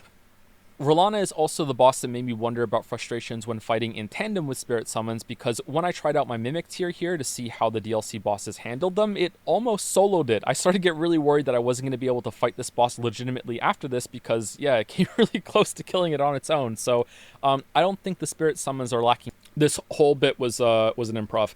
So the reason why I let this play in its totality and sped it up was to make sure it fit in the video without me having to stop and not speak for it to finish. But I also think it's important to like show the whole fight to prove that like I didn't go in and hit it in the back while the mimic thing. Is that me being too cautious, or do you think it's good to have like objective proof? Like, look, like no, the mimic tier actually really did solo it all on its own. I think it's important, right? Even though it's sped up, you can still hit pause and you can see the frames or whatever. I think it's a good inclusion. Power, it just might be that the boss AI doesn't really work well with them, especially when damage is tuned so highly. Maybe. I don't know. It's good, but I don't think it's necessary. Yeah, maybe asking if it's necessary is the better question or not. In this case, it doesn't really hurt, but maybe. Ramana and Midra came across as the most traditional Souls bosses of. For the summon stuff, people will adamantly refuse that they're too strong unless you show the whole thing. Yeah, do you think so? Oh, hey, Firebuck, how's it going? The group. Well-telegraphed attacks with a few delays and spell-based twists on that basic read and roll foundation. Pretty standard and enjoyable. I think they would have both fit in well in Dark Souls 3, in terms of mechanics at least. My only issue with Midra was that he could sometimes follow his huge frenzy ball nuke with the laser gun barrage right away, and I couldn't see he was charging it because the flames hadn't cleared yet. Yeah, I don't like this kind of difficulty. I did like that you could see Someone said in a comment that if Midra lands on uneven terrain, he skips his getting up animation from the fall and can just go right into the next attack. So that's what's happening there. I don't know if that's true, but apparently that was the issue. I'm of two minds of this. I kind of like that a lot of the arenas you fight the bosses in aren't just perfectly flat, like Final Destination. It adds more character. It feels more real. It feels like the boss's lair. But at the same time, if it's causing issues, then like fuck it, you have to just flatten the whole thing, man. Like, come on.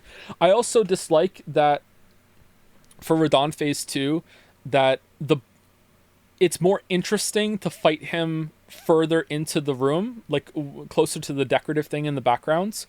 And also, if he jumps on you so close to the door that sometimes that can fuck the camera up if you don't run in fast enough at the beginning. I just feel like it's less interesting where you end up fighting him because how he just leaps on you at the start of the fight. Bale was like that too. In order to learn how to fight Bale, I had to often like reposition him into the middle of the room so I didn't end up getting fucked by the camera hitting into the walls on the outside. In general, I don't really know what to do about that though, unless you just make the arena walls like transparent or whatever, or even bigger. The camera really needs some fixes. I don't know if it can't be easy, but I feel like they're not really trying. So I don't know. How does Shadow of Erdtree bosses compare to Lies of P? I like the Lies of P spread better, but it is surprisingly close. I really, really enjoyed this set of bosses. If I went back in and I used the deflecting hearts here, and it turns out that it really adds a lot to the fights, I think maybe this would be better. But Lies of P is definitely built around the deflecting hearts here, and this is just a really subjective personal preference. It feels better to parry in Lies of P because, again, it's built around it. Sometimes when I get a perfect deflection with the deflecting hearts here, I don't know unless I look at the health bar. I tried to perfectly deflect Margit, and I wasn't sure for a long time if I was just taking like chip damage because it was a lightning effect with his little daggers or whatever. Whereas when you get a good parry in Lies of P, like you feel it, man. It's like, yeah, I'm getting it. It's good like Sekiro is. All the Sekiro is better. So yeah, I think Lies of P might edge it out a little bit, but it's surprisingly close. Path through the exploding butterflies that Ramana can carpet bomb the arena with if you want to get back in melee range faster. This was a cool test to read and respond to the situation going on. While Midra looked awesome, also, something else I didn't say in the video, it is complete horseshit to me that fucking Millennia still heals when you perfectly fucking deflect her. It's not just a block. What the shit? What? Like I show myself like deflecting. I think I deflect like 40% of it. It wasn't very good, but I still got a fair chunk of it for the footage of Waterfowl, and she healed up like, I don't know, like a third of her fucking health bar. What? And had a disturbing introduction. I do think they could have leaned into chaos more for this one, the arena breaking apart or moving to a different floor of the mansion, or a more explosive mini phase 3 near the end. Like maybe you have to burst him down in a panic before he explodes because he's the frenzy flame, whatever. I don't know the lore, but it seems like it would fit there, right? I love taking these little pot shots at the lore. I'm sorry if it's annoying. I just love being the pro ZD guy. I don't even know who we're fighting. Like Putrescent Night is... All right, so here I tinted the cave to be the same color as Medeir's cave at the very end of the clip. Did anyone notice that? In a similar place, and also a familiar place. Whoop. Medeir is just around the corner, apparently. This is a very long drop as a tension-building introduction I think it really into a shows very it off large that it's, area, only it's for the pretty much boss the to exact ride same into area. view and make you squint in the distance. This is an unexpectedly small adversary that only gets bigger for a few moves, and even then, he's not really that big. It feels like a truly gigantic, monstrous Phase 2 is missing here, and considering how much the DLC does feel unfinished, I wonder if that was the intent. This But move was cool. I still like the fight a lot on my second time through. The double coordinated attack from both the knight and the horse was a highlight to learn how to properly punish. There is a rage all caps comment in my note file for Shadow of the Erdtree about what happened here. He hits me, Horse didn't spawn. and then the horse spawns fucking behind it, and the then knight at least. I probably would have gotten hit anyway, but I was so mad. Jumping the fire was awkward, but I appreciated a slightly clearer than usual use of the jump for a fight, and its weapon was a fun nod to Orphan of Cause. Or some say Cosm. For a brief intermission, All right, speaking of intermission, I don't want that YouTuber to be mad at me about the piss break. So let's oh shit, I just hit the microphone. Sorry about that. Let's take a quick break. I'll be back in 5 minutes. I'm gonna go pee. Everyone else should pee too. Go brush your teeth. Be right back.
How many of you watch the videos with subtitles on? As a general rule, like on YouTube and everything, because I don't. I never use subtitles when I watch YouTube. Can we have a poll for that actually, mods, if you don't mind? Oh, there's already one. Cool, thanks.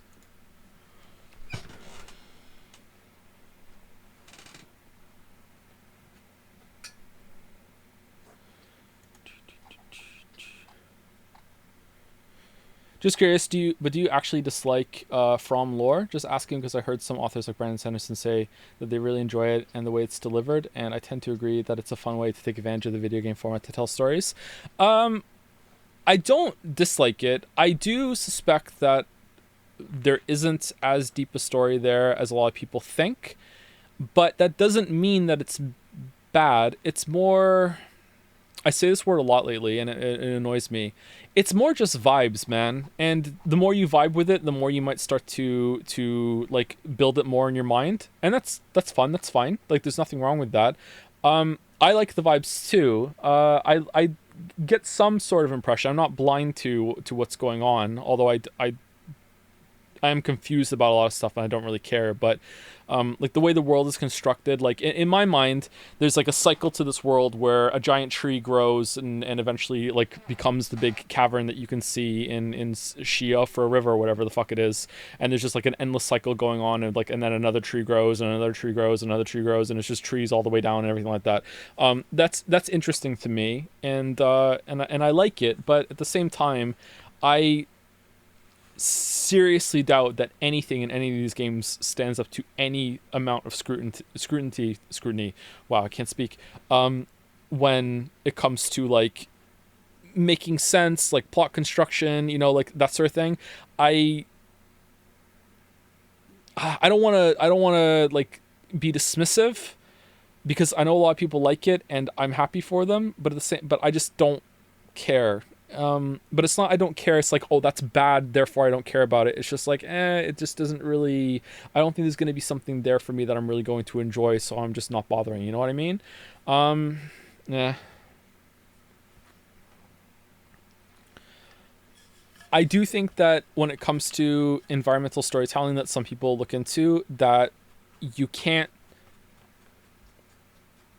just like pick the stuff that you think makes sense and celebrate it and then ignore all the rest of it. Like, you can't say stuff to me, and I know a lot of people are going to disagree with this, and that's fine. I don't think you can say stuff like, oh, it's so great that the stairs in Anor Londo have different sets for the different sizes of the citizens that were there, because there were giant citizens that need giant steps and all this other shit, and then also not talk about how there's a fucking statue in the middle of a room that could never have gotten into there, or that there's just some undead guys in Undeadburg just like training up their fucking grip gauge like in Metal Gear Solid 2 for like endless eons, just in case you somehow get to walk down there at the same time to ambush you. You know what I mean? Like, I don't think you can just pick and choose, oh, that makes sense, therefore I'm gonna like it and talk about it. But this other shit that's just video game contrivance, like that's clearly the gameplay part. Who cares about that? You know what I mean? I'm not really a big fan. But like, there have been times, like in Bloodborne, I really vibed with the story that kind of hit me when I was doing the Chalice dungeons, and how it became evident that these people tapped into some cosmic force that they didn't really understand, and then tapped it for power, like the blood power or whatever, without really knowing what it was, and accidentally unleashed this horror when they were going through the labyrinths or whatever they're called, the chalices. What are they called again? What did they make? I can't remember what they're called. There was a certain name for them, wasn't it? Was it labyrinths? Like, I like that, but not enough to be like, oh, I'm now gonna study this and try and peel it back for hours at a time. It's like, whatever.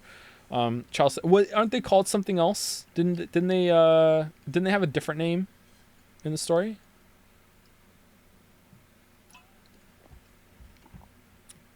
No? Okay, I'm just crazy.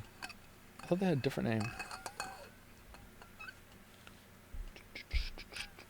I know they were called the Chalice Sinners, but I thought they had a slightly different name on top of that.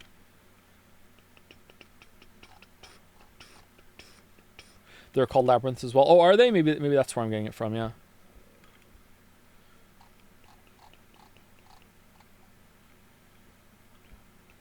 Scadu is pronounced Scadu? Thanks. Anyway, let's keep going. Oh, sorry, before we keep going, are there any questions about the video that I've missed? Let's keep it on topic on Rampart, please. Hey Joe, I was wondering if you have plans for making Outer Wilds and Disco Elysium vids, one of my favorite games, and I know you enjoyed them a lot, so I'd love to see you talking about them more. A video on Disco Elysium is very, very unlikely, because I don't think I could do the politics justice. I would have some pretty bad takes there. So I doubt it. It's not impossible, but I don't know. Outer Wilds is, I would love to make a video on Outer Wilds at one point, but again, can't promise, but I would like to, yeah. Thoughts on the Crosscode sequel? Is it a direct sequel, or is it the spiritual sequel thing that they're doing? Because I saw stuff about that. Have they made that a Crosscode sequel? I saw them post on Twitter about that a while ago, and it looked interesting. Spiritual? Yeah, okay, yeah. No mention of Lita. Why? Is it Letta or Lita? Oh, she's the Lita of the bunch. That's why she's called Lita, because she was in charge. Very funny. I thought that the expedition feel of all the NPCs in Shadow of the Erdtree works surprisingly well, but the only quest line that I found was the poison guy. I didn't do any of the others. It just didn't happen, because I just missed, a conversation in some back alley cave at 12 o'clock on a Tuesday morning after beating one boss, but not before I beat the boss after that. But also when I had 5 berries in my pack after eating 1 berry, before I went to the race point. I didn't do any of the other ones, but I didn't like the fight at the end where you're fighting in them all, but I liked the vibes. It was actually pretty good. For that, and I summoned for it. I tried, I think, 7 times to do it, and after the fucking giant rot pot out of nowhere for the 7th time, I just said, fuck it, I'm just gonna summon the NPC helpers and do it. But it was, in terms of like using those NPCs, I thought it was pretty effective, even though I didn't understand it at all. It was okay. The Lita fight is genuinely harder than the final boss for low-level challenge runs, even if you summon, or are people not summoning?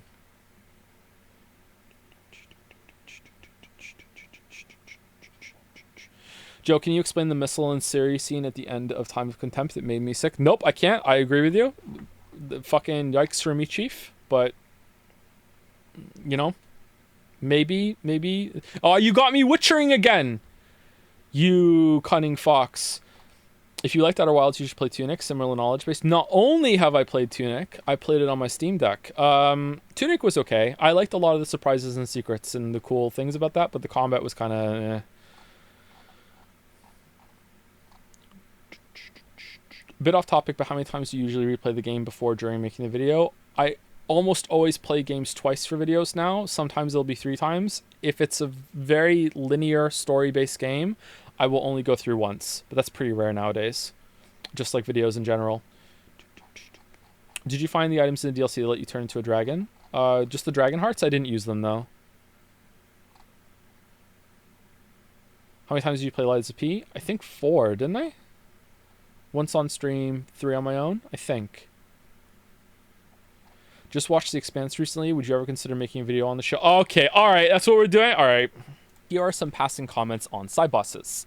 I didn't like any of the Phantom-like fights, and it's odd to me that they turned some invader encounters into rooms to find instead. Yeah, these fights kind of sucked. Were both pretty cool. These ones were good to have these duels at the end of some side dungeons instead of a normal enemy with a boss health bar. It makes doing these dungeons again on a second playthrough a lot more enticing. Likewise, Monkey Enya, Blade of Curious George, was a fun surprise at the end of his. So you can thank my children for helping with this one. We were sat at the dinner table, and I said to them, "What's funnier? Monkey Enya, Blade of Curious George, or Monkey Enya, Blade of Ooh-Ooh-Ah-Ah," and they all said Blade of Curious George. So that is the one that we went with. This dungeon. Jory, however, made me miserable, and as a melee build was the boss battle equivalent of trying to punch something in a dream. I do appreciate that it was a more in-depth boss at the end of the dungeon, though, and maybe I was just fighting it in the wrong way, and I'll have more fun on another playthrough later. At the risk of making the same joke as every other critic and reviewer, Mesmer is simply a mesmerizing fight. Was this a common thing? I'm guessing yes. This is what Millennia should have... Critics love puns. Why do critics love puns? In my opinion. He even has his own firefowl dance that is better than waterfowl in every way, including the visuals. I feel like a king every time I dodge through this and then pause for the setup to punish it. His attacks are fast and varied and can be... Oh, I know why. It's because critics are usually bad writers that couldn't make it writing real stuff, so instead they became critics to write their shit, so the... extended in ways that made perfect sense to me and never felt unfair. I also enjoyed that his Phase 2 was significantly easier than Phase 1 after it became comfortable. The boss has injured himself and tapped into some powerful force that, yes, looks insane and can deal a lot of damage, but that's come at the cost of Mesmer now being left open more often for big punish windows after utilizing this forbidden strength that he's clearly not used to wielding. I like that the boss had to go through that trade-off instead of just getting stronger in every conceivable way, period, and now you have to deal with it, good luck, kid, and that meant the fight could front-load its difficulty. I loved learning to do this at the start. Jump this, sneak in a hit, then roll it, sneak in another hit. This was really cool. I wonder if I tried to no-hit Mesmer, if I would end up liking him more than Bale. Because right now Bale is the clear winner, but Mesmer is pretty fucking cool. Without becoming frustrating in Phase 2. I am also stunned that these arena-wide snake moves became as readable and inherently understandable as they are after seeing them just a few times. Incredibly well done. Unlike this change to a new recording session in 3, 2, 1. I don't have much to say about Commander Oof. Gaius. I also don't understand what he's doing here. If it wasn't for the crappy hitbox on his charge, I would be lumping him in with Ramana and Midra as a decent standard fight. Kind of mid. On my second playthrough, I found the best way to deal with this was to get on Torrent at the start, right away. Sleepy Joe. Yeah, so if I ever sound that deep of a voice, it's I just woke up or I recorded before I've done a lot of talking that day. I think like if we skipped here, you could hear that I would sound more natural, like my voice loosens up a little bit. I need to find a better way of doing this. When you go through the fog door in order, or only record first thing, only 10 minutes at a time, so the voice is always like that. To outpace the charge and then try to stay as close to him as much as possible after that so he just can't do the charge again. When it comes to allowing Torrent to be used in some fights like this, I wonder if they really expect it to just be a way to move faster and then hop off while the enemy boss gets to use their mount for the battle. It works better in the Elden Beast fight now. This was all added as improv, this whole bit about the fighting on combat on horseback, because you can close the gap between you and the boss when it just goes really far away from you, but fighting it staying on horseback the whole time just doesn't work. With fights like this though, Commander Gaius and Radon in the base game, it feels so wrong and unintended to go on foot when the theme/visuals are screaming mounted combat time, but without a proper dodge on the horse, it can be terrible to try it against a substantial enemy. Even the tree sentinels are pretty bad when fought on horseback. And the night watch guys that you can find in the base game as well. Another mounted enemy, and it's just better to... This is not a good clip of what I'm talking about, but I just really liked how he just jumped off the cliff, and then I'm just standing there awkwardly looking in the camera. Use Torrent to get around and then hop off while they get to stay on their mounts. It just feels like something's missing here. Is it just me? Record scratch. Did that just happen? Anyway, I like the absurdity of the full airborne dive bomb on Commander Gaius, and that's about it. Likewise, I have no meaningful commentary for Meteor. The boss... Did you summon Egon for Bale? Weeaboo Bill told me that the voice acting was really good, so I should. So I did for one attempt. I think it's in the video at one point. I think we've already passed it, so I could hear it. And I fought him a little bit with it, and I accidentally almost killed him, so I'm happy that I didn't. It was worth. Boss is visually interesting in that grotesque way From sometimes does, but looking back, I think I was actually mad that this was all those finger ruins had led to, so I just unga-bunga'd it down. Sorry. Camera was bad here too. For Erdtree Avatar, this was inverted. I thought we were going to be able to get into the tree itself and climb around, and grace points were going to appear on parts of the tree on the map since it took up so much space stretching upwards. It was quite sus. It felt like the journey here was leading to that, and Avatar was the entry gate boss, but alas. Luckily, this meant I engaged with the fight properly and had a good time with this dragon that has been turned into a sunflower. Has big AoEs, smashes around, breath like thorn. So you kill this boss 3 times.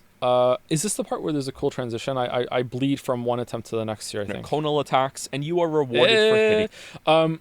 When you knock this boss down twice, and then the third time you kill it, it's dead forever. The first time you knock it down, it comes back. It's missing a little bit of its health, and then the second time you knock it down, it comes back, and it's not missing any more of its health, or it's not as noticeable. And I thought because of that I hadn't killed it properly the second time, and it was just kind of like a puzzle or something. Did anyone else worry about that, or did they just like, whatever, I'll just keep killing it until it's dead? You know. It's only when you repost it. I think I did. Why did I say didn't I? We didn't stream it. I think I did.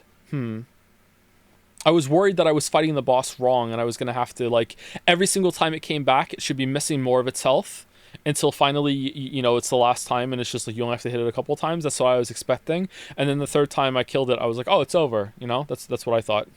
The head. Dragon Fight.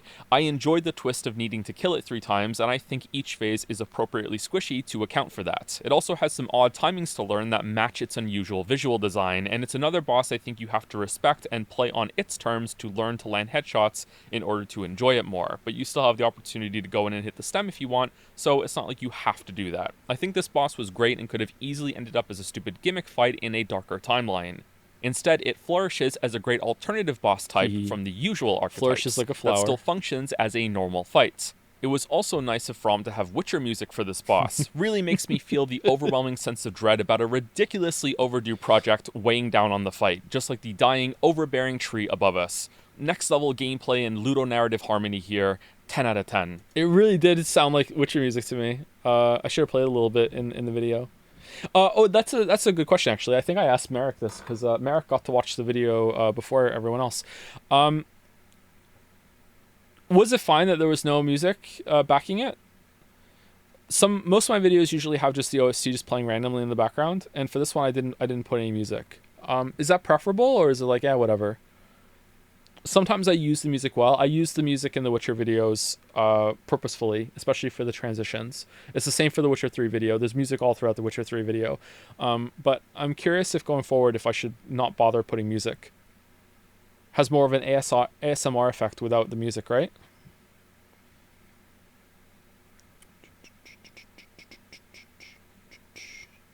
Can just do my own playlist, yeah. Like Cracking the Cryptic. I think it worked here. Yeah, I think so too, actually. Which means we have 2 left to look at. Bale and Radahn. Bale was my favorite, and spoiler. Sorry, I forget some of the bits and then they just catch me off guard. Sorry. Spoilers for a few paragraphs from now. Radahn sits at the opposite end on the spectrum from him. Pulled? Okay, let's see. I miss music, doesn't matter either way. Oh, most people don't care. Okay. Since most people don't care, and most people are saying miss music, maybe it should have the music in. Okay. Bale is the best dragon boss that From has ever done, and takes Missing Leg Day to a whole new level. Yeah. Presentation-wise, this is like fighting a rock opera in a thunderstorm. It's undiluted awesome. The visuals don't have to carry here, though, because mechanically the boss is also... I like that line, but maybe it's a little bit too much. I don't know. I wonder how I'll feel about that a year from now. Exciting and engaging. Bale is aggressive enough to not feel like an animatronic theme park attraction that you get to hit between his movements, but also not so relentless. When anyone there for the premiere and they see like people who noticed the F versus people who didn't notice the F, and everyone's saying F in chat at the same time, and there's people like, why are you all saying F? What's the F for? And then someone was like, oh, I see. He's spelling something out in the video because there was an S now. What is he spelling? Maybe he's spelling FromSoft. And people were like, what the fuck is +2? Why is everyone doing +2? That it feels like he never stops attacking. Although there are some strings in Phase 2 that can go on for a bit if he decides to chain certain attacks back to back. It's never as bad as Midir, who had a habit of doing frontal rampages off screen, sometimes in close succession, or even one after the other, and you just had to watch, which I think I remember complaining about in my Ring City review. I still like that fight, but Bale takes the new Dragon Crown and shows a big improvement on From's part. Best boss of the DLC. This is an easy S tier, but keep the presence of camera issues simmering in. I sure showed some like huge cleavage when I said Dragon Crown. Mistake. In the back of your mind for a while longer. Now, you can clearly tell from my footage that I did not completely master these fights, though I did come close to no-hit killing Bale and would have tried longer for that if it wasn't for 2 moves that I think are too frustrating to deal with right now, the sudden fire breath turns and the quick roar, the former of which I am convinced is bugged. So yeah, that's the damage frame. I don't think so. Also, the quick roar he does, maybe it's a nostril telegraph. I don't know. I don't know what the tell is for him doing the roar. I show it a little later in this clip, or the next clip. I have no fucking idea. But we'll see how it goes. I very rarely beat a boss hitless on my first or second playthroughs, which is what I base these critique videos on, because I don't think it's a good representation to do a big video on this when you've played the game for 1,000 hours or so. I was hitless on this attempt until right then. Finn was watching me do this, and I got so fucking salty. So like that was the first time I got hit on this attempt. Fucking hell. And then I got tilted and I got hit again right after it. I don't know what the tell is for this attack. But an important milestone to me when it comes to learning fights is looking back at my time with them and thinking that I could beat them hitless or fully master them if I put in a bit more time to refine my gameplay. This is usually how I feel after beating a harder boss, oddly enough, since I have to learn more over many attempts so I can respond to almost everything in order to get a kill. Meanwhile, the easier bosses can just be burst down sometimes or fall over just after a couple of attempts. He does 2 steps and then roars. But what if you're like so close? If you're so close to him, I guess you don't get to see it then. So you keep his nose on the screen all the time. Okay, move back a bit. Even with some careless attacking. Said another way, when I look over my footage and see my mistakes, when I got hit or missed an opening, I can say to myself, damn, I got greedy there, or I mistimed that, I know I can do better, by responding earlier, or using a faster attack on a punish window that I thought was longer, or using a charged attack when I realized the window can be made bigger if I sidestep instead of dodge, and so on. This is the process that I go through. This is why much of my praise of these bosses was samey. This is how Souls combat works to me, and these bosses are variations on that in the same way that an FPS can be boiled down to run, aim, and shoot. Your options are fairly limited, and the gameplay is the learning process of figuring out how... I say something like that, almost word for word in the Witcher 3 video. Maybe I'll have to go back in and change that. Oh, no, it's fine. To dodge, weave, and punish in the midst of the amazing, spectacular assaults that the bosses throw at you. One of the reasons why combat can still be so satisfying in these games is because of how grounded it is. We're a far cry from how mundane... So another moon logic, grounded, and like the landscape here has been ground to ash. So grounded, it's grounded up. Again, it makes sense to me. I'm sorry if it's stupid. But it makes sense to me somehow. Grounded it is. We're a far cry from how mundane the player moveset was in Dark Souls 1, of course, but that core feeling of being a normal guy with normal moves who still somehow wins against all odds lives on in Elden Ring. We can supernaturally enhance our stats through souls and runes, but our real superpower... Well, ground to dust, sorry. Like it's all in the Ring City, like all the world is kind of like grinding together, right? It's like it's meant to be entropic. That was my read on it anyway. Is perseverance in the face of a much more powerful foe, and the ability, and some might say humility, to take accountability for your mistakes over many attempts and learn from them. Sorry, I didn't mean to become a poet there. I tried to give that up after high school. I really did. Speaking of accountability, this is tied to the biggest mistake I think I made in my first video on Elden Ring. I can look at my attempts for some of those bosses and have no idea what I'm doing wrong, even for some moves after I've killed them. And that specifically is the issue I have with... So a move I still don't understand that I didn't put in the video because I didn't want to have to explain very drawn out and tediously like I'm about to right now on stream, is that I can kill Margit at the very beginning of the game without leveling up or doing anything. Now I understand the fight a lot more. However, despite that, it's not that I can't kill him, I just don't understand this one move and all this other shit and so many qualifiers. The quick double swipe yellow dagger he does after some move follow-ups, I have no fucking idea how to dodge that. Just still after all this time, I have no fucking idea how you're supposed to roll through that. So yeah, and that's like the first one. Everything else is fine, but I don't know why I made that noise. But yeah, that one I don't fucking know. With those bosses, I didn't speak enough about this learning process being the thing that was too hard. I also didn't qualify that statement enough, and more importantly, I didn't give enough respect to speedrunners and challenge players. Honestly, I didn't think they'd care and know my critique doesn't apply to them and their approach to fights. I said this single line: I know there is a way to do these fights hitless if you're patient enough. Oh, bad and mic. I thought that was all that was necessary. Not so, not by a long shot, and I'm sorry about that, that was wrong of me. Let's circle this back and connect this point to the final fight with Radahn. I really liked phase 1 of this fight. I've heard this cross/attack combo is nigh undodgeable, and my experience was definitely in line. I saw some guy on Twitter link a video of if you are fat rolling and you fat roll that move, for some reason fat roll keeps you down so long that you dodge all of it. So when I recorded this, I improv the line where I said, and I don't think having to put fat armor on and being able to roll under it and stay down is a valid way of dodging this move. And then, oh my god, are people really gonna make that argument? Holy shit! Fuck it, let's just move on. I had this whole thing that I did, and then I ended up cutting it because I didn't want to get into it. And I think that was a really good decision. But like, fucking hell, I think I dodged it once or twice. I think I did too, but I think it was only because we were on uneven terrain and it made me stay down after the roll or something. Yeah. And with that, but he didn't do it that frequently on me, and I'm guessing it's bugged and hopefully will be patched later. He was a step up in aggression and damage from the rest of the DLC and had a few moves that were tricky to figure out, but didn't take too long to get down. Then Phase 2 happens and we're snapped right back to the worst parts of the base game boss design. It turns out FromSoft also has a great amount of respect for challenge runners, specifically the one. When I put that clip in the timeline, it happened that the fade to black just matched up with that, and I was really happy with it. Another happy accident. The blindfold. Okay. Ones that play with a blindfold on, because everyone gets to live that experience with Radon Phase 2. Another happy accident here was pushing forward. I wasn't expecting to see her eyes, and I caught it when I say "I" when the eye shows up.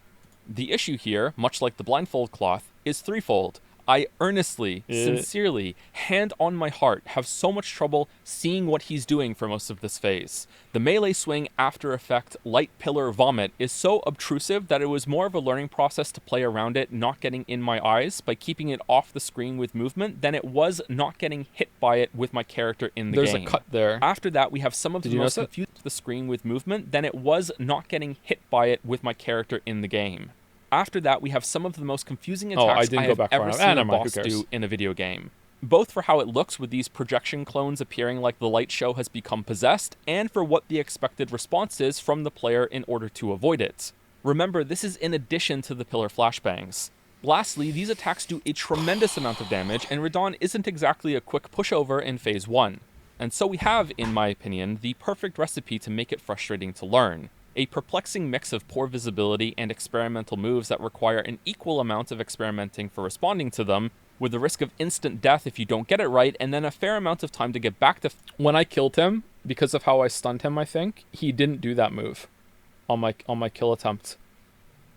It just felt so lucky. I really like Phase 1, man. Except for that cross slash. Like, I can really... I was about to say the V word again. I can really fuck with Phase 1, man. I really like it. If they just, like, how could you... If you took away the light pillar or made it a different color... No, the damage is still high, too. Is it the light pillar? Is the worst part the light pillar, or is it the projections? Like, when he started doing the projections, I just kind of... I don't know what to do. Like, what the fuck do you want from me, game? Like seriously, what the fuck do you want? And that was really annoying. Yeah, you can learn to play around the projections. You can learn to play around the light pillars. The hair is bad too. I didn't talk about the hair.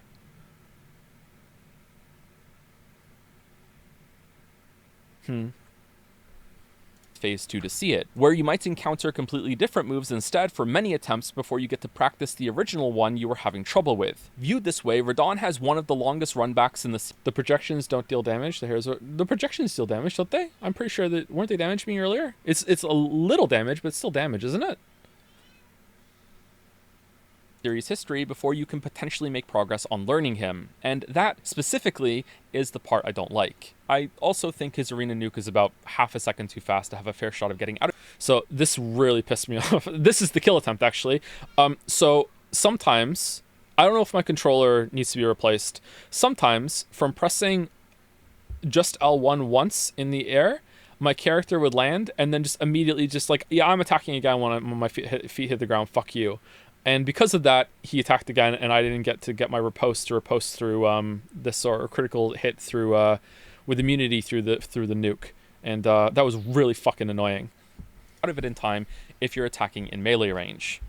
Now this still isn't quite as bad as the worst parts in the base game, only a little bit unless that triple combo being undodgeable is on purpose. I did eventually, over 5 goddamn hours, learn enough to kill Radon solo, but I also feel like it was a pretty lucky attempt. One of his attacks didn't hit me because of the lumpy terrain we were on, and it was enough to let me get in a cheeky hit that led to a stagger, and then a kill. Kind of clutch, actually. It was a cool moment. Even so, I think I learned enough of it that I had a workable but suboptimal... Okay, so question for you, chat. Did I kill him here? And because he was in the hug animation, was the game like, you know how you can't kill Millennia sometimes if you knock her down at the end, which is still in the game, by the way. Like, still, you hit her with a riposte, she's not dead. You can hit her again after that, she still won't die. Did the game just like, nah, fuck you? Like, because I hit him as he grabs me. Optimal response. Yeah. Double colossal hit, I think that was a kill, right? For most of the moves. Finally, after all those hours. And I also enjoyed that, like Bale, Phase 2 is a progression on the boss's moveset from Phase 1. Like, I have to hit him again here to kill him, so he does still die, but I wonder if that should have been a kill, and it was like, nah, you have to get hugged. Instead of a complete replacement. For Bale, it feels awesome, like you made the dragon angry, and you forced him to take you seriously, and you've earned his attention, and therefore his full power sets. And for... You know what, sometimes, don't the weapon swings come out, are different size for different weapons, obviously. I wonder if only one of my swords hit him. That's possible. It's possible. I guess it doesn't matter. Radahn, it's cool how Miquella is complementing Radahn's attacks now instead of entirely taking them over. Weird that there are 2 Miquellas in the game though, huh? Millennia had a Miquella, and so does Radahn. What's with the, like, 3 arms? What lazy writing. Meanwhile, if we rewind... The black and white with the film grain. That Millennia fight. Live Millennia reaction. I still don't know, 2 years later, what the intended response is supposed to be to her doing waterfowl if you're in melee range to avoid all damage.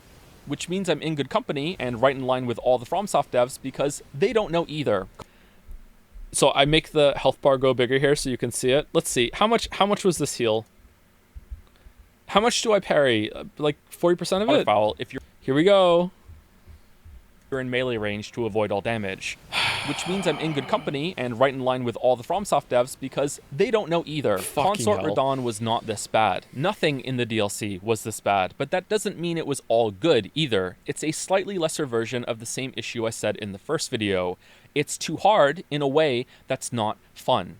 But am I making the same mistake again by saying too hard, regardless of context? It makes the From fanboy Pokemon start saying their names after all. So this one is saying, get good, skill issue, skill issue, skill issue, and yapping, yapping, yapping, yapping. The reason I feel so compelled to word it this way is because I hate a specific kind of Reddit post. So this is a fast travel post, and Witcher 3 is Reddit's favorite game, so this is the Reddit post. Moon Logic. Well, I hate all Reddit posts really, but this one more than others. Milady for Milady, that they say it on Reddit all the time. Not Moon Logic, this one makes perfect sense. Hey Reddit, SoulsVet225 here. If you can't... So this one, I went on Elden Ring subreddit, and I found a post just randomly, and I went in and I inspected Element or whatever, and I edited, like, I changed that to whining, I changed the title, I changed the name here, and I did all this, and then I took a screenshot of it, and then I did each line is individually blurred so I could unblur it line by line, and Adobe Premiere did not like it. I could never preview this in the timeline. I just had to hope it rendered properly, and it did, so it worked out. Can't tell by my username, I'm a veteran of this series. I even played Demon Souls before Dark Souls came out, unlike you posers who only got into this series with Dark Souls 3. Anyway, the Bale fight sucks, and I say this, again, as a Souls vet.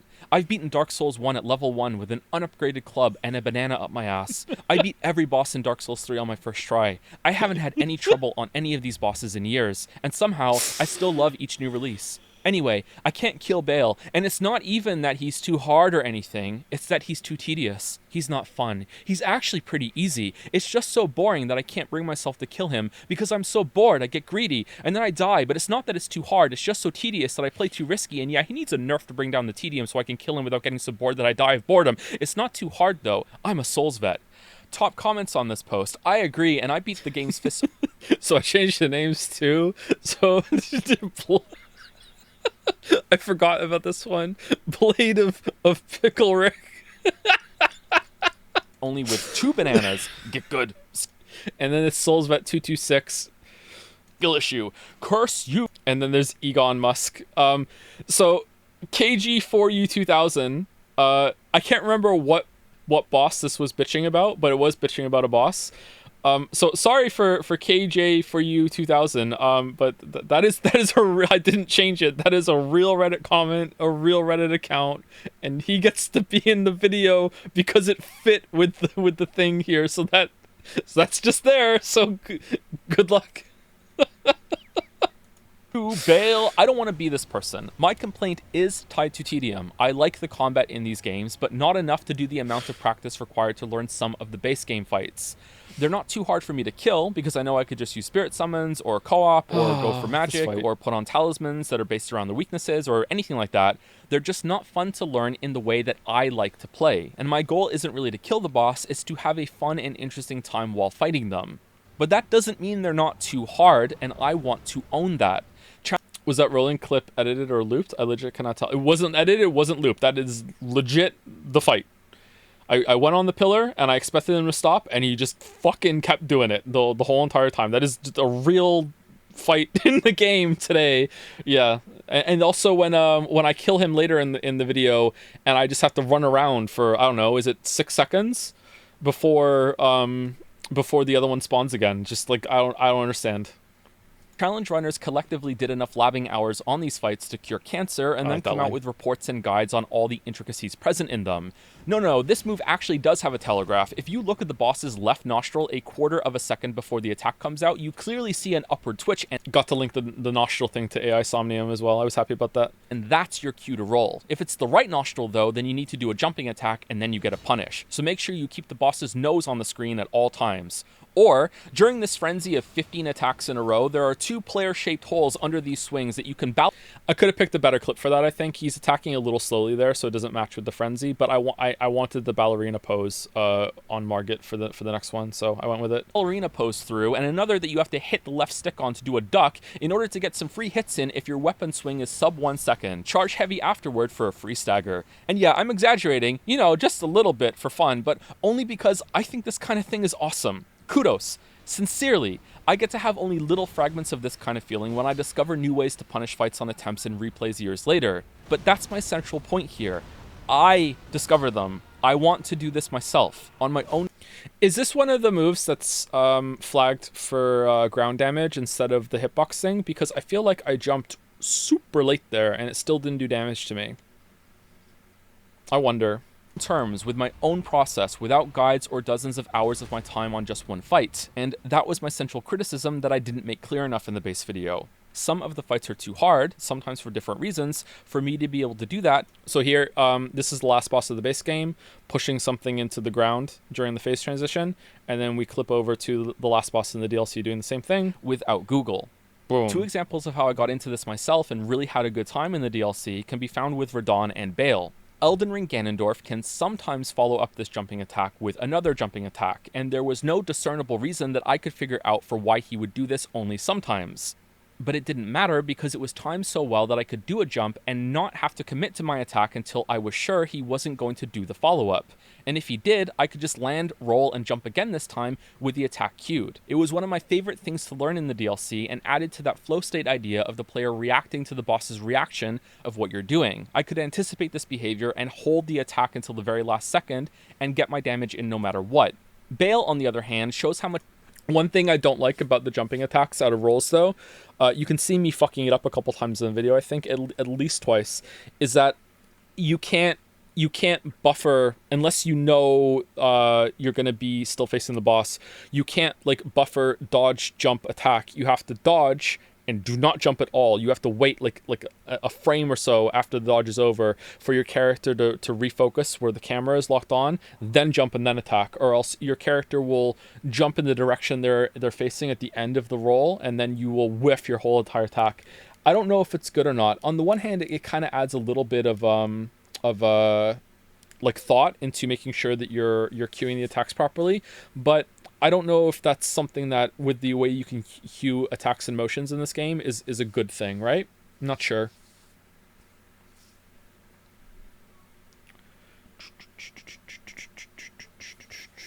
I mean, the game gives you a lot of tools to fight the bosses, and you don't use any of them. It doesn't make sense for you to use Google to beat a boss. I think that particular criticism is weak. So I could talk about this a lot, and if I have to, or I'll probably leave this until the next video on the series. I think that this is something that is definitely missing from the discourse that I've provided on these games. Is I touched on it in Eliza P video. Is that I almost made like a perverted comment. If you play these games a lot, you typically start off with something easier and then you move into something that's more difficult. It's like a progression from like typically, especially if you played it from the beginning, you go with like shields, maybe some magic, and then you move over. At some point you drop the magic, at some point you drop the shield, that sort of thing. And there's a progression. It is very, very difficult for players like me to ever go backwards on that timeline, right? So, and I think a lot of people who are new to the series don't understand that, right? Like getting this is where no, I'm not gonna say it. It's going back to shields. It's not just about like, oh, it's too easy for me. It's boring. It really is boring. Okay. It doesn't get you off anymore, chat. You need something more. There you go. I said it in a nicer way. Again, that's really the key point. It's definitely not about, oh, that's too easy, that's beneath me. It's that it's just fucking boring. Like if I use a shield in these games in the way that I use a shield in Dark Souls 1 when I first played, it's just like fucking hell. Like it's I'd rather play something else, right?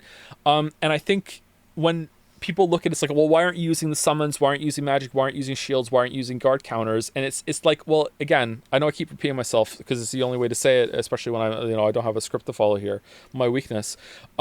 It's not about like elitism or anything like that. It's just not fun to us anymore. Yeah.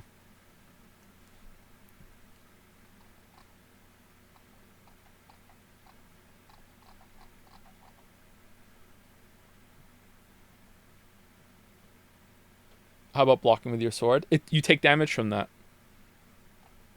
Or parrying. Parrying is a really good one. So parrying, when you first play Dark Souls, parrying is difficult to pull off. It's high risk, it's high reward. But you'll see a lot of people who've played these games a lot. They don't parry anymore because again, it's so boring. It's the same when it comes to it's not just about shields and magic. It's circle strafe and backstabbing as well. You can circle strafe and backstab until the cows come home in Dark Souls 1 and you can just destroy everything. And again, it's boring. So when you play these games over and over and over again, you whittle the options down to what's fun and challenging instead of it being like, oh, well, I'm going to keep my shield up, constantly circle around until I get a backstab. And if the enemy does attack me in the front, I'm just going to parry. And it's just, it just becomes not fun. You know what I mean? I understand, but then you should criticize that it isn't fun to play as intended. Do you know how it's intended to be played? Because I don't. And I actually don't think From knows either, to be honest. And if you like the games a lot, I think this is a monkey paw situation. Because if I'm judging the game by all the options available, the game is dog shit. Like, the game is so boring if I'm using all the tools available to me. Like, I would rather play something else. The expression you have with finding your own difficulty and using these options in a good way is one of the best things that the series does. And it's been there since the very beginning with Dark Souls 1.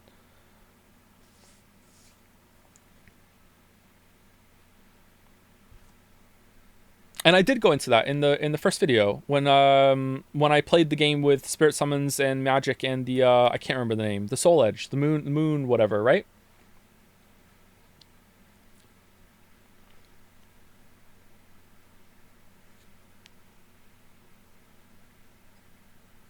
Moonveil, thank you.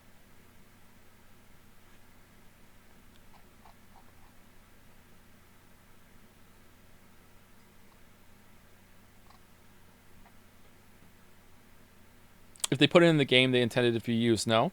So when you play Super Mario 3D World, when you get to a new level, do you immediately suicide yourself 10 times so you can get the golden Lakitu suit or whatever, Tanuki suit, because they put it in the game, therefore they intended to use it? Because that's the easiest way to beat the level, right? Clearly not. So, like, Just because something is in the game doesn't mean it's something you have to do. Like, it's a choice.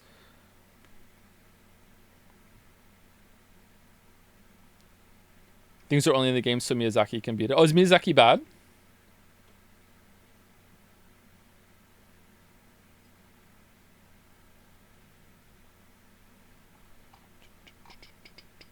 I must live in a complete different life because I don't see a game becoming too easy as something bad as and enjoyable. Yeah, we want different things. I like a challenge and I want to have fun. Again, I think I say a little bit in the it might be in the next minute or so. My goal is not really to beat the boss. My goal is to have a fun and interesting time with the boss, right?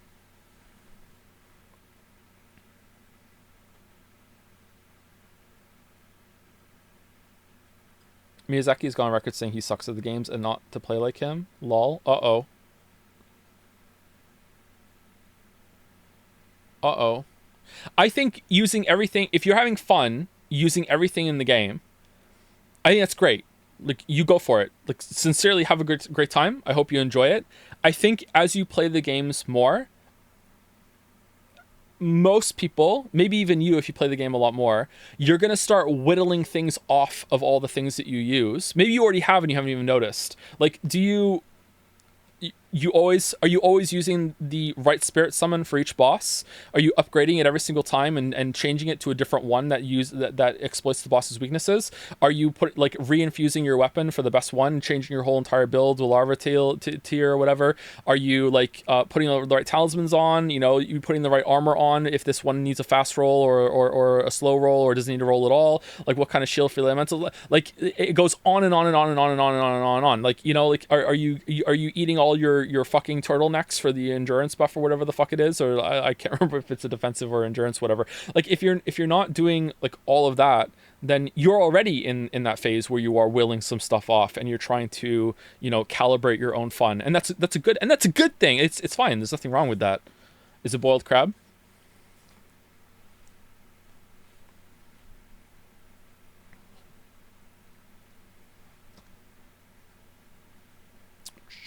By the way, I found playing with the flex to be really cool. Balance around it seems to be well designed. Sadly, it works only on bosses in a way how it is implemented.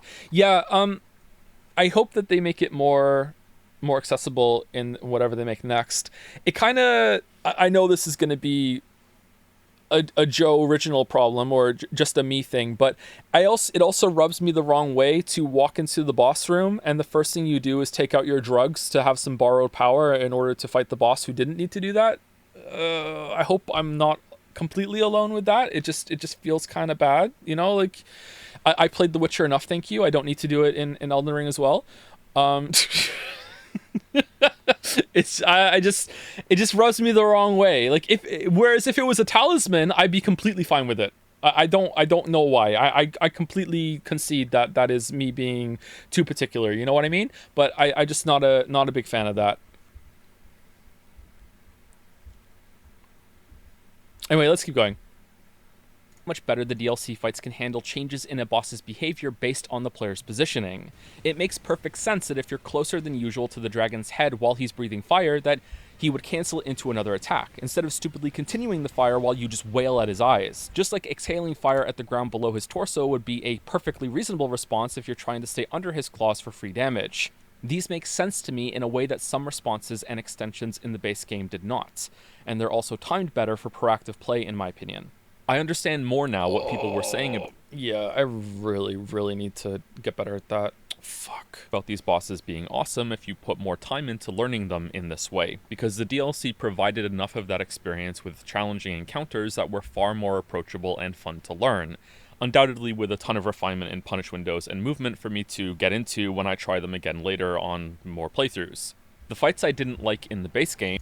Subtitle said wail at his eyes instead of whale. I think it's meant to be a joke on like Bale being like this Moby Dick figure. Wait, hold on, isn't that right? I'll look it up afterwards. Let's keep going.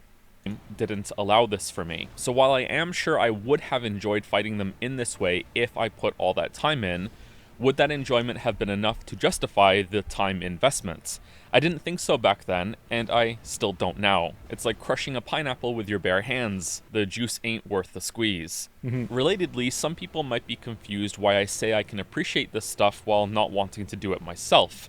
Something doesn't make sense here, right? Well, for me, it's like being awestruck at some of the techniques used in Celeste speedruns or the Mario 64 speed. Had source me trying my best because I wanted to minimize other people's footage, and I think in the Mario 64 it's Puncation. I hope I'm saying his name right. Runs as an example.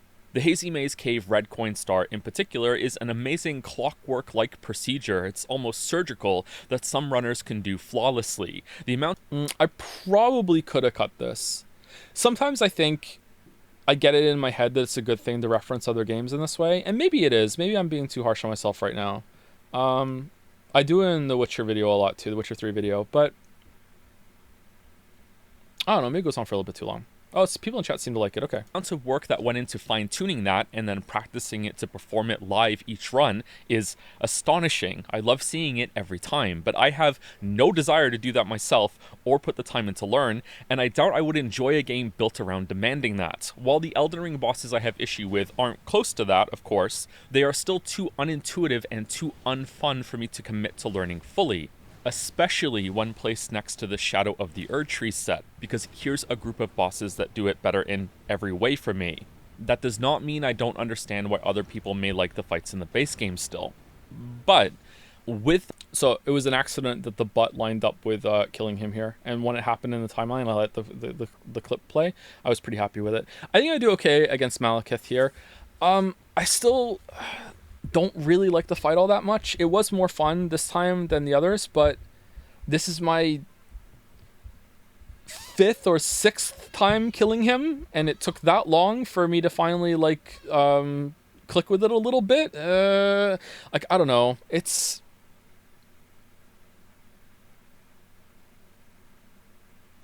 is hard to talk about. Let's just keep going. That said, I also have to clap back a bit here because I'm not convinced the playstyle challenge runners found... I really like this fight. I saw a comment saying that how can he like the DLC fights when he doesn't like Malekith and Godfrey? I really like Godfrey. I like this fight a lot. Also, when he says clap, when I say clap, he also kind of claps his hands together. That's why I did this clip here.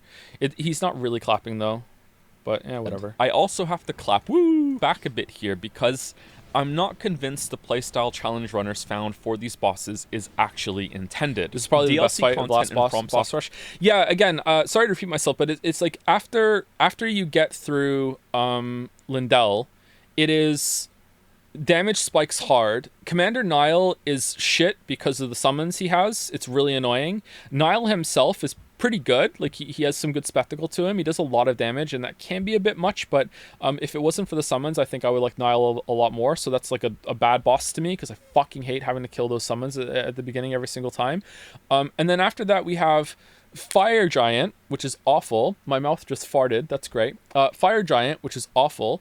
And then after we get through Fire Giant, we go to fight Godskin Duo. Then we have to fight Beast Clergyman, which I also don't like. Then Malekith, which we just spoke about. Then we go back to the Ashen Capital or whatever to fight, like, what's his name? The All-Knowing? I didn't really like that fight either. Like, that was just kind of annoying.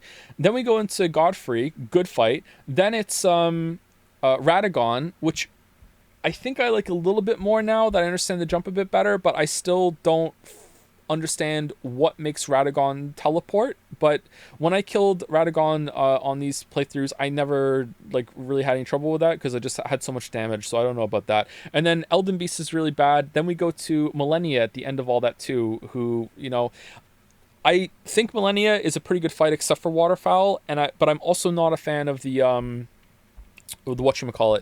There's a move in phase 2 that she gets where she summons a bunch of like spectral clones. I'm not really a fan of that move, but maybe that's still a problem with Waterfowl because she's, again, it's the Radon problem that she's pretty hard to learn. So it's pretty sparse that you'll even see that move, or sparse you'll even see that move, sorry.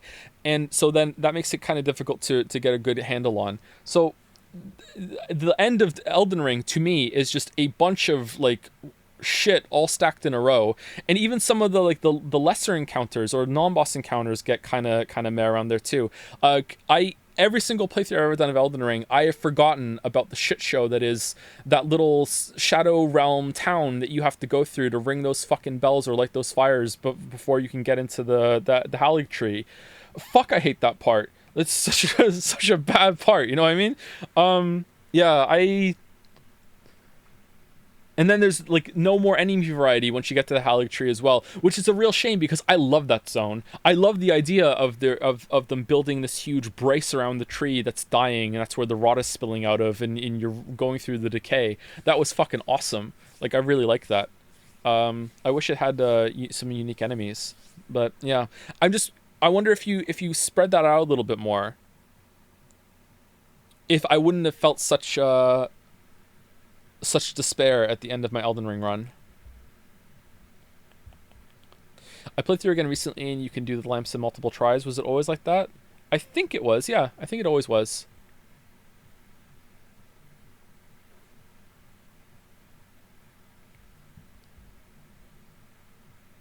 Games is usually a step up in difficulty and complexity, not down. And since you can burst the base game fights much easier, I can't stop myself from thinking that some of the moves they have are just overtuned or poorly animated, like Radahn's cross slash here in the DLC, and Millennia's waterfowl in the base game, and some crafty players found ways to play around them. It is not reasonable to me to conclude that this is the intended way of beating things when it's not communicated at all, while the game tutorializes way more obvious stuff like the weak points on these DLC enemies and the stealth section, and again, that the DLC bosses do not explore this design any deeper as the intended method of learning them.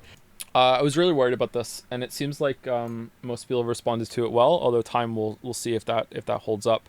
I try to be really careful about making it clear that it's still valid and fun. I'm not saying, it's what you're doing is bad or, should be dismissed or anything like that. It's just I have a lot of trouble accepting that this is what From expected us all to do for these fights, I could be wrong, but especially with the DLC that's coming now, I really have trouble seeing it. And then we get into the torrent thing, and the Great Runes just boggles my mind. This constant dance where there are no openings and you just have to hit them between their combos. That isn't in the DLC, really. They're back to way more reasonable openings. I think it more likely that the base game was just rushed in places and imbalanced with the back end of bosses. I wonder if they weren't all stacked together in a tight clump at the end, with Fire Giant also being pretty bad in his own special way, that I wouldn't have found as much to complain about. Remember, and I really hope this doesn't come across as gloating because I don't intend it to be such, we now have torrents in the Elden Beast fight when some fans just spent the last 2 years swearing up and down that it was for sure a part of the legendary vision of the game that we just didn't understand. It's beyond reproach, and so on. Either they legitimately forgot and had to wait for 2 years to slip the change in with the DLC so it doesn't become the focus of too many conversations, which absolutely worked if that was the intent, or they couldn't get arguably the most important boss fight in the game, it's the climax, working properly until now, and just shipped it as is and left it for 2 years. Either way, it's a huge WTF. So the third option, which I don't say in the video because it's just inconceivable to me, but it is worth bringing it up as a counterpoint. The third option is that they decided to change the fight. I really don't think so, Chief. I can't see that. I can't see them coming back and being like, you know what? Let's completely just like change how that fight works just for the lulz. It just doesn't track with me at all. Why not? Because everyone seemed to feel like, well, not everyone, because some people argued against it, but like, who knows where they're coming from. It felt really obvious to a lot of people that torrent should have been there. It fit the fight with the flow of the fight with getting back in range of the boss. It would also, like I said in the first video, it links back to the torrent choosing you at the beginning. It really feels like a good thematic fit there. And the fact that it turns out that it's now in the fight, Like what's the saying? Like it passes the smell test. Like everyone thought it was supposed to be in there, and now it is. You know what I mean? Like it just it fits a lot better than From independently deciding, hey, you know what? Let's just add torrent in there, even though we never wanted it there at all. Let's just throw it in. It just doesn't pass with me. Sorry.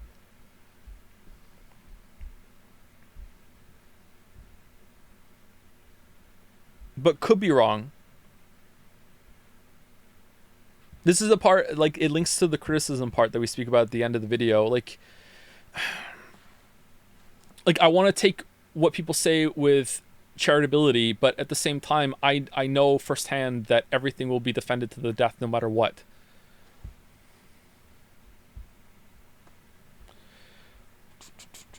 From said torrent not being there was a bug in their patch notes. It's clearly an excuse. Well, was it under the bug fixes? Torrent is now available to be spawned? Because that would be a slam dunk. Well, it wouldn't be a complete slam dunk. It wouldn't be completely certain. But it would lend more... it would lean more toward that it should have been there the whole time.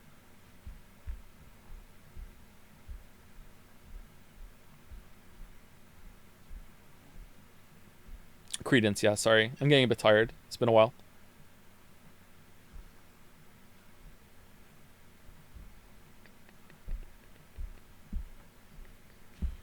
Can you dodge, I don't know what the move is called. The one that you needed Bloodhound Step for when the game first launched. Can you dodge that with the new light roll? Elden Stars, yeah. Is that dodgeable with the new light roll or no? Because they dodged it, orb, yeah. Can you dodge the orb with the new light roll or still no?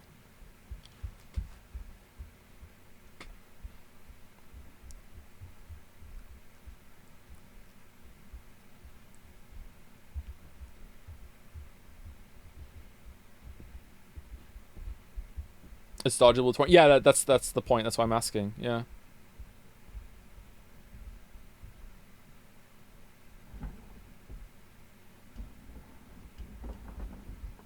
Anyway, let's keep going. Sorry. We're almost at the end. Similarly, the Great Runes are still objectively bugged to this day and do not grant any buff or benefit whatsoever without having a rune arc activated. Or, far worse, they were never supposed to, and they just can't be bothered. So, I feel like I should have lingered on this a little bit longer because I saw some comments saying like what do you mean? They're not supposed to give you any effect. So, Great Rune menu, I believe this is the exact same thing as it was in the base game. With the Great Rune menu, you can equip Great Runes that have had their power restored. You can use a rune arc to give even greater benefits to your equipped Great Runes. This is just unambiguously like, hey, they're supposed to give you some benefit when they're on, and then you use a Great Rune to get even more. I don't understand why this hasn't been changed. It is such an easy fix as well. Fixing a single sentence in a tutorial. How much more in the base game is not working properly in this way, or just needs some tweaks, and From just isn't doing it. If they can't find the time or willpower to update a sentence, how must they feel about really complex issues like boss timings or telegraphs or animations that maybe aren't working properly? It's hard to take. Could be a translating issue. Even then, it's still not fixed.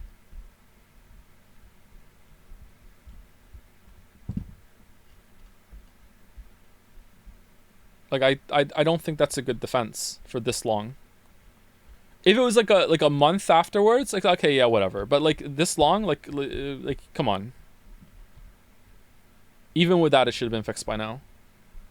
Take this seriously, even though I swear to God I really try, when some people take these talking points and run with them so far that they'll defend Waterfowl Blade when, again, it doesn't even have a developer-intended way of dealing with it when up close. And I will die on this hill. I will be enshrined on this hill. You can make a whole Mausoleum Legacy dungeon with my triggered spirit as the boss on this hill. To reiterate, it is very difficult to have a conversation about any possible troublesome... So originally I was going to try and show my character getting killed on a hill somewhere, just so it's just matched the visual. But then when I got here, I decided I would just rather let it play into me doing the 360 trick around her for Waterfowl.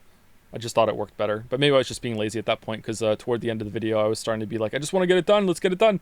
moves in the game, when the argument is because you can Xbox 360 around her at the start of Waterfowl or throw a Frostpot, that it is technically avoidable, therefore skill issue, therefore get good, therefore stop yapping.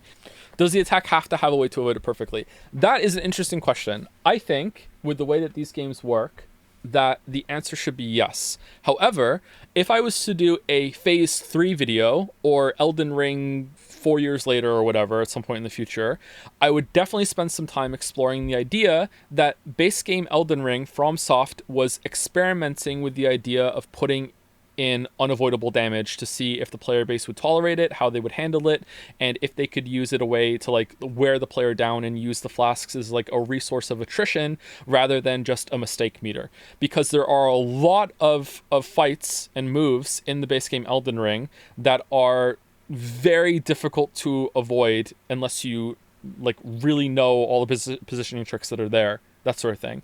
And in some cases they're just outright unavoidable damage, you know what I mean? Like there are not a lot of sources that are outright unavoidable damage, but there are some of them there. So I would be curious in investigating that to see if that's the case. And it seems like if it is true, they fucking abandoned that in the DLC for the most part. I don't know. I think that there is room for this kind of combat to have unavoidable damage, but I think it needs to be communicated more to players that have been here for like the whole series, you know, coming from Dark Souls 1, that you shouldn't treat these kind of moves as like failure. Because to me, whenever I take damage in these games, the little fucking goblin in my head goes, what did you do wrong? What did you do wrong? What did you do wrong? Like you must have done something wrong there. So I need some sort of, like probably even just a direct player message on the ground or in the patch notes or something. Like I need something to tell me, like in an unavoidable tutorial thing, there is going to be unavoidable damage in this game, you know? So, you know, just get used to that, right? Waterfowl did a lot of damage to me as well, in that because of how it worked, in the back of my head I was bracing in the DLC to find another move like it as well. And it's like, and sometimes when I got up against a move, I'm like, I have no idea how to dodge this. This little goblin in my head would be like, maybe there isn't, Joe, maybe it's just Waterfowl all over again. And thankfully that wasn't really the case, right? Maybe arguably in some cases here and there, but not really. So yeah, I don't know. I'm not saying no completely, but it's an interesting conversation.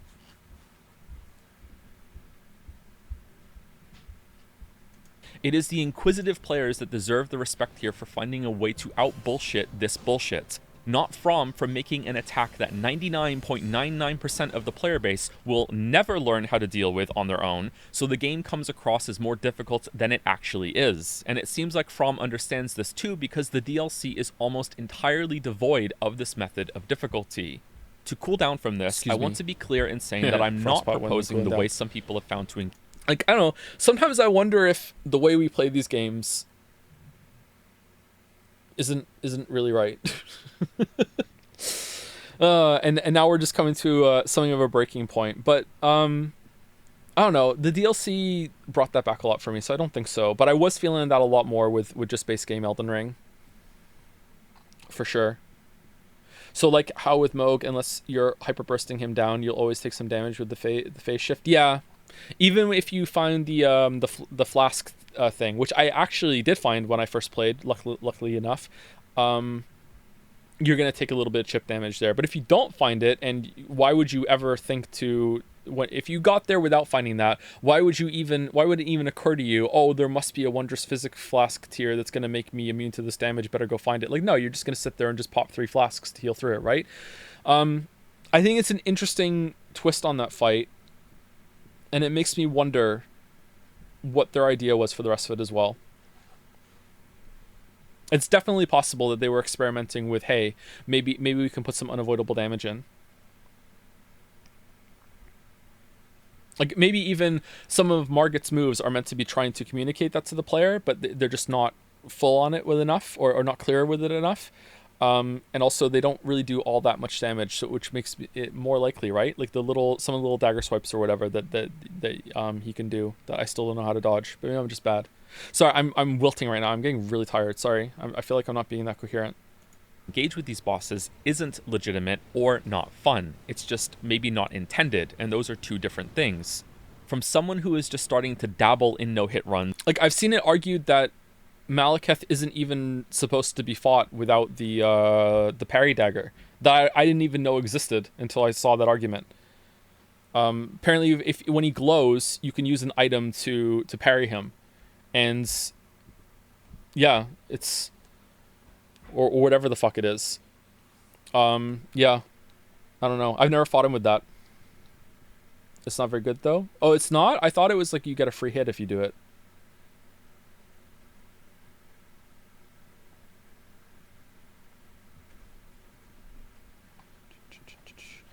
I think what From wanted with Soul series is to create a big world that you can approach however you want, and then fans just kind of latch onto one particular way of playing the game and assume that's the intended design. Elden Ring feels like the biggest piece of evidence towards that. It could be the case, yeah. But they did cater toward that playstyle in Dark Souls 2, 3, and Bloodborne.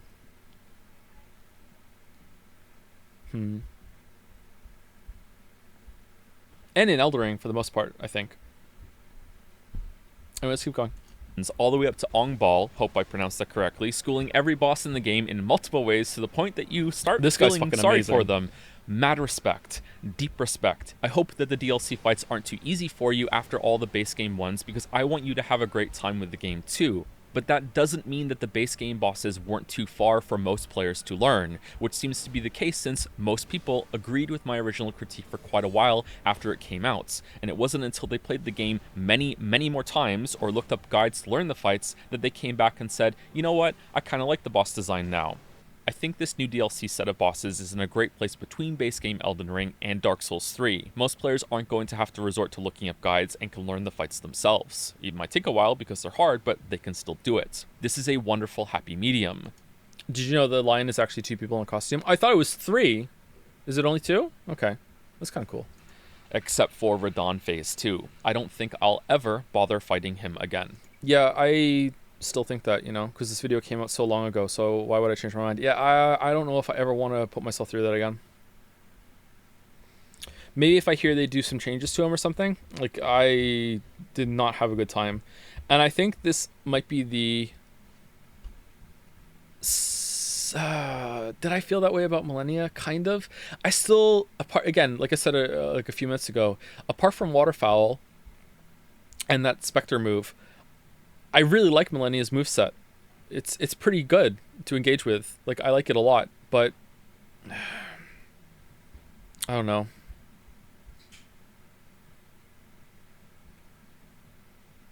Yeah, I don't know. Here are some more mistakes in the original video before we wrap this up. There could be a couple more, but these are the ones I'm sure of. I was way too hard on Moog. I think I was getting fatigued with the game's length by then, or annoyed by the unavoidable damage transition, or I was just playing it too much for the video. That can happen sometimes. He's a pretty good fight. Sorry. I should have researched iframes on the jump. I assumed that some attacks were flagged to not deal damage if the player was in... So I use this as an example here as an attack that I didn't realize you could jump over. So this is original footage from when I played the game in 2022 with this character. That I would just run through this because I had no fucking idea what to do this because it didn't look jumpable to me. The air, not that the jump would remove the player's lower hitbox as an alternative iframe type move. Apparently there are also some attacks flagged for... Same with this. I don't fully understand why jumping here works. Ground damage, so they do exist as well. Maybe. The game apparently does not have input reading. The bosses are just capable of responding to the first frame or first few frames of some animations, like using your flask. I don't really understand why this matters though, because the end result is still the same when it comes to gameplay. I can hit a button and the boss responds so fast that it feels like I was in control of them for a moment, 3 times but in a row it's not here. Input reading. Maybe like, no, you're not is healing. Such a maligned Fuck term you. in some groups that it really pissed some people off to hear it said like that. If that's the case, then I am sorry. I know it's annoying for terminology to be misused as well.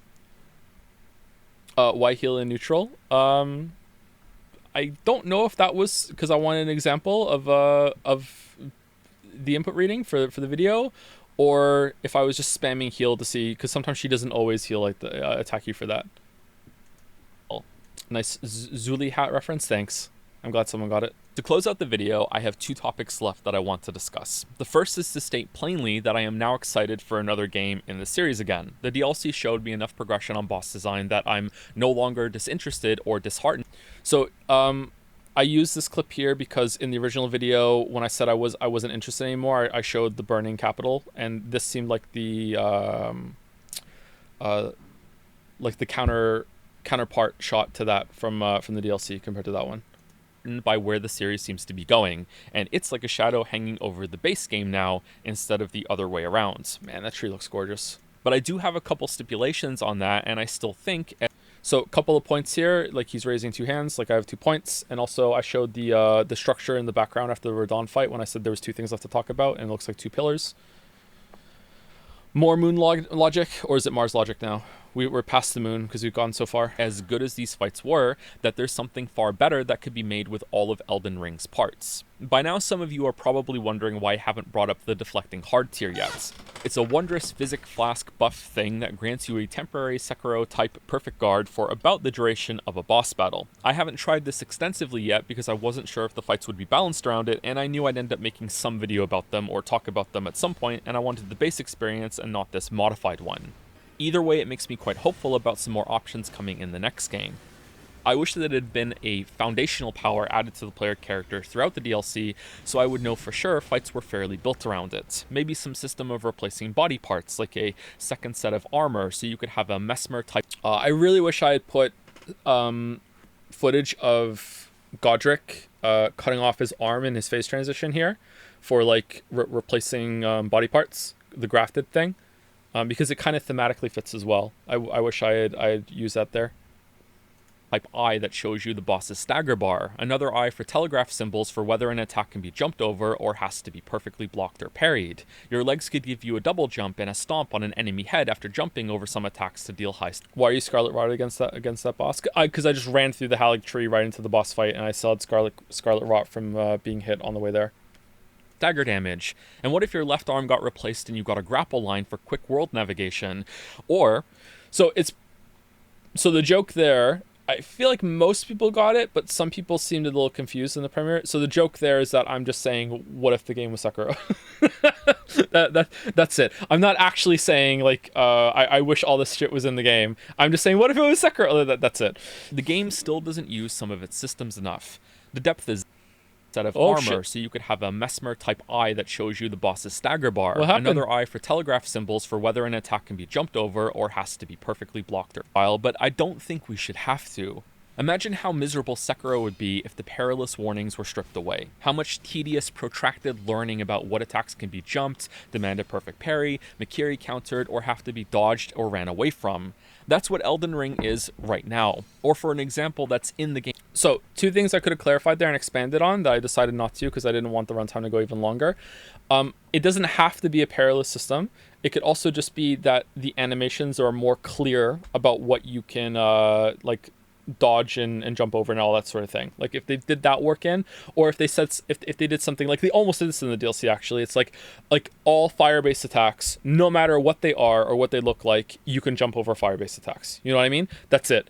Like that would be a good alternative as well. And there was another point I wanted to make as well just now. Shit. Oh, and it was that some people think that the perilous warnings in Sekiro are kind of like Simon Says, but there is still some amount of animation reading, and the system works really, really well. It's not like when I first played, I thought there were different symbols for the different responses, and maybe they are slightly different, but I don't think so. I think it's the same. It's the same symbol each time, right? Or at least I can't notice a difference with them. So it's just basically a notification. Hey, this requires a special response, and then after that, you need to still make a judgment call and decide what the special response is. Right?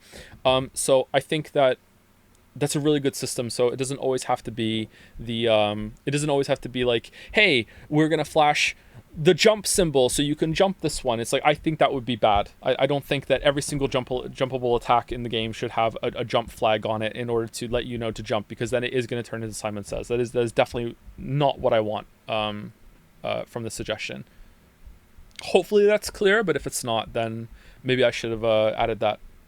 game already, imagine how much unnecessary tedium would be added if the glowing critical hit points were removed from bosses after knocking them down, and you had to play a guessing game of find the weak point over several attempts and several knockdowns before learning where you have to stand. Or with some fights concluding with insecure dejection that they simply don't have one and you can't do it no matter how hard you try, and it may have taken a considerable amount of your time to learn that, and you always second guess yourself every single time you knock them down because maybe you just haven't found it yet. So this is exactly my experience with knocking down the tree sentinel at the beginning of the game. I'm always, even today, if I went back in and played it again right now and I knocked him down, I would still be like, maybe this is the time I'm going to find out where the critical hit point is, because there's no way in this game where staggers and knockdowns are so important that the first fucking real boss that they would put in wouldn't have a punish window for the critical hit, right? Like, every single fucking time I'm like, I'm going to find it this time, and I never have. Like, it's so fucking annoying. Instead, by providing information about attacks and states like this to the player, they can be used far more frequently and demand many different reactions from you and drastically enhance the flow state of combat. Why can't the critical hit position just be anywhere? Like it is in Sekiro? Just it's a fucking great game. Just so good. It's one of the reasons why Sekiro is so good. And while Elden Ring doesn't, and shouldn't be exactly like that, it could take many of those systems and use them in its own way. I appreciate that some amount of work went into encouraging me to use jump more, particularly with fire-based attacks, as a defensive option for these fights, but there's no way in hell I'm going to spend so much time meticulously testing boss moves for jump openings. As I said above, it's not worth it to me. Yeah, again, I don't know if this is bad of me or not, or lazy, just the thought of going in, and maybe I'm just being too particular or scientific about it, but the thought of going in and being like, okay, time to find out if I can jump over X, Y, and Z moves. So every time the boss does it, all right, time to jump. Oh, did I avoid damage? No. Well, is it because I mistimed it? Is it because I jumped in the wrong direction? Is it because, I was in the wrong spot? Maybe I was a little too behind the boss. Maybe if I do a little roll first, or if I jump back a little bit, that sounds like hell to me. I don't really want to do that. However, I will say that when I have naturally found a way to jump over a fight, a boss move, I always like it, right? So the potential is definitely there, and that's why it's so tragic to me, because when it happens naturally or it's animated well, that it's clear that, hey, you can jump over this, I'm like, hell yeah, here we go. But yeah, when it requires a ton of experimentation and it's not really intuitive, I'm not going to put the time in. Sorry. But I could be just being lazy there. But I still know the potential is there for a second telegraphed defensive response because Lies of P is so fantastic. So why isn't From doing it when they will add this weird Band-Aid-like deflecting buff? Well, hold on, let me make sure I've got the pin out of this hand grenade. It may surprise some of you to know that the opening of this video is not a joke to some people. Okay, so this part is the only reason why this the Satan part went on for so long. If I wasn't going to bring it back, I would have cut it down quite a bit, actually. I like the wordplay of when I did all the titles of the game, but if it wasn't for the way I could call this back and actually make a point out of it, this would have been way too fucking indulgent IMO. So I'm glad that I brought it back like this. When we get a little bit into it, I'll explain why I called it the grenade. I can guarantee that there are some fanboys that clicked, listened to that opening. So his hands touch, the animation ends right when I get to the top of the elevator. Complete accident. I didn't even notice this until I saw it in Adobe Premiere timeline. And went wide-eyed while saying, wow, so he just admits it. Maybe they even commented before getting through the opening. Maybe you can find them below. People think that way about me. Yeah, find them below. Go comment on my video. Yeah, give me more algorithm points. Yeah, go comment down below. And anyone else that criticizes. So these are the fanboys stabbing the critic. Is Daddy FromSoft, because that's how extreme the discourse has gotten around these games. Some people really do think I want to have my perspective ingrained on the masses and infects all conversations as an objective take. This one's obvious, right? Even though I've never done that and have gone out of my way so many times to explicitly state otherwise. So anyway, let me do it for the first time then. If you ever... Okay, so the reason why I called it the grenade, and I had the visual of it blowing up in my face, is because I fully expected, and maybe it still happened, but so far the response to this video has been way better than I thought it was going to be. I fully expected me throwing the gauntlet down here against the toxicity was going to blow up in my face. That's why I called it the grenade, and also because I'm cooking. So maybe it's not going to age very well because of that, the bit. People seem to like the imagery of the grenade anyway, but going in, I was really, really nervous about this whole bit, and I almost cut it so many times, or at least I almost softened it. Like I say the meanest thing I've ever said in a video in about a minute from now, and it felt right, but at the same time, I try not to be that inflammatory.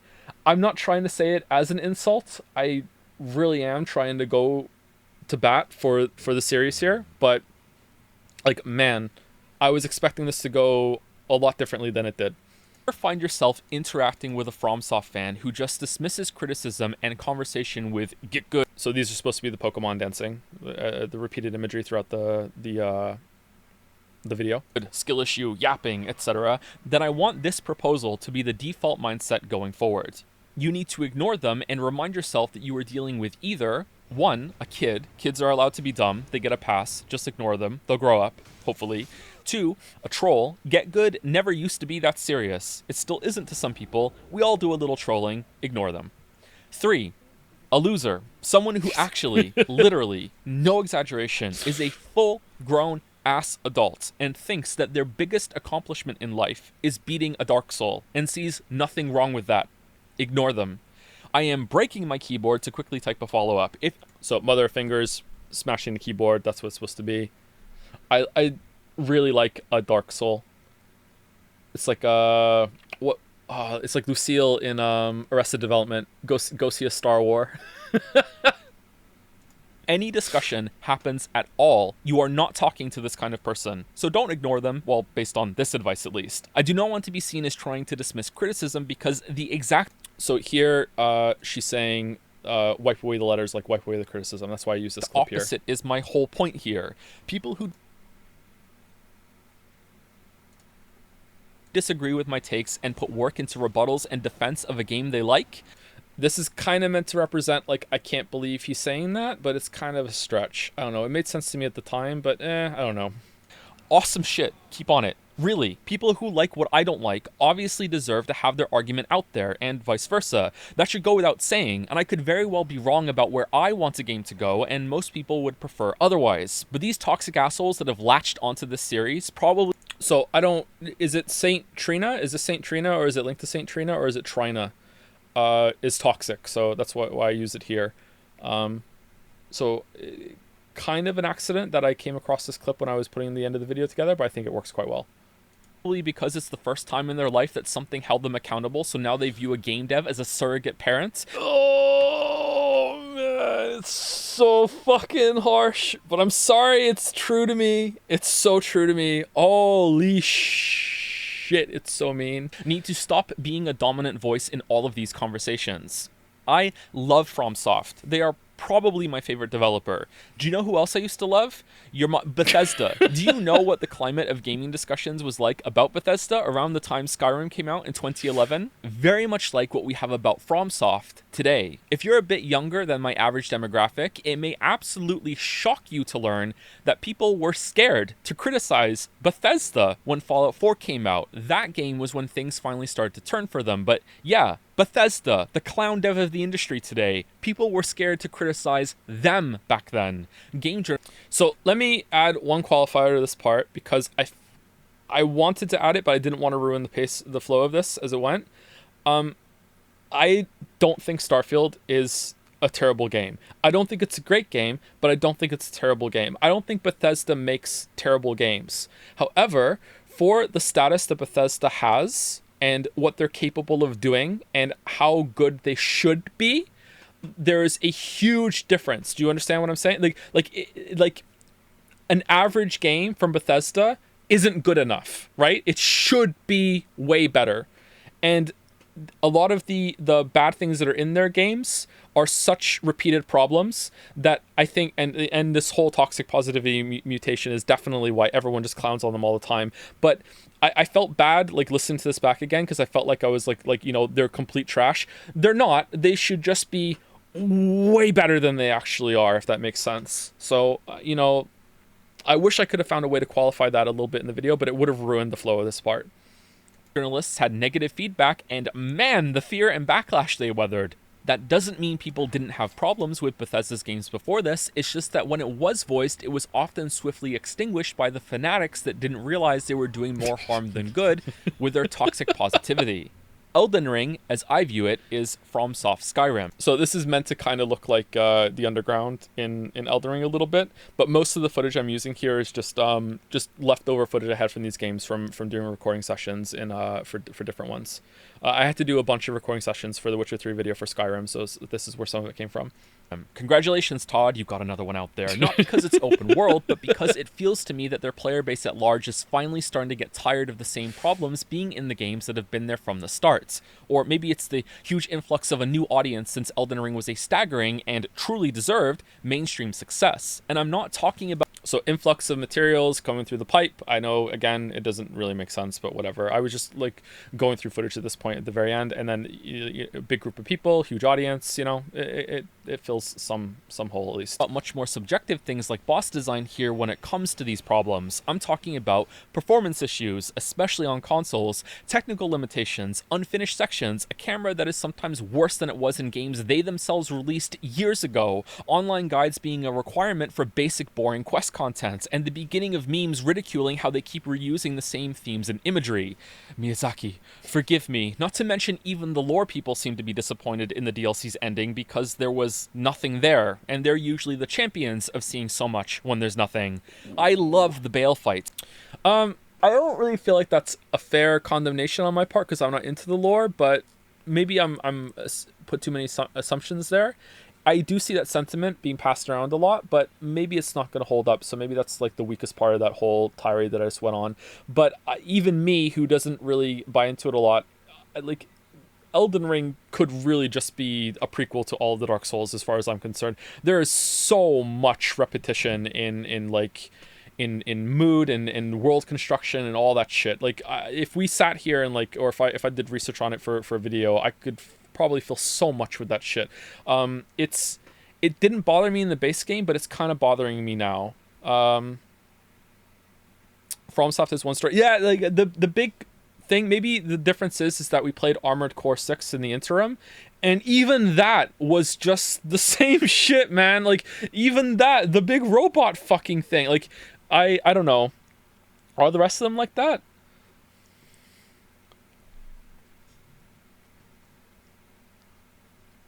Nice headshot, Bale.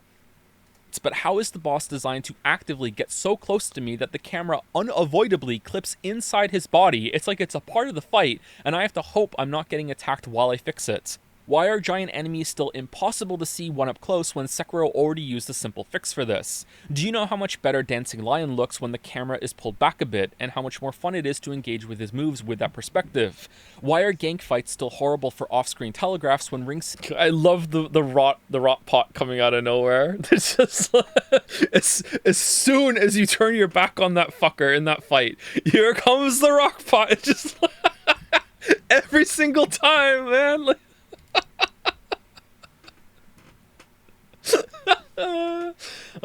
someone's saying that's why Bloodborne is the GOAT. Yeah, but just wait for Bloodborne 2, where you go into the underground and then you break into a pit and you fall down and you see that the whole entire surface world is being suspended on the backs of like giant pillar trees all in the distance. Don't worry, it's gonna happen. City already had a solution. Or a better question, why are gank fights? Why are bosses so poorly tested that Bale can become Zuko, Bender of Fire, and make this happen? This is a... Did I say his name right, chat? Move he does about a third of the time at the start of every attempt as you walk through the fog door. Either this wasn't tested nearly enough, or this is actually intentional, and we can look forward to seeing more of it, in which case I rescind my interest in any subsequent Elden Ring games. Someone in the comments said that if you run for the fire breath at the beginning, it can't get you, and scrolling is the problem. This was not my experience. I did try to run sideways away from it on some attempts, and it would still catch up to me and get me sometimes. It was pretty inconsistent for this being an issue. So yeah, I don't know. But again, I didn't patch the game, so maybe the patches have already fixed it. FromSoft is amazingly talented, and they make fantastic games, but they clearly have a few blocks here and there. And the reason why I think they struggle to consistently fix things and improve, particularly on small stuff that should be the easier tweaks to make, is the same reason why Bethesda insulated themselves from all criticism. And so in that clip he says, when he's crying, reading the reviews, and then the next thing he says is, and then ignoring the reviews when the money is being thrown up in the air. I think I play the clip with sound in the Fallout 4 video. Yeah. We ended up with Starfields. I know firsthand as a creative person, although I'm far from any of the subjects we're discussing, to be clear, how difficult it can be to sift through feedback for the stuff that's coming from a pure place. So here, this is a funny clip, but it's also, the game is giving me feedback that is wrong. That's the whole link here to what's being said. Even if you disagree with it, or it's not even applicable, at least it's honest and you can see something in it. Imagine going from feeling like everyone loves what you produce and having such a loyal, fervent fan base that you see defenses of all your design decisions in every discussion online. Guess things can't be so bad, huh? It's all acceptable. Look at the discussion. It's there. And then within one game, you see that twist on its head. The dam breaks, and now it's a flood embittered by years of being silenced by fanboys that may turn around and join in with this new wave. They're all turning around after you hit the guy. Pretty straightforward. Because when the tide turns on this, there's a tide on the beach, yep. It can often be more fun to troll and go along with it. And again, the return of the get good skill issue Pokemon that kill me here. And there was never much critical thinking going on there to begin with. Just yelling at people to shut up. Or get good, in this case. Get good! I said earlier that I didn't want to come across as gloating about the torrent change to Elden Beast, and it's mostly for this reason. From should be celebrated and encouraged for fixing their games post-release, and not somehow feel like they're betraying their fans who are scrambling like angry wasps in every conversation to... So, I don't know if this is a bug for them to do this. I've never seen a grouping of enemies in a FromSoft game like this. I don't know what happened here. But anyway, this is like angry wasps, these like a swarm of insects here with them crawling along, but also, you know, keyboard warriors typing their defense, you know, in the chat for their beloved game. That's the link here. I think it works really well. To defend everything they're doing.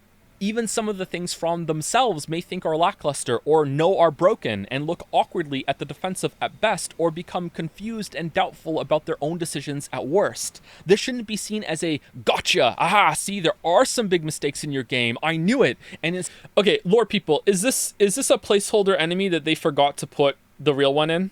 Instead, a casual, what the fuck is this? There's like 3 of them in this area, isn't there? What is this? Of course there would be some... Like, to me, this reeks of, oh, put that enemy in and then we'll update it with the proper one when it's done. Oh, lol, we forgot. There's a lore reason why there's something called a greater Potenate, or whatever. That's a naked guy with a gigantic Capra Demon machete. Is there really? Okay. Can I see it? No. Okay. A great lore reason, completely localized into this village at this time of year. Errors in a game this huge. Fix it and then fix more, please. Don't... Alright, so the funny clip here, I think some people actually noticed, was the weird fucking face that the boar makes because the camera's too close to him. Feel bad or ashamed or...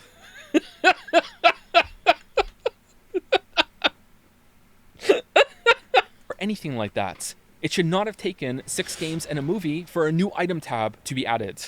Do you want FromSoft to end up with a Starfield of their own? That may be unthinkable to you, but if we rewound time and spoke to the biggest Skyrim enjoyers of late 2011, Starfield launching in 2023 with some of the exact same problems that were in Oblivion would have been just as inconceivable, because that's where we are now. Some issues are starting to pile up, and if they are continually... Alright, so the shot of the feet is just a really good shot that I wanted to include because I thought it was funny, and this was my last chance to use it because I hadn't found a good reason to use it earlier in the run, so I just did it here. And I was walking home today from a place, and I realized that I could have used this clip for when I said you could have replaced your legs to get a double jump, and I have been angry for the whole day since realizing that. So yeah, but I still made it in, so there we go. Press for long enough, it'll be the same explosive release we saw after Fallout 4. Toxic positivity. So the toxic positivity transmuted to toxic negativity here is because when Mikola's spell breaks, these guys go from loving each other, you know, kumbaya bullshit, to, you know, hating each other. We must slaughter the non-believers, that sort of thing. It transmuted to toxic negativity at the same potency and with the devs just as confused. This is just a miserable shot, I think. I just like the shot. Used. I don't think I'm capable of swaying any fanboy's mind. This is the meeting of the fanboys listening to their messiah there. This is what this is supposed to be. And on their attitude toward criticism on FromSoft or anything. But I do think I have a tiny chance. This is me like walking a tightrope bridge, like, because I have a tiny chance of getting across and making the point. Again, I'm not saying these are like banger examples, but like there is a thought process behind most of the clips here. Of making it so enough people dismiss them from question. Yeah, I know. It just at the time. Okay, you have to understand. Okay, normally when I'm putting these clips together, I just doing it nonstop for like fucking sometimes 16 hours in a row. Okay, like just like it's like, oh, what's gonna make sense here? Oh, I know. Like it gets kind of insane, and sometimes it works and sometimes it doesn't. Okay, from the conversation, and stop being afraid of the skill issue choir that shows up. The skill issue choir is back. I thought about repeating the joke of the words coming out of their horns again, but I thought it was a bit like I already done it once. I didn't think it was good to do it again. Every time the discussion on these games dips toward neutral.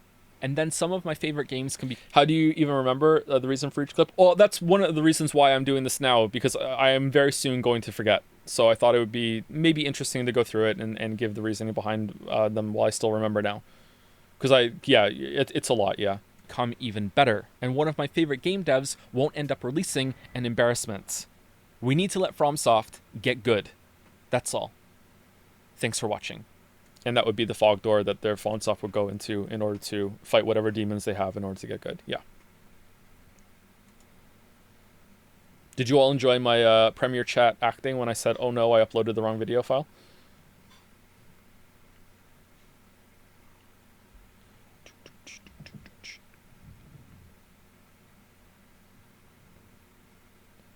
All of this was improv at the end. I didn't script this.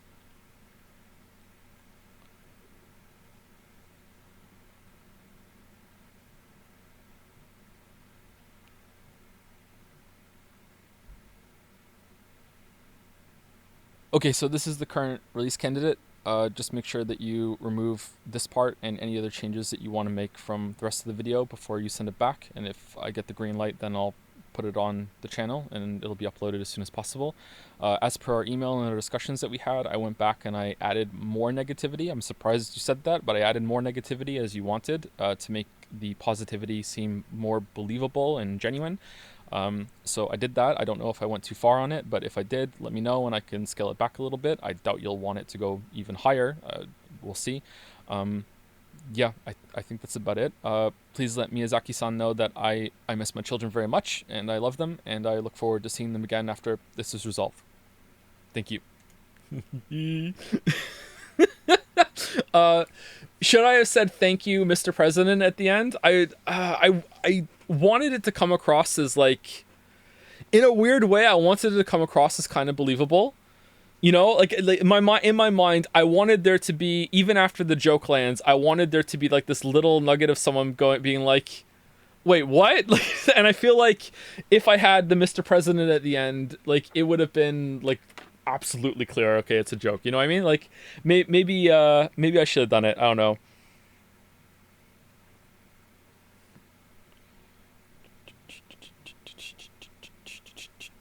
I think it should have been Phone Joe or done with the MGS codec call sound.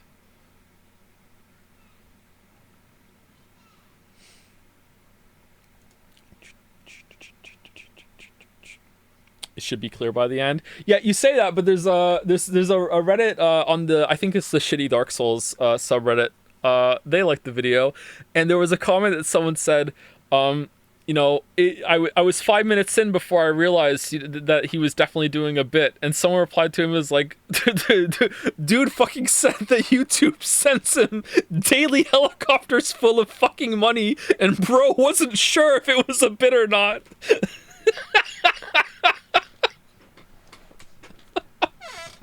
Oh man.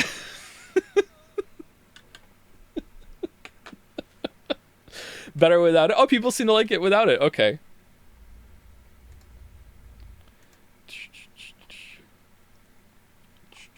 Why does Miyazaki-san make you want to make the video more negative? What is the lore? Because it makes it more believable. You know, it was too glowing. I went too far in the other direction. Yeah. Anyway, so that was the commentary of the video. A couple of expanded points. I answered some questions, but not too many. If anyone has any more, I can try and do it now. I explained most of the footage that I used there. I don't know if that adds anything to the video or detracts anything from the video, but maybe it's interesting at least. I can do this for the releases that come out from now on. If this was, I'll put it on YouTube and see if people on YouTube like it as well, and we'll see. Because I try and put this amount of effort in most of the clips. This is one of the reasons why it's a problem. Actually, this is not a good trait of mine. A problem that I have with making I can't make the content very quickly is because I have this fixation on like how can I make it match up. You know, what is the line there? And one of the reasons I think it's really not a good thing, because when I explained earlier in the stream that I will go through all of my footage for videos of this length. If I have hundreds and hundreds of hours of footage, then I don't go through them all, but I did for the Witcher 3 one. I will go through the footage and I will just like go through and clip out every single thing that I think is going to be relevant or a good starting point. So like when I went through my playthrough, and when I got to a new boss, I would just clip that out and I'd be like, okay, I can jump to that quickly and I know where that is. And so the end of it, when I've done that, I have about, I don't know, like 500, maybe a little bit less, depending on how long the video is, clips in a row at the very end of my Adobe Premiere timeline file, and they're color coded. Some of them have notes, so I know where to put them. I'm like, oh, that would be a perfect example for that part. And then once I have that, I can just pick and choose from that. And it also helps me not duplicate some of the clips as well, because once I take it out of the timeline at the end, I know I've used it and I won't use it again. Although sometimes I do repeat some if they're perfect, or if it's some boss footage that overlaps. But like, this is why I say it's not good, because after I've done that, I'm so used to sometimes having to spend a long time finding the perfect clip that when I go to my palette that I've made and I have it and it's right there, my brain goes, no, that was too easy. Spend some more time trying to find a better one. And it's like, but brain, we already went through the fucking whole entire fucking playthrough and specifically chose these ones for all the shit. It's like, yeah, it's still too easy. Find something else. Like I really don't like that. So I need to ease off on that a little bit, but it's like when the video is done too. It's like, quick, get it uploaded before you second guess the whole thing. It's interesting that you try to constantly justify every clip you use. Very functionalist utilitarian in that regard, though, like you said, it can't be easy doing that over and over again for this long form video content. It's enjoyable in a way, for sure, and I'm happy with the result, but sometimes, like a lot of the ones I pointed out here, sometimes it only makes sense to me, but maybe other people can perceive it as well. I don't know. What made you decide to ultimately make the Shadow of the Erdtree video amidst the Wait for Your Witcher video? Actual question, not trying to guilt you or imply you don't have the right to make any content you want. I explained a little bit in the video that I felt bad and I felt partially responsible, which is, I think, arrogant of me, and I shouldn't, for some of the poor reception that the DLC was getting. Some of the flack I was also getting for the base Elden Ring video had been bothering me for a while, and I felt like I could address it there. And two other reasons that I just don't want to get into. Sorry. You're just going to have to accept that, unfortunately. One day I will explain it. Do you think it matters if the clip has better quality if previous does the job? Sorry, it scrolled up. Like, they both illustrate the point. What is the improvement in your opinion? It's not always improvement, it just makes more sense to me. I feel better about it. You know, it's an emotional thing. Have you read any good books lately? I have not, no.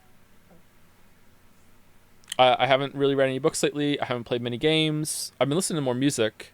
I haven't really watched any TV. I did watch a couple movies. Not just with the kids for movie night. I watched a couple movies on my own on my phone. I watched What's the guy from Better Call Saul? He has the action movie that's like John Wick. Nobody. I think is it? It's not. No, Mr. Nobody's Jared Leto. That movie's really good. I watched it a long time ago. Nobody. That was pretty good. What? Not my favorite movie. It was pretty good. And I watched Bullet Train, with Brad Pitt in it. Bullet Train was really fucking good. I really enjoyed Bullet Train. I feel like I watched another movie as well. Maybe that was it. Maybe I watched 2 movies. Did you finish Yumi Neko? It's not 2028 yet. How much time does this process add, would you estimate? Does it double the time to create a video or more? For the video editing part... Okay, so... If all I had to do was just dump footage into the timeline of the game I was discussing and not match it at all, I could make videos fucking like 10 times faster than I do. Like, it's just so much easier to just like here's just general footage of running around, just listen to it. It's like an audio book or whatever. But at that point, like, it's not really a video anymore. You know what I mean? It's just a podcast on fucking YouTube. Well, maybe podcast isn't the right word. I like doing it. Hire an editor. I don't think an editor could do this, or if they could, I think it would be prohibitively expensive. Because I know where all the examples are. They would have to like watch all of my footage. I think some channels definitely can use an editor, and they can definitely hire someone and can help out a lot. And if I was to add different parts that didn't have this structure, I could definitely use an editor in that way as well, for sure. But the way that I make it, and the process we just went through, I can't see that happening. You know what I mean? Imagine the notes would you get exactly. So if I went through all the footage and I made all the notes, at that point I've made the video, right?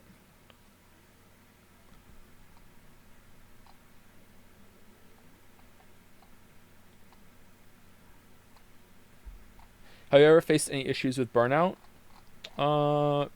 Period in my life? I mean, probably.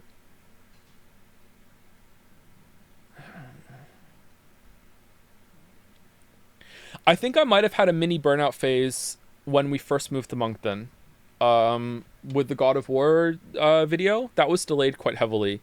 I think I was going through some shit there with stress and work, with trying to balance that with the moving. That was a really, really, really stressful time. So maybe there. I don't know if that counts or not, though. Did you play another Crab's Treasure? I'm not really into SpongeBob games, no, sorry. How would you even share 300 hours of footage? They would have to live nearby or something. Yeah, that's another point too. Like, how would I get the footage over to them? I wonder if it would be possible if I had an editor, if I had like a partner person that was there whenever I was playing the game, and I could explain the process. I wonder if I could double production if I just like said, okay, this one is you're taking care of that one, and I'm gonna do this one at the same time. Maybe. I don't know. Maybe. It would be expensive though, right?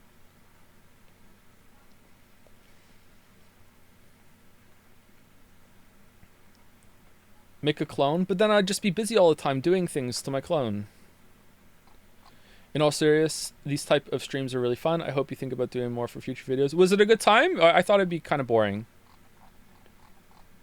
I hope you all enjoyed it. Maybe it was just novelty, I'm not sure. Is there a game you really want to play? Stellar Blade, for reasons. I don't know. I want to play more Deadlock. I enjoyed Deadlock when I played it recently. Nine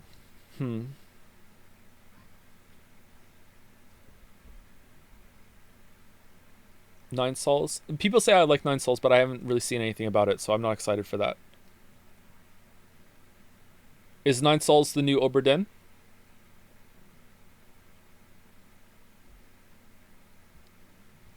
If there's ever a Witcher 4, would you make a video? Can you permanently ban this chatter for 5 minutes, please? Doom Eternal DLC. Oh, should we stream Doom Eternal DLC? I think we're going to have to replay the base game, though. That could be boring. Are you going to play Persona 3 Reload? Not only will I play it, I'll stream it.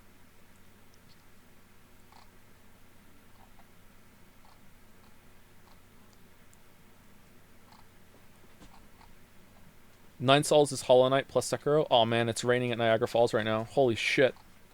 Holy shit. There's a Rabby Ribby spiritual successor to Heavy. I heard it's pretty good, yeah.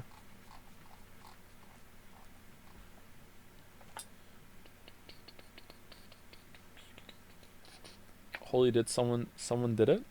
Someone did what?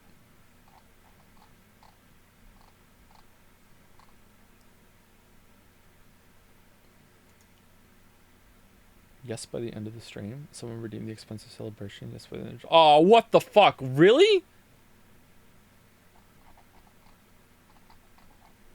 How come I can't see it? Oh yeah, how could it ever fucking show up in OBS? Okay. Who was the insane person?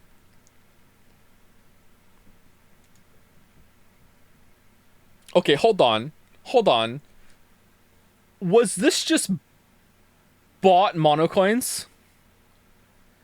It was Avarice. Avarice, did you... Hold on.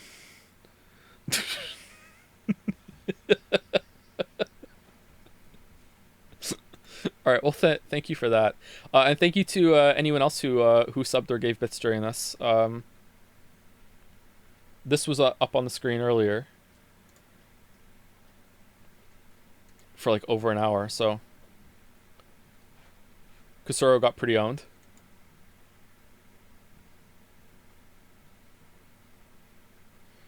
So is there any kind of announcement for our next stream, or are you going to go back to the Witcher 3 caves for now? I'm probably going to go back into the Witcher 3 caves for now, but we'll see how it goes. Like, the situation has just gotten so ridiculous that I kind of just don't care anymore. It's been a very... It's been a very difficult year. It's also been a very unusual year. I feel like I've changed a lot this year. I've changed a lot physically this year too. I don't know how much weight I've lost, but it's in the last year and a half. I'm gonna guess it's like I lost at least 40 pounds, but I also gained a bunch of weight at the same time. Like I lost bad weight, gained good weight. So I don't exactly know how to judge that. We also all got COVID. So I think I can safely say there was a day at the end of, I think it was April, that was easily the worst night of my life. I legitimately thought I was going to die. So I'm laying in bed and I like just could not fall asleep. I thought I was gonna die, and like all of us got it, all 6 of us, even the kids. And like Mila and Leo did not handle it well. They were like vomiting even. It was a really, really, really bad time. Has weight loss helped with your sleep and narcolepsy issues? Not really. I need to go see a doctor still, but like Moncton doctors are you know, its own thing. I am 99.99999 repeating percent, of course, think I have a gluten intolerance. But I've also done some research on it, and apparently gluten intolerance has never been confirmed in any scientific study. Celiac has, so maybe I have celiac disease. I'm not sure. I have to go get a test done for it. But I've done a lot of experimenting with food in the past year or so, and getting off the gluten has dramatically changed my life. Like it's been a huge deal, not just for sleep, but also just general kind of like puffiness and inflammation. Like I've been a very uncomfortable person for most of my life, and I thought it was just like maybe like narcolepsy or whatever, but now I think it might have just been just like a lifelong gluten allergy, and I didn't even realize it. Like temperature regulation. Like I said this a bunch of streams that I just drink water constantly. Like I have constant thirst, that sort of thing. Getting off the gluten, I don't have that anymore. Like I used to drink like fucking like 4 to 6 fucking liters of water every single day. Like I would just have just water constantly in front of me, just all the time drinking water. And now I don't need to do that anymore. You know, like there's just things like that. It's been a massive deal. It's also been a huge pain in the fucking ass that you know, I can't eat gluten because a lot of my favorite foods have gluten. Like gluten's really tasty. It's not a moral thing for me. But yeah, it's been a really big deal. Have you tried experimenting with dairy? Yes, and I don't think I'm lactose intolerant. I tried that. Although I stayed on the almond milk because I like almond milk more than regular milk. I have that in my tea. I also gave up coffee, but I wasn't really drinking a lot of coffee, so I don't think that really helped a lot. And I'm still off soda. I just drink Coke Zero now. I know that is just different soda, but it's a lot healthier for you than regular soda. Have you played God of War Ragnarok Valhalla yet? I haven't, no. Should I? I thought it was pretty good. From what people said. Has some story bit. I've become a bit insufferable, chat. This will bother a lot of you, okay? I'm sorry. I've become more insufferable because I have gone through a lot of physical changes, discovered a bunch about myself, okay? I have become a gym bro. I'm sorry. I've become a gym bro. I go to the gym a lot. I'm there all the time. It is my favorite part of the day. No, I know. It's fucking insufferable, right?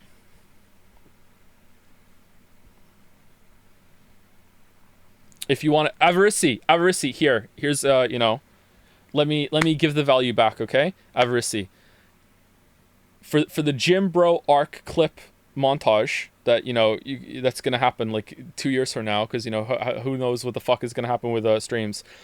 You can do a flashback here after I say the gym bro arc, and you can flash back to the first Umineko stream where I said something like, oh god, my legs hurt, you know. That was because that was the day after the first or second time I went to the gym. So there you go. That is why my legs were killing me. What's a Moncton gym like? It's actually really nice. It's a nice place.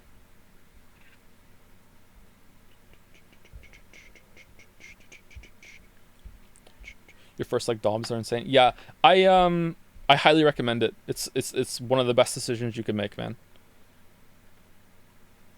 What makes you start working out?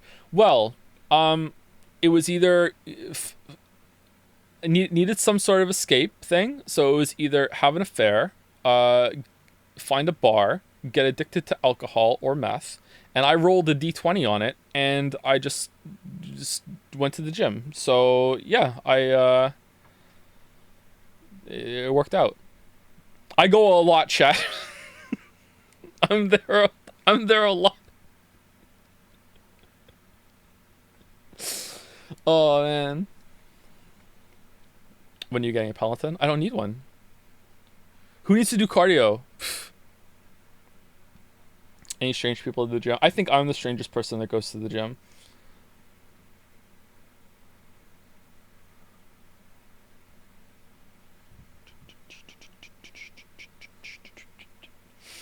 What's your game of the year so far? Shadow of the Erdtree. I don't think I played any other game that came out.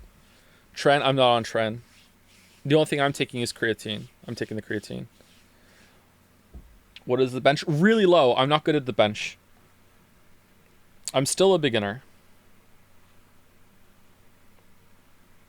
Favorite exercise? The chest fly. I really like the chest fly.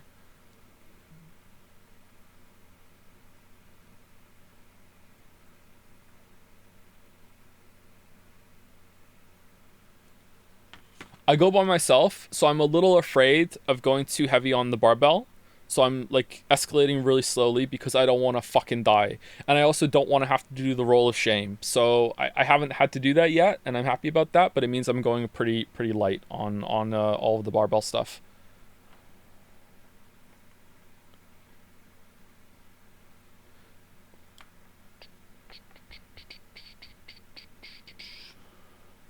The roll of what? So the roll of shame is when you go too heavy on the bench press that you can't lift it all the way up to rack it. So you have to like put it down on your chest and stomach and then roll it down over your whole entire torso and body and off your legs so it rolls off of the bench so you don't die. But if it rolls up onto your neck, you're screwed. That's the roll of shame.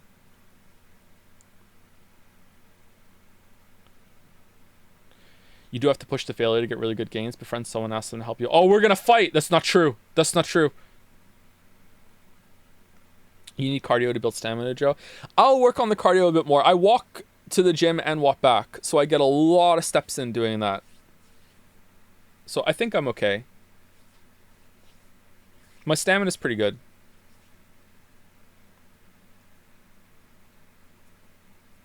How far is the walk? It's about 30 minutes. I try and get it in around 10 to 12,000 steps a day, and going to the gym and back is usually enough of that. It usually comes in around 9,000 or so steps. But lately, between sets, I've been walking around the gym to get even more steps.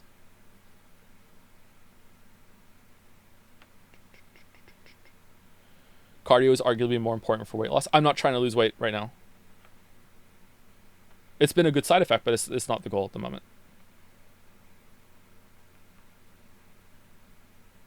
Is that where the skipping leg day joke from Shadow the Erdtree video came from? Probably kinda, but I did the gym comparison in the original Elden Ring video, and I wasn't going to the gym back then, so it just seemed like a good follow up from that one.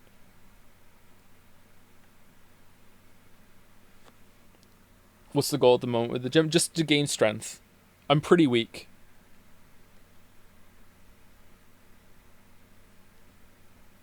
Would you try bouldering? I think I speak to him enough already, so no.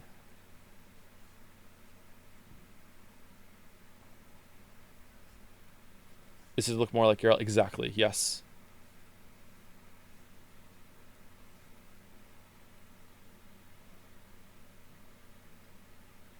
Need the dad strength. I will say this, and then I'll go.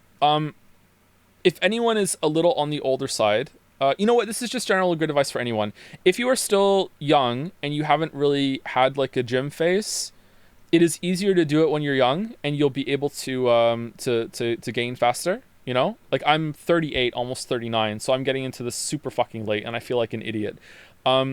Going into so late. But if you're young, it'll be easier, and you'll recover from injury faster if you do get injured. So it is a very good thing to do, and it's much easier to maintain things than it is to build it up. So building shit up right now when it's easier because you're younger is going to pay off later on. Is 28 young? Genuine question. 28 is pretty young in this context. Yeah, I would say so. But if you're older, I went to the gym and completely fucked my shit up by doing even just light ones. I did almost every single machine the first time I went in there, and the next day I could not straighten my arms out all the way. It hurt so bad, and all my muscles in my arms were so bad that I went to the grocery store on purpose so I could have heavy bags to carry home, because that was the only way I could straighten my arms out all the way after it. Then, the first time I did leg day and I did deadlifts, I had so much trouble getting down the stairs that, you know, I was like hyping myself up to have to go up to pee to come back down again. Okay, so it's really gonna like mess you up a bit, okay, the first time you go. However, about 6 to 8 weeks after doing that, first of all, it didn't hurt that much after those sessions, but 6 to 8 weeks after that, I was outside and I was walking around with the dogs, and I sincerely felt like I say sincere and genuine too much lately, but it's like I can't emphasize enough how true this feeling was. I felt like I was 21 again, and that was fucking wild, man. Like just being able to move around and how I felt standing and on my feet and everything, and just how easy it was to just walk around. Like I felt like literally 20 years younger, and I still do. Like it is such an amazing feeling. So if you are on the older side like I am, and you're having a little bit of trouble just kind of like walking around and stuff, you know, like, or just like, I was never really having trouble walking, is like could still get around, but like if it was like I'm getting to the age now where getting out of the chair is kind of like, do I really want to, like, it's kind of how, like, anything like that, and if that's starting to set in, like, it is fucking amazing how good you can still feel, right? Like it's pretty good. You're not old. 30 is not old. Well, it's old in this context. Like once you get around 40, the amount of like it gets a lot harder to put on muscle. So that's why I'm saying old. I'm not old, you know, period, or in general, anything like that.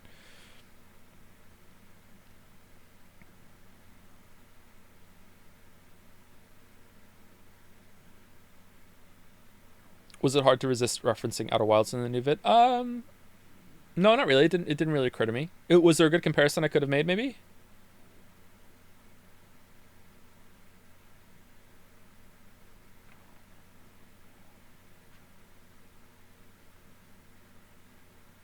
How do you feel about Monster Hunter? The boss monsters of the DLC reminded me a lot of the time playing Monster Hunter. I like Monster Hunter. It was a bad stream, but I played it on my own. It was a pretty good time on my own.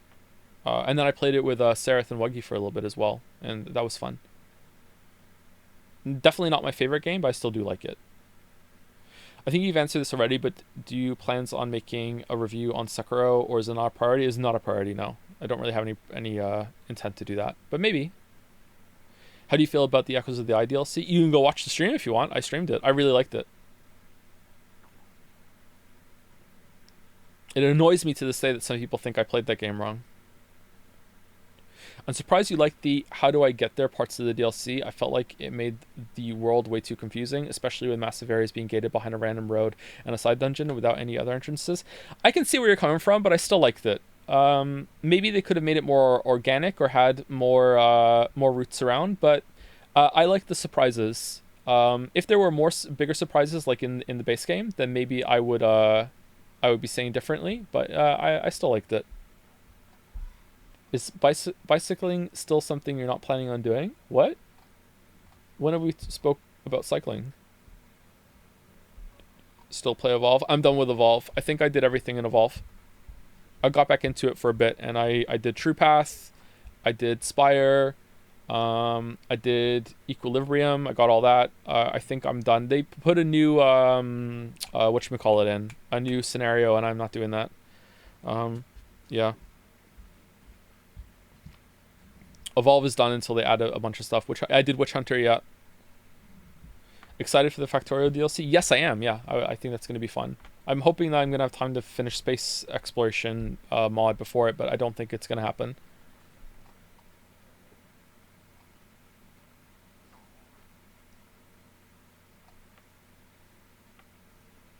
Is Black Myth Wukong on your playlist? No, but is it good? Do you think I would like it? What do you feel about unlocking camera for giant enemies? I feel like it makes most of the fights fine. I do not think you have talked about this whenever you mention giant enemies in your videos. I was one of the first people to say that you need to unlock the camera for multi-fights in Dark Souls 2, and I still stand by that, but I also really heavily criticized how they communicated that to the player base, and I'm still unsure if that really is what you're supposed to do or not, but it does make the game better. I don't think unlocking the camera for the giant enemies is a good fix, especially with how they're designed to get a lot closer to you as well. I think that just panning the camera back and having smarter points where you can focus the camera would be a lot better there. Yeah. I don't know. I'm going to guess it's going to depend on your build as well.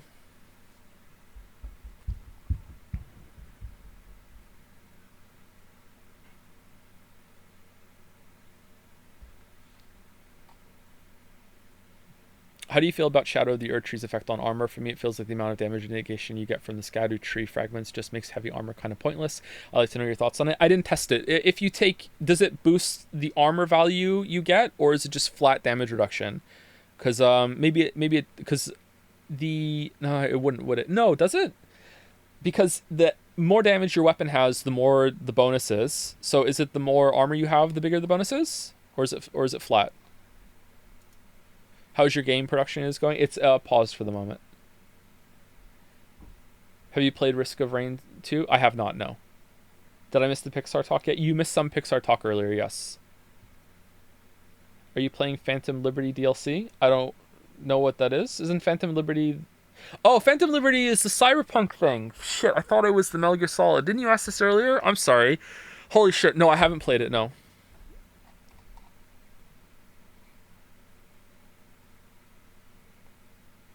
I'd like to, but I haven't played it. Can you talk quieter? I have to go to bed. But if I talk quieter, you won't be able to hear me, you weeb. Think you will like Pop Lost Crown, Joe? One of the best Metroidvanias ever made. Pop Lost Crown. Never heard of it.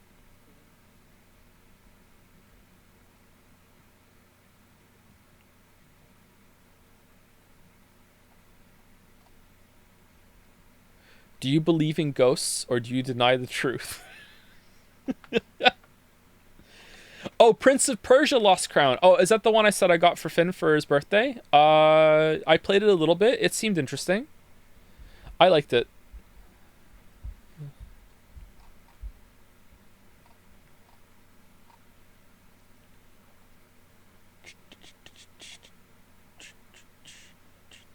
Thoughts on enemies scaling to your level in games? I hate that Bethesda has completely contaminated that idea forever and ever and ever, Gay Ben. I think that it could work. I don't think we've really seen a good use of it yet, but I think it could work with the right circumstances. Will Silksong release before the Witcher 3 vid? I hope not. Going to try the new Zelda game coming out next month? No! You wanna know why? Because it looks like it's the same fucking engine and performance as Link's Awakening. I popped the Link's Awakening remake in my Switch, sat down for my 4 a.m. poop, and it turns out the shit was already there. Because, oh my god, the frame rate is so bad that I didn't even get out of the fucking first town. I just turned the game off and said, fuck it, I'm just gonna try Metroid Dread instead. Seriously, that is... I don't know if I'm being fucking, like, you know, pearl clutching or whatever here, but, like, it was unplayable to me. Is it better docked? I played the original Link's Awakening on the Game Boy, and I really liked that game, so I wanted to play it again. I was like, oh my god, it was so bad. This was on the OLED, right? Yeah, it was on the OLED. Does the OLED run worse? Worse and worse? Did you know you can kill the dudes in the cell section before Midra? You didn't mention it all, if I remember correctly. I did know that, but I didn't do it myself. I saw someone else do it at some point. I can't remember if it was on Reddit or on, like, my Twitter timeline or a YouTube short or whatever. I don't know. Did you see that Control and Alan Wake 2 are getting film and TV adaptations? I did not. That sounds interesting.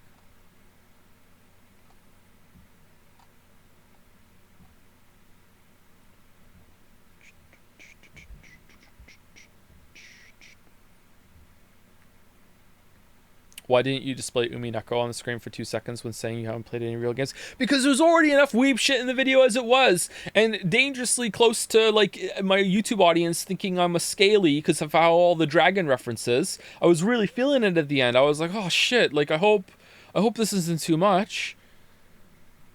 You are? I'm not.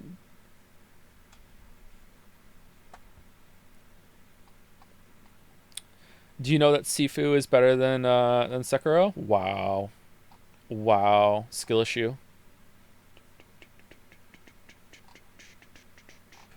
What class do you play in regular CRPGs? Like Baldur's Gate and stuff. When I played Baldur's Gate 2, I exclusively played a Kenzai because I like the idea of being a warrior without armor. When I played actual Dungeons and Dragons with a group, I was a paladin. I don't know if I would play that kind of thing again with a paladin, or if I would try something different. Do you believe in gots? I do not believe in gots or ghosts. Best video game antagonist? John Irenicus. I don't know.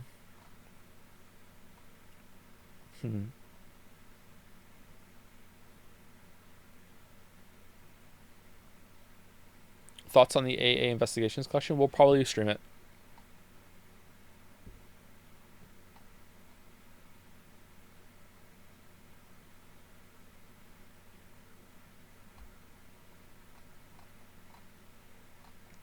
Favorite Baldur's Gate 2 companion? I'm gonna say her name wrong. Is it Viconia or Viconia? I liked her. She was good. You know who I don't like anymore? I don't like Minsk. When I was a teenager, like early teen, Minsk was just like the funniest meme shit ever. Now it's like, shut the fuck up, Minsk. No one gives a fuck about your giant miniature space hamster. Fucking stand ready. Who gives it? I'm just completely over it.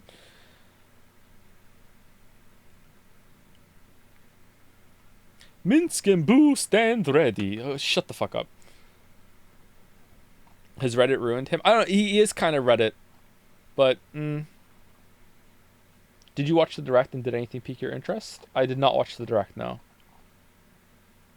Do you have any plans to stream TGA this year, or has it become too ad infested over the years for it to be worth watching? Oh, we'll stream that for sure if we're streaming at that point, yeah.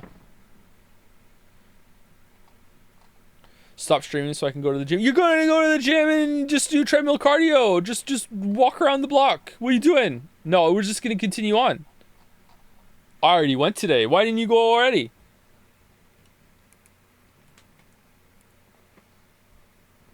Oh.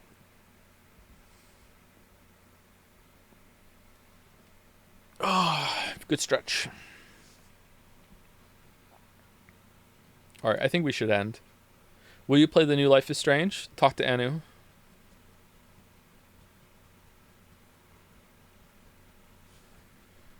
I didn't go because I was working and you were streaming. Will Gravity Rush over there?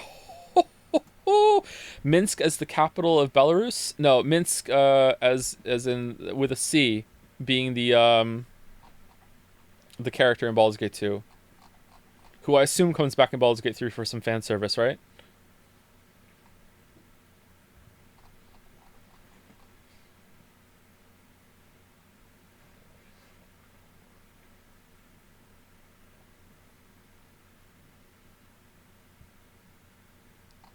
Thoughts on Treasures games? 90s and 2000s dev. They're my favorite dev. I don't know them, sorry.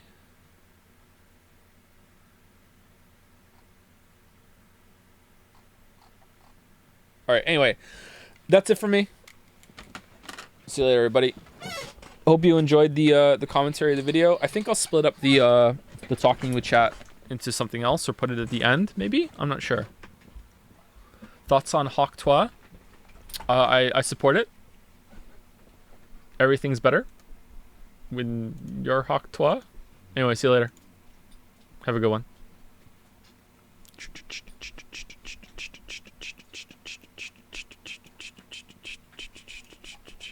Have you listened to Chapel Rowan? Of course I've listened to Chapel Rowan. Of course. And let me tell you, every single fucking time she says, "Excuse me, can you play a song with a fucking beat?" I think of chat telling me, "Every song has a fucking beat, Joe." And I say, "Well, what the fuck, Chapel? If this song has a beat, it has a beat. So why the fuck are you asking for one? You